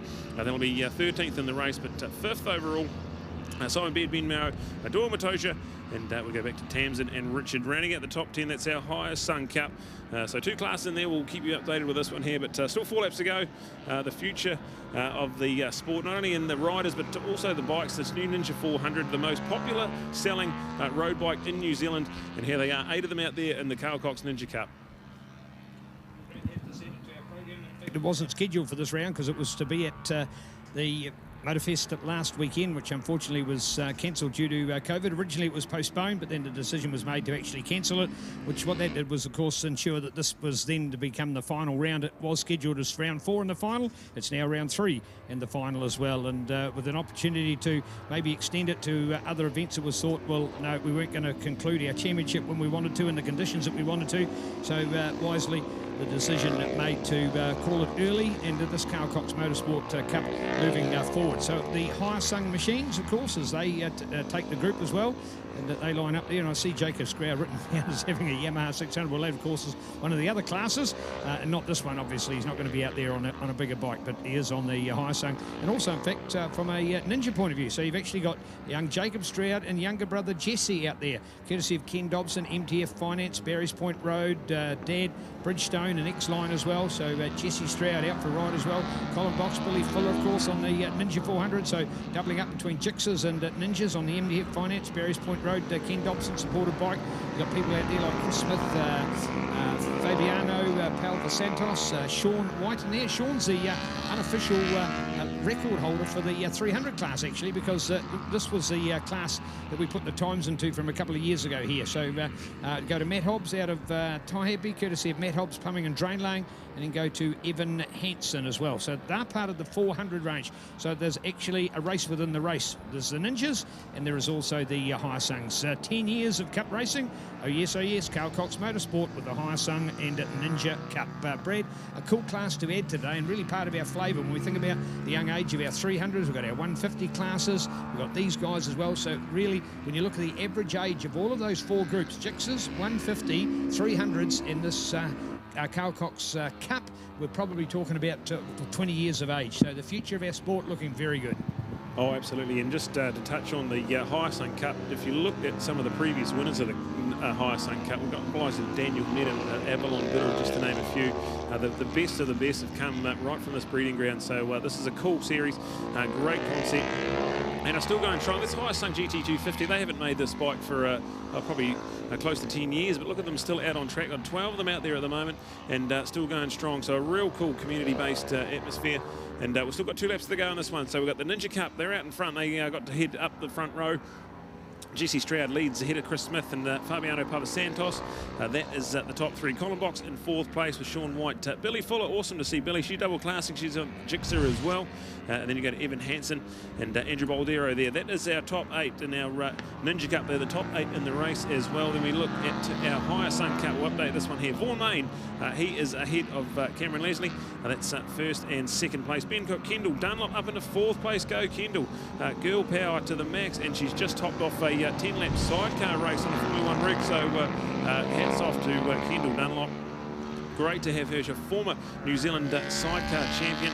She's won TTs and GPs as well, so cool to have Kendall out there on the solo machine. The number 52, 4th place in the Higher Sun Cup, 12th in the race. Simon Beard, Ben Mayo, Amber Erasmus, Dora Matosha, and then you go back to Tamsin and Richard. Rounding out our top 10 in our Higher Sun Cup, we've got awesome stuff here, and white flag ready and waiting for a young man, a former a 2-time Gixxer Cup champion. He's a former Ninja Cup champion, a 4 Higher Sun Cup champion. He is the future of the sport. Jesse Stroud, he's got the number 1 on the machine and the white flag waving. So 1 lap to go, but look at Chris giving a real run for his money here. So less than a second. It's down to 0.5. It was up to about 0.9 a couple of laps ago. So have a look at this one here. We might have some fireworks on our last lap of this one. The Carl Cox Ninja Cup coming alive. All right, shout out must go to Kendall Dunlop, as Brad's been pointing out, straight off a 10-lapper sidecar swinger. There are many people that at the end of a sidecar race are absolutely shattered, can't even hold on to a bike any longer. That she hops out on a 2-wheel machine and goes out there and throws the body on the line. What an incredible woman. And for that fact, of course, she's a mother, she's a wife, she's a housewife, she's a sidecar swinger, and she's a 2-wheel road racer as well. What a dynamic lady, and a lovely one at that. So hats off to the fantastic Kendall Kendall Dunlop for her great work on the racetrack, courtesy of Kiwi Bike Insurance, GVR. That's Gav Veltmeyer Racing. Shout out to Gav and Julie here today. Spotted them before, didn't have time to have a chat, guys, but we'll hopefully do that before the weekend's out. And Team Dunlop Racing, and not the Dunlops that you think of. This is the Dunlop with the family name. The Dunlops are racing, and they're a beautiful couple, and now, of course, parents as well. So we love them and salute them. So well done. Shout out to Matt, to Kendall, and the family. This is what our sport's all about. Let's go racing, everybody. Wow, so cool to see. 10 years of this cool Carl Cox Motorsport Cup with Hyasungs was originally part of it, and because the Hyasung GT250 no longer a production bike made, just to see the class wouldn't die completely, we've added the Ninjas in there, the Kawasaki 400. Talks of now whether the Ninja 400 should be involved in Supersport racing. It's not on an international scale, and there's talks as to whether we should be adopting international, or are we trying to foster more racing here in New Zealand. So that's a sort of a key question floating in our sport here at the moment. But bring on the Ninjas as we come home. All the way, Brad, there it is. Checkered flag time. Jesse Stroud will take the win, so a pretty awesome finish to that one there. Chris Smith finishes just half a second on, and he finishes with the fastest lap of the race, so a 1:43.8 for Chris Smith. Good to know he's got the speed, and I mean, you can really, you can get a good start off the line, but this Le Mans start really does separate the men from the boys. It's going to be awesome, so keep an eye on that one here. We've got 2 more races for them on the weekend tomorrow on Super Sunday. At the 3rd and final round of our New Zealand Superbike Championships, and great to have our Carl Cox Ninja Cup and the Carl Cox Hyasung Cup. Wicked stuff from these guys here. We'll keep you updated with the results, but Jesse Stroud does take the win in the Ninja Cup ahead of Chris Smith and Fabiano. So there we go with that one there in the books now. What a day at the office. Jesse Stroud, Chris Smith with Fabio Fava Santos there. That's your top 3. Sean White gets 4th place, so awesome stuff. We'll go to Billy Fuller on the MTF Finance number 21 machine. Evan Hansen there in 6th place. We've got Cameron Leslie and Vaughan Main. So Cameron gets up and takes it out. So Cameron over Vaughan with Ben Cook there in 3rd for the Hyasungs, but 9th in the race. Andrew Baldero will finish up in 10th place, the 8th of the Ninjas home, Benmo and Simon Beard. That's our top 12. Mixture of 2 classes in there. We've got the Hyasung Cup and also the Ninja Cup in there. Brilliant stuff, but on our podium it's going to be Jesse Stroud, Chris Smith and Fabiano. Piper Santos will cross the Neil, who will have our podium presentation.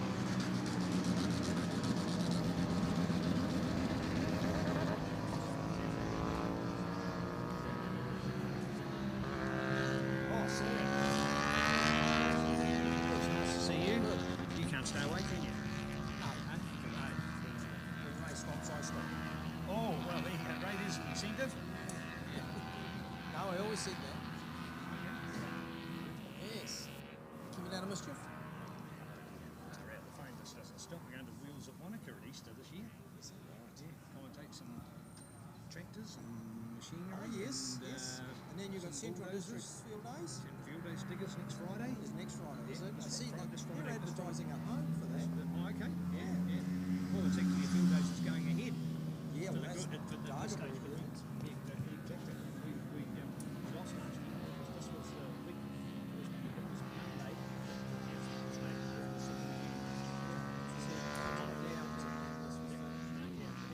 This weekend was motocross. We were at Taupo for the final round tomorrow. Yeah. And then after that, they made the decision. So when's the next motocross? Probably go 2 weeks. No, next Saturday. Next Saturday. Next week. I'm doing tickets on Friday and then drive Friday night. Motocross on Saturday. Sunday's off the motocross team.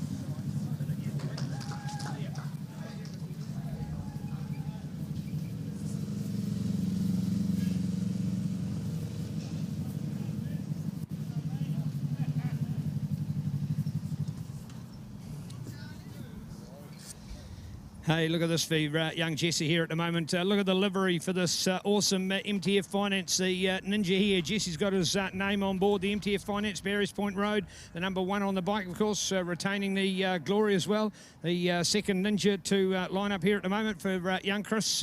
Well done to have him on board. Kawasaki as well, and the Ninja, courtesy of Vertex Lubricants, Mr. Motorcycles. Another MTF Finance, of course, are a co-sponsor with our Ninja Racing as well, in conjunction with Carl Cox Motorsport. And the third one to have up here will be Fabiano. So looking forward to having these guys join us. So here we go. Oh, look at this from Chris. He's really feeling that, isn't he? Hey, he's just hopped off the bike with one huge relief. In fact, it was lucky that he got his helmet off. The sweat just literally pouring off the brow there at the moment. So cool to see. In our team, well, in fact, we're going to find a few others come home. We've got a few more in our field back in here. Here is young Ben. So we've got another of our line-up here with our MTF Finance group. Of course, this is our last one of the day, folks. There's no deadline for the next race, so we'll take a little bit of time for these guys and do a podium. First of all, to Jesse here. First of all, Jesse, is it still a cool class to be in? Heck yeah, this is it's awesome. Like 400 just handles so nice, and it's like it's got good speed, so I love it. Do you think there'll be a place for these in 300 racing? Do you think they should be in the class? Yeah, I really hope so. Like, they're just such cool bikes to ride, and it would just be a shame to see them miss out, really. All right, indeed. So what's Taupo like out there today? It was pretty cold in that race, but yeah, it was like the bike handled it real well, and yeah, I just loved it. It just felt so nice. And right, so here's Chris as a relative newcomer. He's giving it a bit of a run, wasn't he? Yeah, he was. I kept looking behind, and I was like, oh, he's still there, and I was pushing harder and harder. But yeah. Right. And tell us what Jesse Stroud's up to these days. Oh, not too much, really. Haven't really been doing too much racing recently, but it's really good to get back on the bike. Yeah, just love it. Good. Still at school? Nah. Nah. You in school overrated? Yep, school's overrated. Cool, mate. What are you doing? Yeah, just a little bit of working at the moment, and maybe a bit of study coming up soon. So yeah. Well done. Cool, Jesse. Nice to see you. Well done.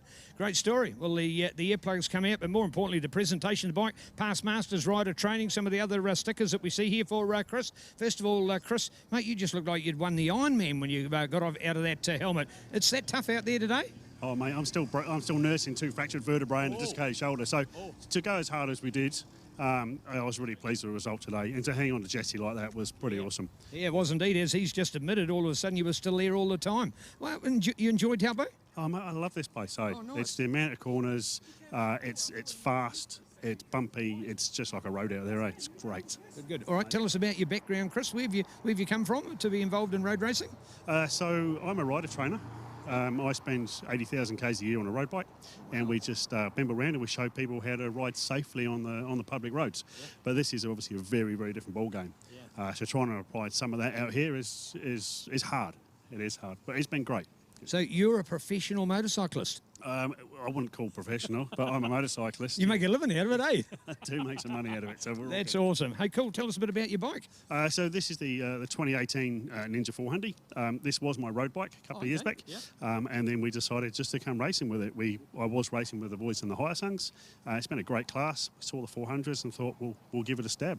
And supporting the Kawasaki, they're a great supporter of us as a company and the Cup. So yeah, trying to fly the flag for those boys. They're really good for racing in New Zealand. They're great supporters. So you got a chiropractor and masseuse range for after racing, so you're back tomorrow? Yeah, totally. Quick trip down to Spa Park in the river there, get soak in the hot pools, and then, yeah, massage and back for it tomorrow. Good on you. Awesome. What a cool story. Loving all this. Here we are. We're spinning it all around. We're going over to our Hyosung Cup over here to young Ben, and you can get an idea of the difference between the 400s and the 250. Ben, do you like this bike? Yeah, I love it. Yeah, I've been riding Hyasungs for 9 years now. Oh, wow. Had to go on the Kawasaki's, both a lot of fun, different bikes, but yeah, brilliant. Hey, what if you're looking to somebody out there and trying to tell them to have a go at road racing, what would be the thing that you'd say to somebody is the #1 enticement to come and have a go with you boys? Oh yeah, absolutely. Come and join the Hyosung Cup, the Carl Cox Motorsport Cup. It's brilliant series. A lot of support in that series. A lot of fun, cheap racing. Just a great starter. All right, tell people some of the events you do. What are the tracks you race on? Hampton Downs and Taupo, so we're based in the North Island for this series. Yeah. But yeah, brilliant. Great to have us down here. All right, and what do you do on the other days of the week? I run a small business, land surveying, so... Well done. Yeah. Do we need more land? Yeah, absolutely. That's a job. You've got that for life, haven't you? Yeah, sure. Well done. Cool story, Ben. Thank you very much. So neat to see. Let's come back over here a little bit at the moment because we've still got more that we can catch up with in our field over here. We've got Cameron. First of all, Cameron, a few years of Hyasungs. Do you like it? Oh, it's good fun. This is actually my first season. I've just started out. Kind bloke called Ferg, who used to race Hyasungs, saw me being a muppet on big bikes and threw a little bike under me. and turns out they're good fun to race. Yep. But no, it's absolutely incredible racing. It's very budget friendly. It's normally only North Auckland, North Island. But absolutely great racing for next to no costs relative to the larger bikes. I do have to thank Ferg, who got the bike for me, Protector Insurance and Bailey's Real Estate, who for some odd reason think it's a good idea to give me tyres to go and do stupid stuff with. But no, it's great fun. All right, same question I asked Ben. If somebody out there is thinking about having a go at motorcycle road racing, why would you say to come and join the Carl Cox Motorsport Cup? It's a great community. It's really friendly. It's run by a great bloke, Ken Dobson. He's helpful to all of us. It's more of a community where you're laughing with each other rather than getting angry about the guy who just busted you up in the last corner. And it's very friendly on the bank account. It costs next to nothing relatively to go racing. So it's an amazing class to get started with amazing people who are willing to help. What a cool story, and that's what we've talked about. The end of our day here, folks. This has been our Carl Cox Motorsport Cup, incorporating the Hyasungs and the Kawasaki Ninjas. No, they're different bikes at a different level. They're split into the two, and we're just loving the fact that they're part of our race day here. That's a wrap from Super Saturday here, round number 3 in the final for NZSBK 2021, but it's all still on again tomorrow. This class, plus the Supers, plus the Sidecars, all of them will be back not just once, but for twice. So hope you can stay and join us. We've got the most awesome motorcycle racing happening in New Zealand, for that matter, happening in the world, right here, NZSBK 2021. Bring it on with Sky Sport Next, Aon Insurance and Pirelli. Power is nothing without control. Good afternoon, everybody. Have a safe trip. God bless. See you tomorrow. Yeah, well, you make that look easy. All right, awesome stuff. Thank you very much for joining us. That is a wrap of day 1 at the round number 3 of the New Zealand Superbike Championships, Bruce McLaren Motorsport Park. We've been treated to some awesome racing, and a massive thank you for your coverage. Thank you to CTAS and the team. Grant does a wonderful job. Thank you to Sky Sport Next, bringing us this coverage to the world. And thank you very much to our marshals and our head MNZ officials.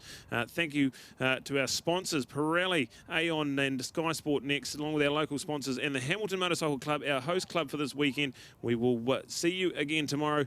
Have a safe night, and we'll see you back here for Super Sunday and the 3rd and final round of our New Zealand Superbike Championships.